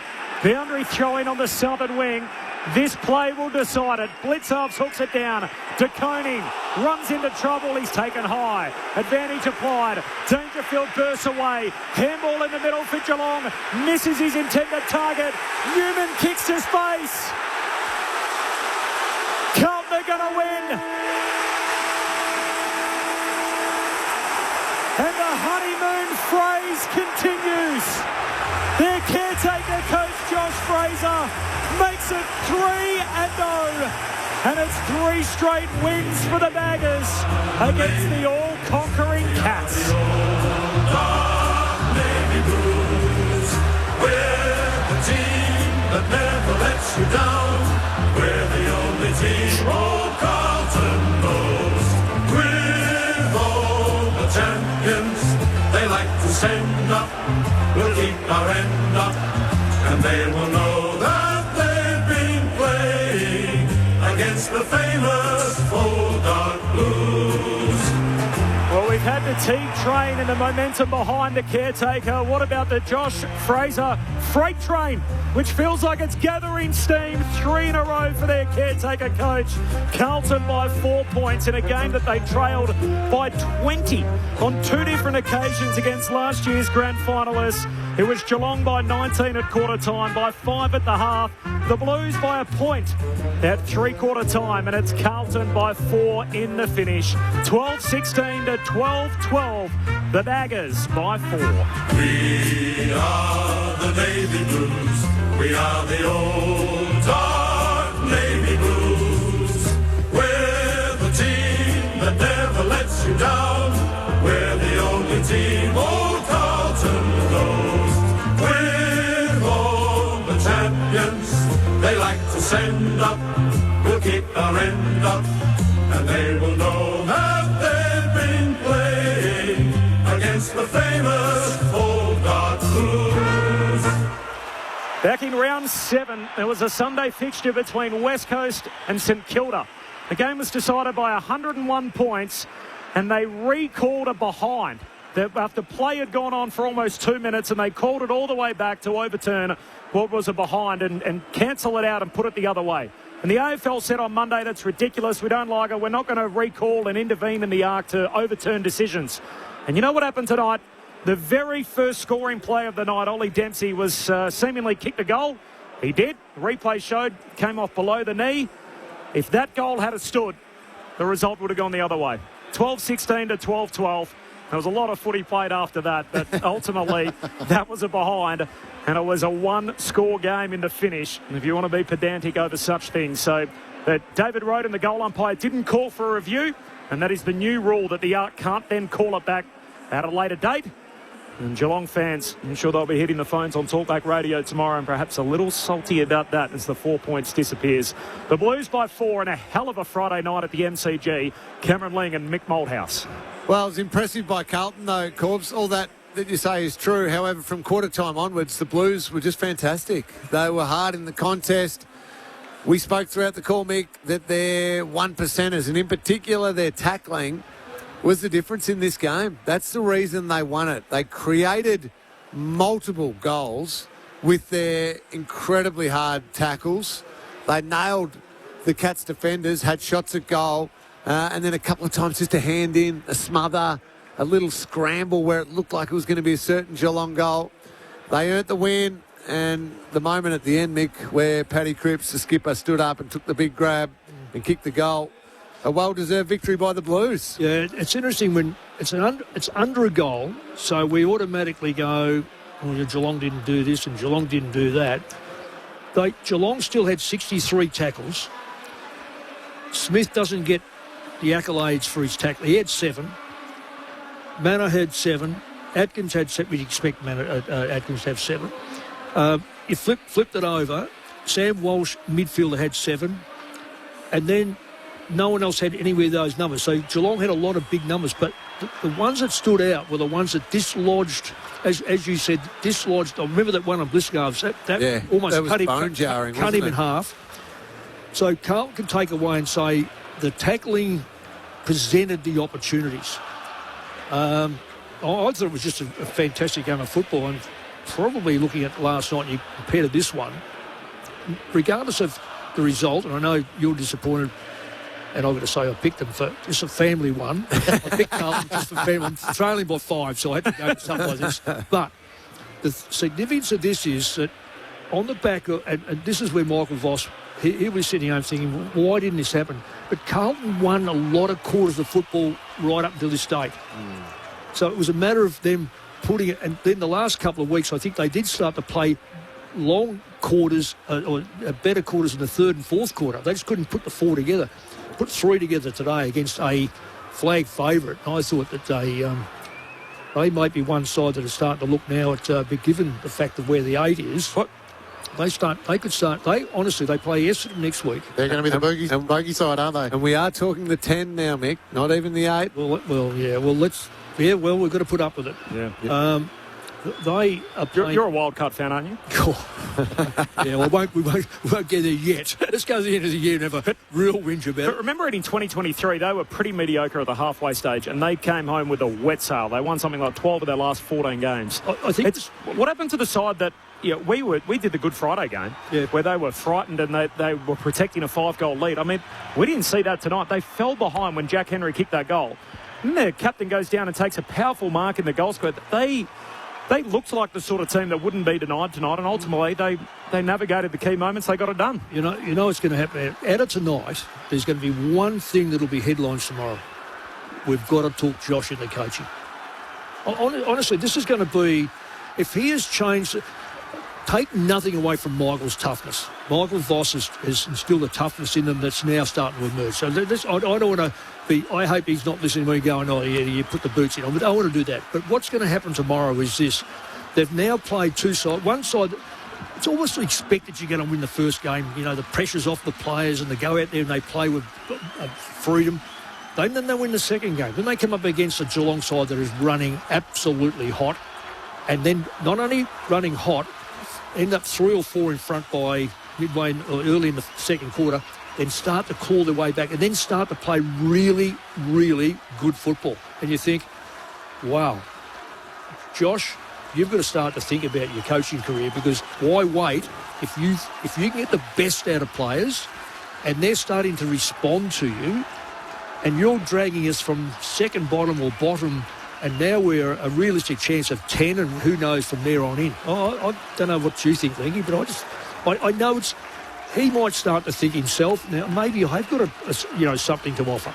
The only, I hear what you're saying. The only thing I would say is I think you should use it as an incredible launching pad for another job. Perhaps in the future. Another job comes up. Yeah, and no, I'm not even saying necessarily this year. I'm probably... Oh, yeah, fair enough. I'm probably going the model of Stephen King, who filled in after Stewie Dew got the sack and did a solid job at Gold Coast, but then used that as a great experience. Had a couple more years as an assistant coach under another coach. But they could come at him, though. What I'm saying is, so if Carlton are going to go, if Graham Wright goes the same way as he did at Collingwood with Craig McRae, and at Hawthorn, they saw Mitchell come in as he might say, Josh, why don't we just let you go to the end of the year and we look at you and you look at the end of the year, give us some consideration at the end of the year. Well, and if they did that, then you'd be silly not to really seriously consider it if you're Josh Fraser, because they don't come up all the time. You're not certainly to get an opportunity. He's certainly, and again, I'm repeating this, I thought that Michael Voss had them tracking in a decent direction, an upward trend. The winds had not caught up yet. So that bit of a foundation is there. But he has added elements with the way they're playing. And at times it was chaotic and you get a little worried that they're over-possessing the ball. But they've certainly got a bit more outside there, the uncontested marks. They're using the ball a little bit more attacking on transition. Well, they've got Geelong thinking about their game. Oh, yeah. I think they start to come under pressure. I think they found Geelong out big time in a number. And the Cats will be really disappointed in some of their little attentions to detail. But Carlton forced them into that situation by some terrific football. So the Blues' fourth win moves them from 15th spot to 14th spot, and they're a win and a half outside of the top 10. With Essendon to come, a big Sunday night clash ahead of the King's birthday. The bye, GWS and West Coast in the weeks to come. Ooh. Geelong got out by 20 points in the second quarter. The biggest margin the Blues led by was 8 points, and they end up prevailing by 4 points. And all of a sudden, 3 on the trot. The Western Bulldogs, Port Adelaide, and now Geelong, and just the mental freedom in which Carlton is now playing with. And in the end, well, winning just changes it. Change it. All of a sudden, you go, these things I'm doing well. I'm going to get you to dig this up. I can't do it myself. Is if you can find a game, we'll talk about the centre square. I'd love to see what that square, because you've got Smith in there, you've got Holmes in there, you've got a good ruckman in there, and they have Atkins and so forth go through there. That one in the game was those clearances through the centre. We'll come back to that. Let's go celebrate with the winners. Lauren Borden with the Baggers. Carlton by 4. Loss. I'm sure you can hear them here and how loud they are as Paddy Cripps, the match winner, brings them in. I mean, the bandwagon, it's full, it's overflowing for Carlton now after their last 3 wins. They're probably standing here thinking we may never lose again, these Blues supporters. They are over the moon and just yelling, basically, and cheering as everyone comes in to form their circle. Of course, the orange numbers as they're forming their circle and linking arms with each other for the Carlton Respects match. But a big win for Carlton against the side they seem to have a good record against. And I'm sure they're going to enjoy singing this song here in the MCG rooms, all gathered together now.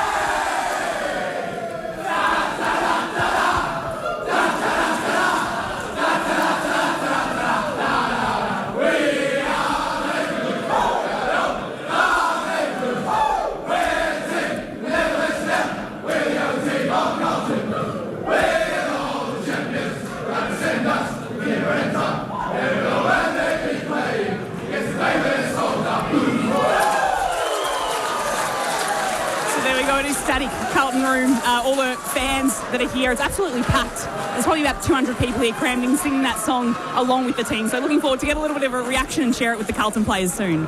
You heard the roar in the stands, didn't we, as that game progressed. Carlton supporter base, credit to them, that they are as rowdy as any supporter base in the competition, and we heard it again tonight as they got their team home, a 4-point victory for the Blues.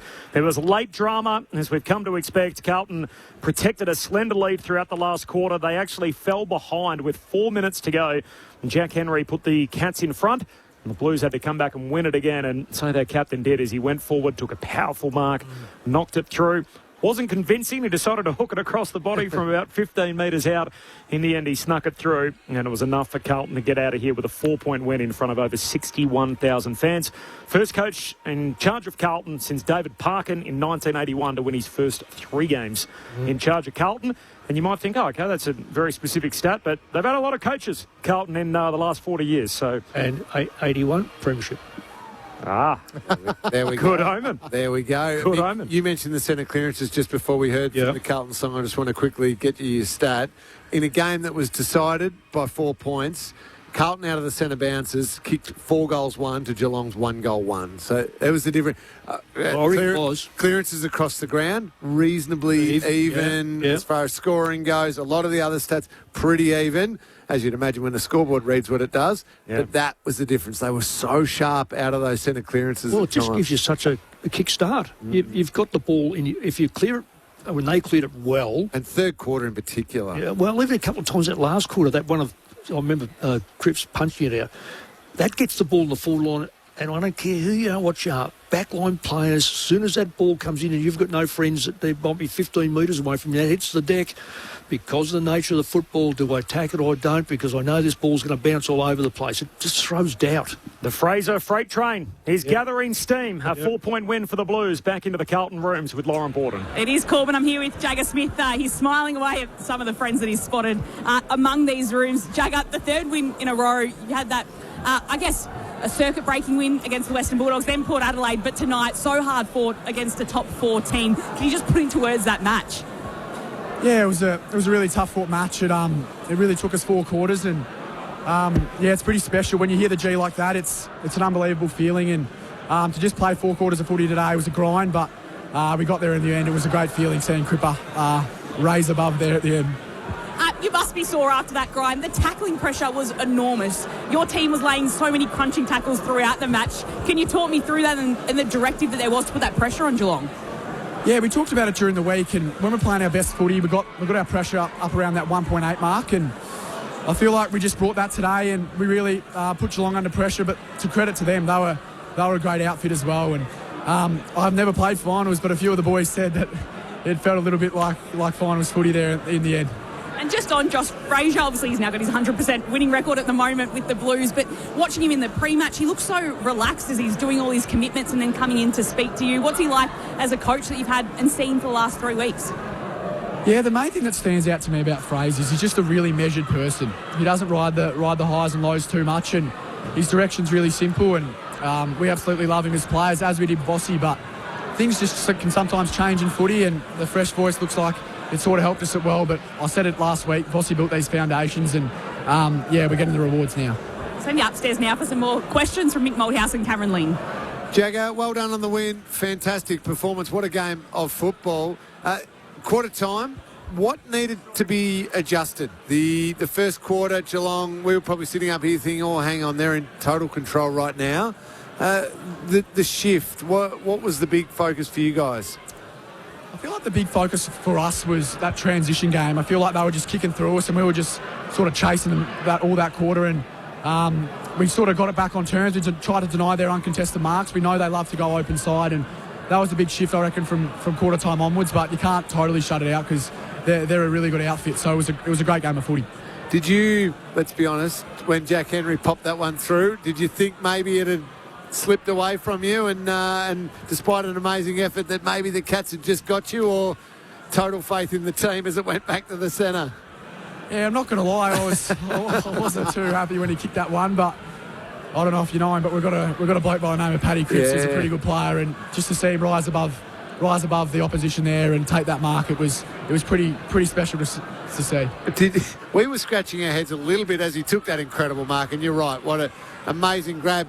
Straight in front, and he went round the corner kick. Now, I'm not sure if he does that all the time. You'd know him even better than I do, but we were a little confused. Were you expecting the round the corner from there? Trust me, Lingy, I've been telling him to line up straight, but he can do what he wants when he's a 2-time Brownlow medalist. We do a goal kicking thing every captain's run, and he's kicking them all snaps. I'm like, why aren't you straightening up? But if they go through, mate, I'm not going to say anything. And he's the skipper, so I can't really tell him what to do. Absolutely. Jay, well done, mate. You, from last year to this year, tell me your thoughts about the game, given what happened early last year and how you've overcome that, and now you find yourself with a second coach in 2 years and with 3 big wins in a row. Yeah, thanks, Mick.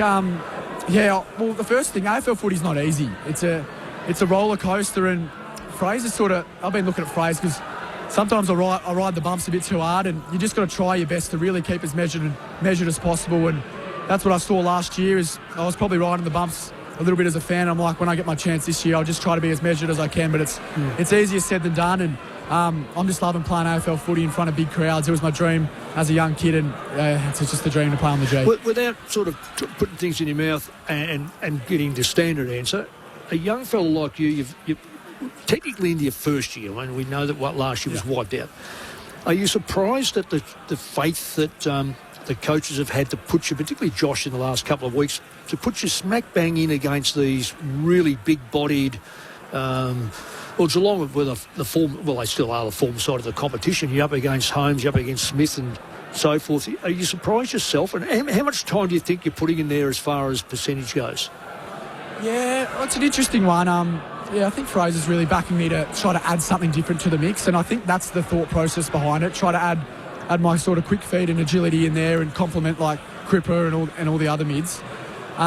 Percentage, I reckon at the start of the year it was probably 60 forward, 40 mid, and probably I'm up to about 70, 80 mid, 20 forward. And I am really grateful that the coaches and Fraser trust me in there, and it's great to challenge yourself against, Bailey Smith, Max Holmes. They're the premier mids in the competition, and to do that in my first 10 games, it's going to help my learning a lot. Is there any thoughts now of the old wooden spoon was glaring, and again, I don't want to take in. I'm a coach's coach, so I understand how Michael would be feeling. Michael Voss, that is.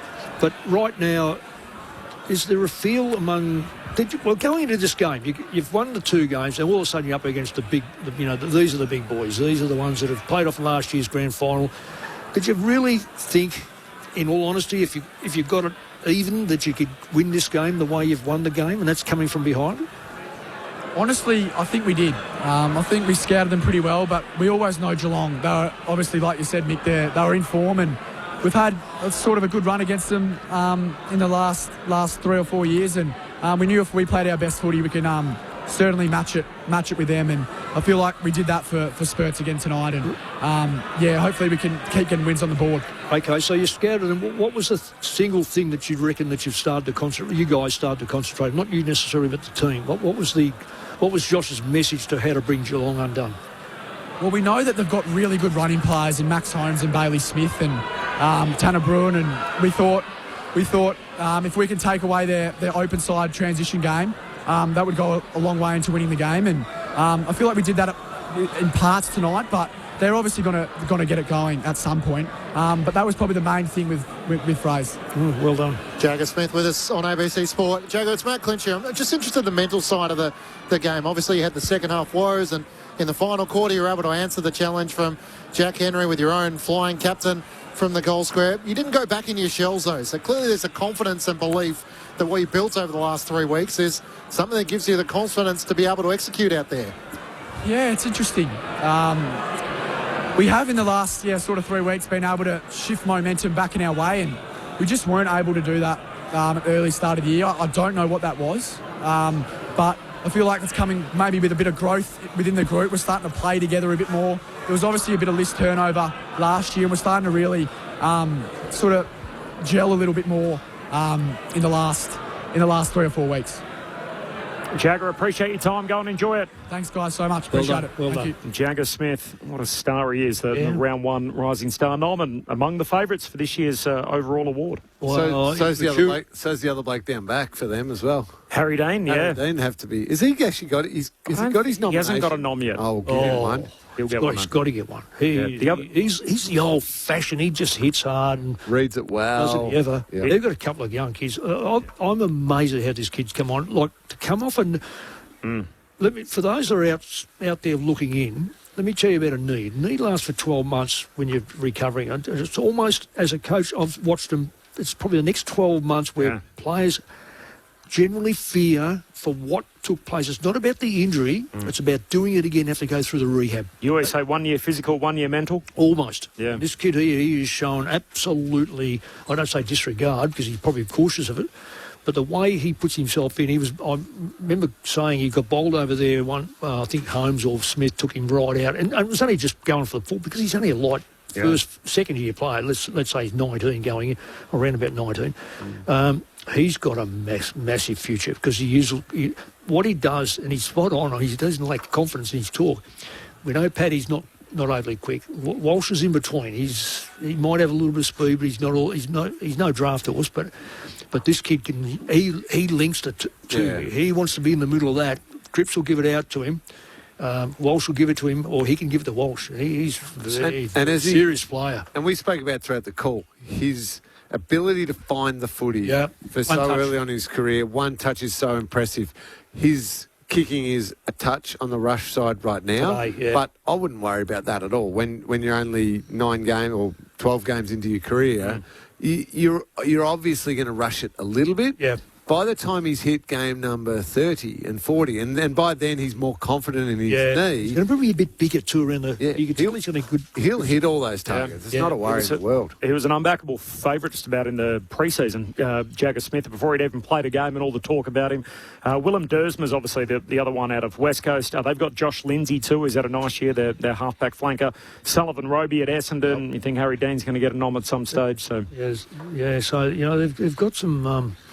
There's some good kids going around. The creme de creme show up every year. You're always going to have.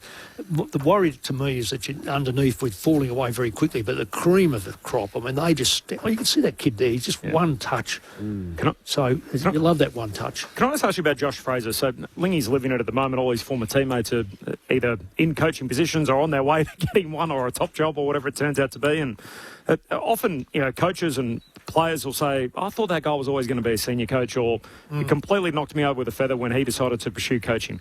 Which one was Josh Fraser when you were coaching him? Did you see coach in him? No, I thought he'd end up at the bush to go back, like say Benny Reid and these sort of places, go back and coach, and then find their way back as an assistant coach. But let me just say about coaching, and there's a couple that come to mind that don't fit this criterion. When one is Lee Matthews and the other one is Malcolm Blight. Great players and premiership coaches. So I reckon they're exceptional. I think that one of the things that can help you as a coach is disappointment. You can be a reasonable player and things go okay for you, then all of a sudden you end up on your backside for some apparent reason. When I look at Josh's career, number 1 draft pick, I moved on the ruckman, so therefore he was forced into being a ruckman at 18, so Big Monkhurst. I said, no, if we're going forward, we've got to throw him in. I remember him crying his eyes out one day where he got beaten up by Melbourne or Richmond, one or the other, and at the MCG, and he was just enormous. As time went on, state game, bang, PCL, did his knee, stopped jumping. At that size, you can't stop jumping. Still that smarts around the goal square. We get Darren Jolly in to be the number 1 ruckman because we wanted a big body, and as it turned out, we couldn't get the two in the same side.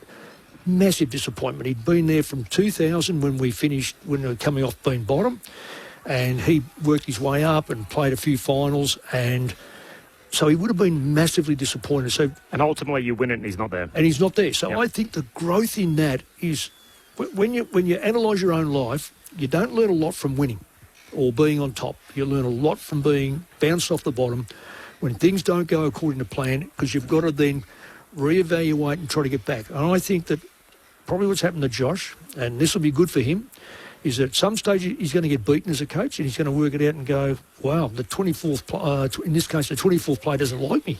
Why doesn't he like me? Well, he's not getting a game. 23rd loves me. He's squeezed into the side. Then you've got to make sure that 24th player is ready next week for you. He will work through that, and that disappointment, and he didn't massively kill him when he left Collingwood, and he's been an understudy, and he's quite happy in the understudy by the sounds of it.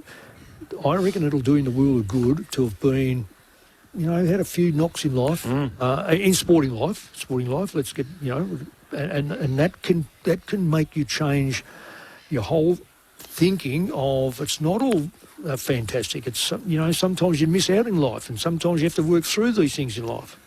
He has coached his own team at VFL level, but you're right, as a number 1 draft pick, it didn't come to him as naturally as what later on didn't know. He might have hoped it could have throughout his career, and yet the other part I found interesting is to listen to Jagger Smith talk in awe about Patrick Cripps, 30 disposals, 8 clearances and a goal, to be that man in that moment, to just inspire your teammates. I mean, there was some that were ridiculously suggesting that his career might be coming to an end as to what he might be capable of doing. Well, he certainly had other ideas of that. No, absolutely. And he's a good person, good leader, works hard. He needs to be complemented by the right mix in the midfield because he is just a beast, a machine. He is a warrior. He's a contested ball freak, and the size and everything like that.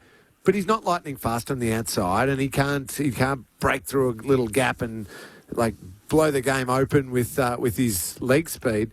So you complement him with the right people. And Walsh has got a little balance of both. He's probably more inside these days than what he was when he was younger. But then the man we just spoke to, Jagger Smith, is that speed in there. And so he's the one who can break it open a little bit. And maybe it's Florent or it's Hayward coming up a little bit.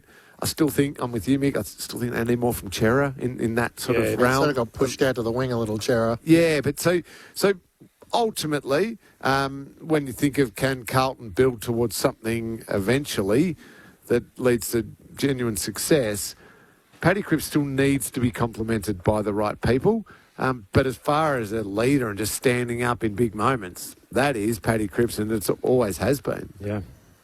What about your former teammates? Any of them where you thought, I can't believe he's coaching? Just jumping back to that question asked me. It is funny when you talk about Josh Fraser. I saw you smiling away. I grew up with, or not grew up with Fraser, but all our rep teams were together, Vic Country. We played, we went to Darwin together, we went to Adelaide together, went to Brisbane together, lots of time together. He was a true laid-back country boy. Yeah. He was no chance of ever coaching, ever in a million years. And I'm wrapped for him, absolutely wrapped. Yeah, there's a few I didn't think would go down the coaching path, including one of the genuine contenders for the open vacant roles, Corey Enright. Initially, I just thought, maybe he's a little bit reserved, a little bit quiet. He's such a brilliant relationship person, but on the quieter side of things, I thought, will he really do it? And then he jumped in, loves it, and is brilliant at it. Just on coaching, and this is not about me, but this is how you learn a little bit about it. So mid-20s, I'm thinking, I love this game, I want to coach. And I thought I was going to back to Ballarat or somewhere. Then I went from St Kilda to Richmond. Tommy, and I had the great late Alan Jeans. And he'd go, Mick, if we hold them to 6 goals, 8, we kick 7 goals, 8, we win. And I'm thinking, yeah, that suits me. I'm real defensive. One Monday to Tuesday, I go to Richmond. Tommy calls me and he goes, Mick, if we kick 30, they won't kick 31. And they're not talking points, he's talking goals. Yeah. And I'm thinking, and midway through my 20s, I'm going, you know what? There's no right way or wrong way of coaching. You just coach what you've got in front of you. Have a system that you believe in, and I believe greatly in defence. But like, if you have a look at some of my Collingwood sides, they were quite capable of kicking 120, 130 points. And I think by the end of the year, we may have been in the top 2 or 3 on multiple occasions. Because you coach what you've got. And you look at your contemporaries, the same thing in your era. So guys at Malcolm Blight's teams and everything were offensively orientated. Yeah. Your sides were very defensively orientated. You both won premierships and had great success. And that's a bit of the challenge, isn't it, for Essendon and Carlton as they try and work out who is the right next coach, is who's going to be ahead of the wave, who can see the way the game is going to be played for the next 5 years. Or change the game. See, it's okay to say, where's the game going?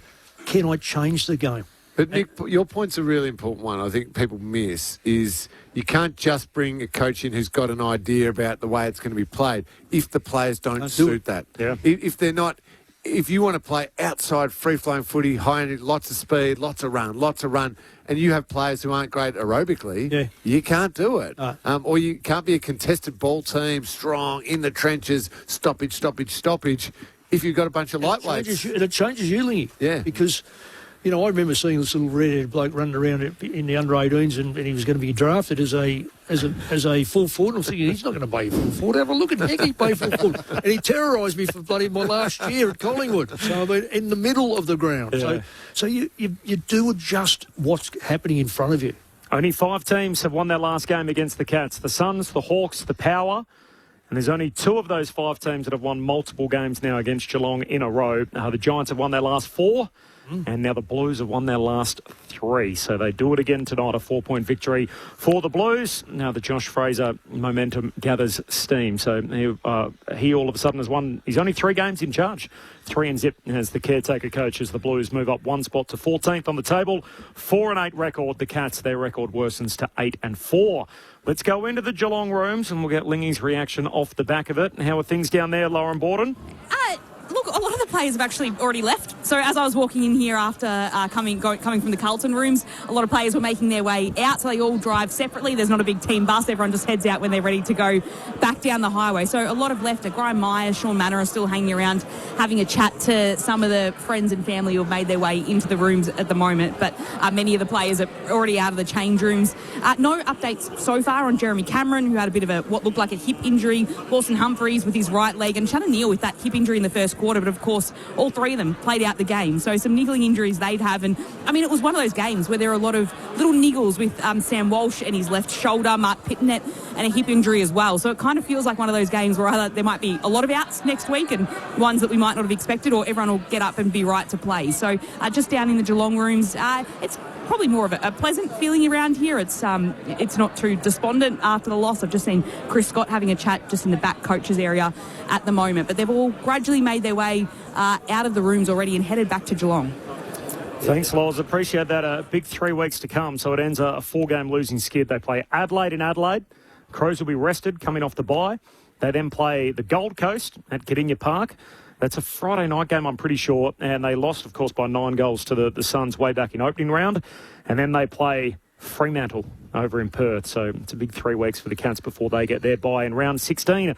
Big deal or no big deal, Lingy? How do you feel about tonight as from a Geelong perspective? No, it's a deal. It's not end of the world, big deal, but it's what it does is it just wipes off the board one of their terrific wins in the last 3.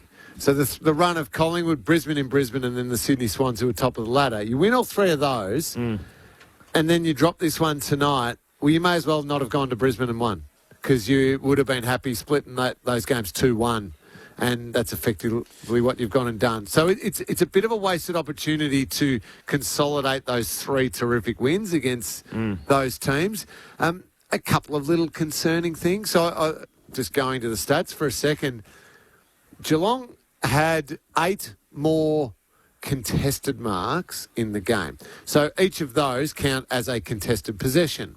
But Carlton won the contested possession by 13. So effectively they won the ground ball contested possession, once you add on those 8s, by 21.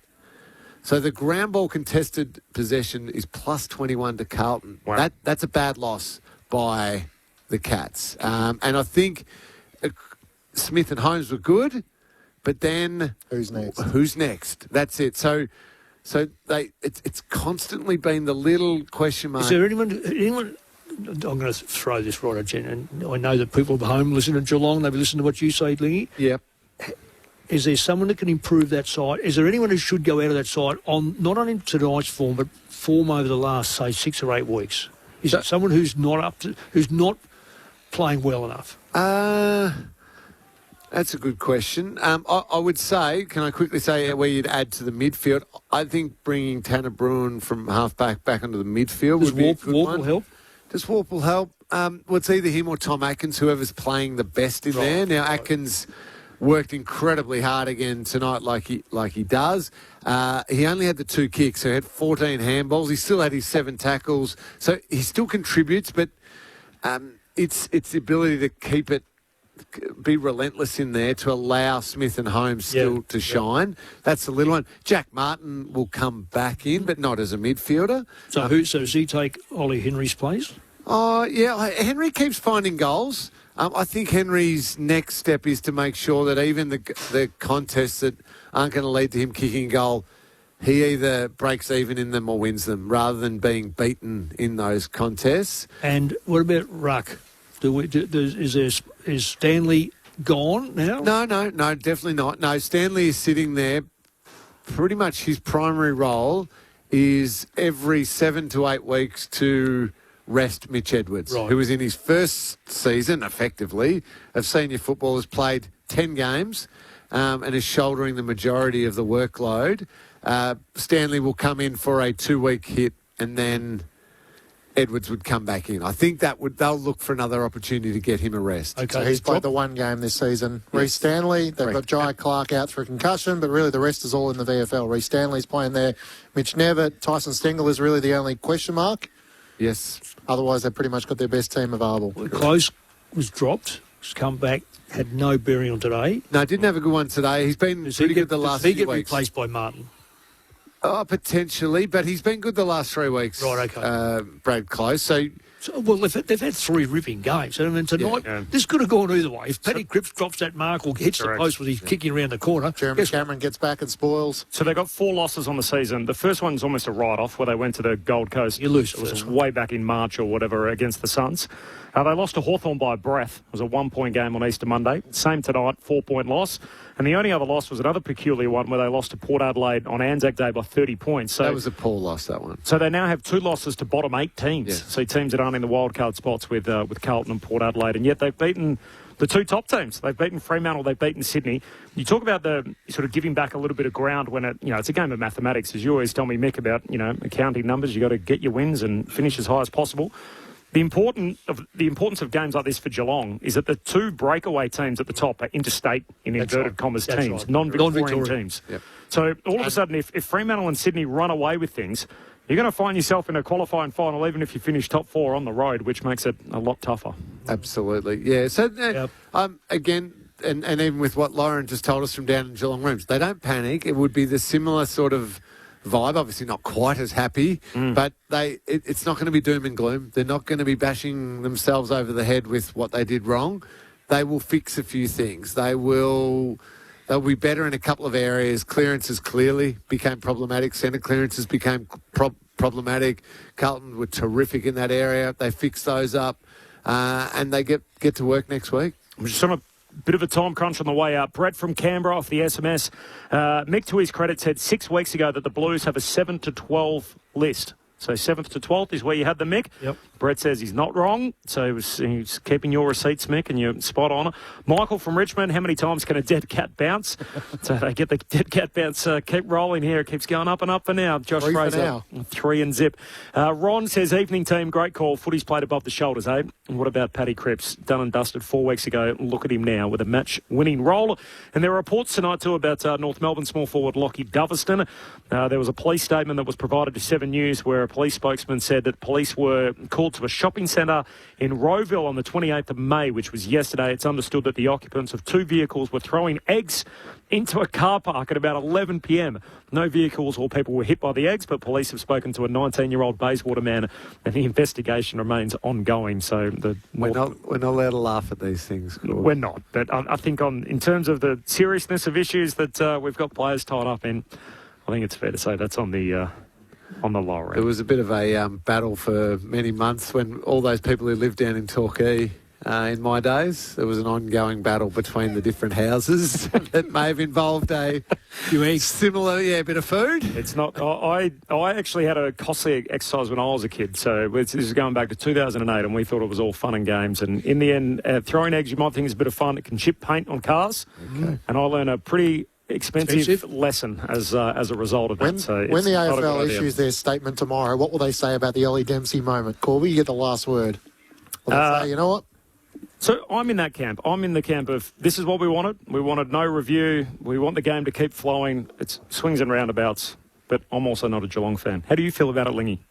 It was too early on in the game for it to be a major issue. Had it been at the end, you go, well, look at that. But first quarter. The whole game doesn't exist, really. It goes back to the centre instead of being kicked out, and nothing that played out ever plays. We want to empower the goal umpire. So it's a David Roden error as such. He thought he saw it one way. He clearly didn't see what he thought he did. Yep. If he was in any doubt, he should have called for a review. He didn't, and ultimately it's cost Geelong a goal. 48 hours. I'll burn your votes. Cats by 4 points. Blues rather by 4 points. Here we go. Even I'm in this alternate universe on the arc. What do you got for us, Lingy? I've got one vote to the Cats star forward Jeremy Cameron. 4 goals, 3, 9 score involvements. He in a forward line that wasn't functioning overly well. He was the one shining light. I know he did have the mark taken over him. Don't get too angry about that, but he at least had them in the game. 2 votes to Jacob Wiedering, Mick. I did it. I thought he just patrolled everything down there. Nobody else in that Geelong forward line got going because of Wiedering. 3 votes to Sammy Walsh. 30 disposals, 7 score involvements, 7 tackles, 7 clearances. Brilliant game by him. Paddy Cripps pretty unlucky he didn't score a vote, but it was more in the second half from him. The Surf Coast kid best on ground for the Blues. The Baggers by 4 points. Join us for AFL Saturday tomorrow on air right here on ABC Sport from 12 noon Eastern. You can catch up through ABC AFL Daily in the podcast store. Good night from the MC.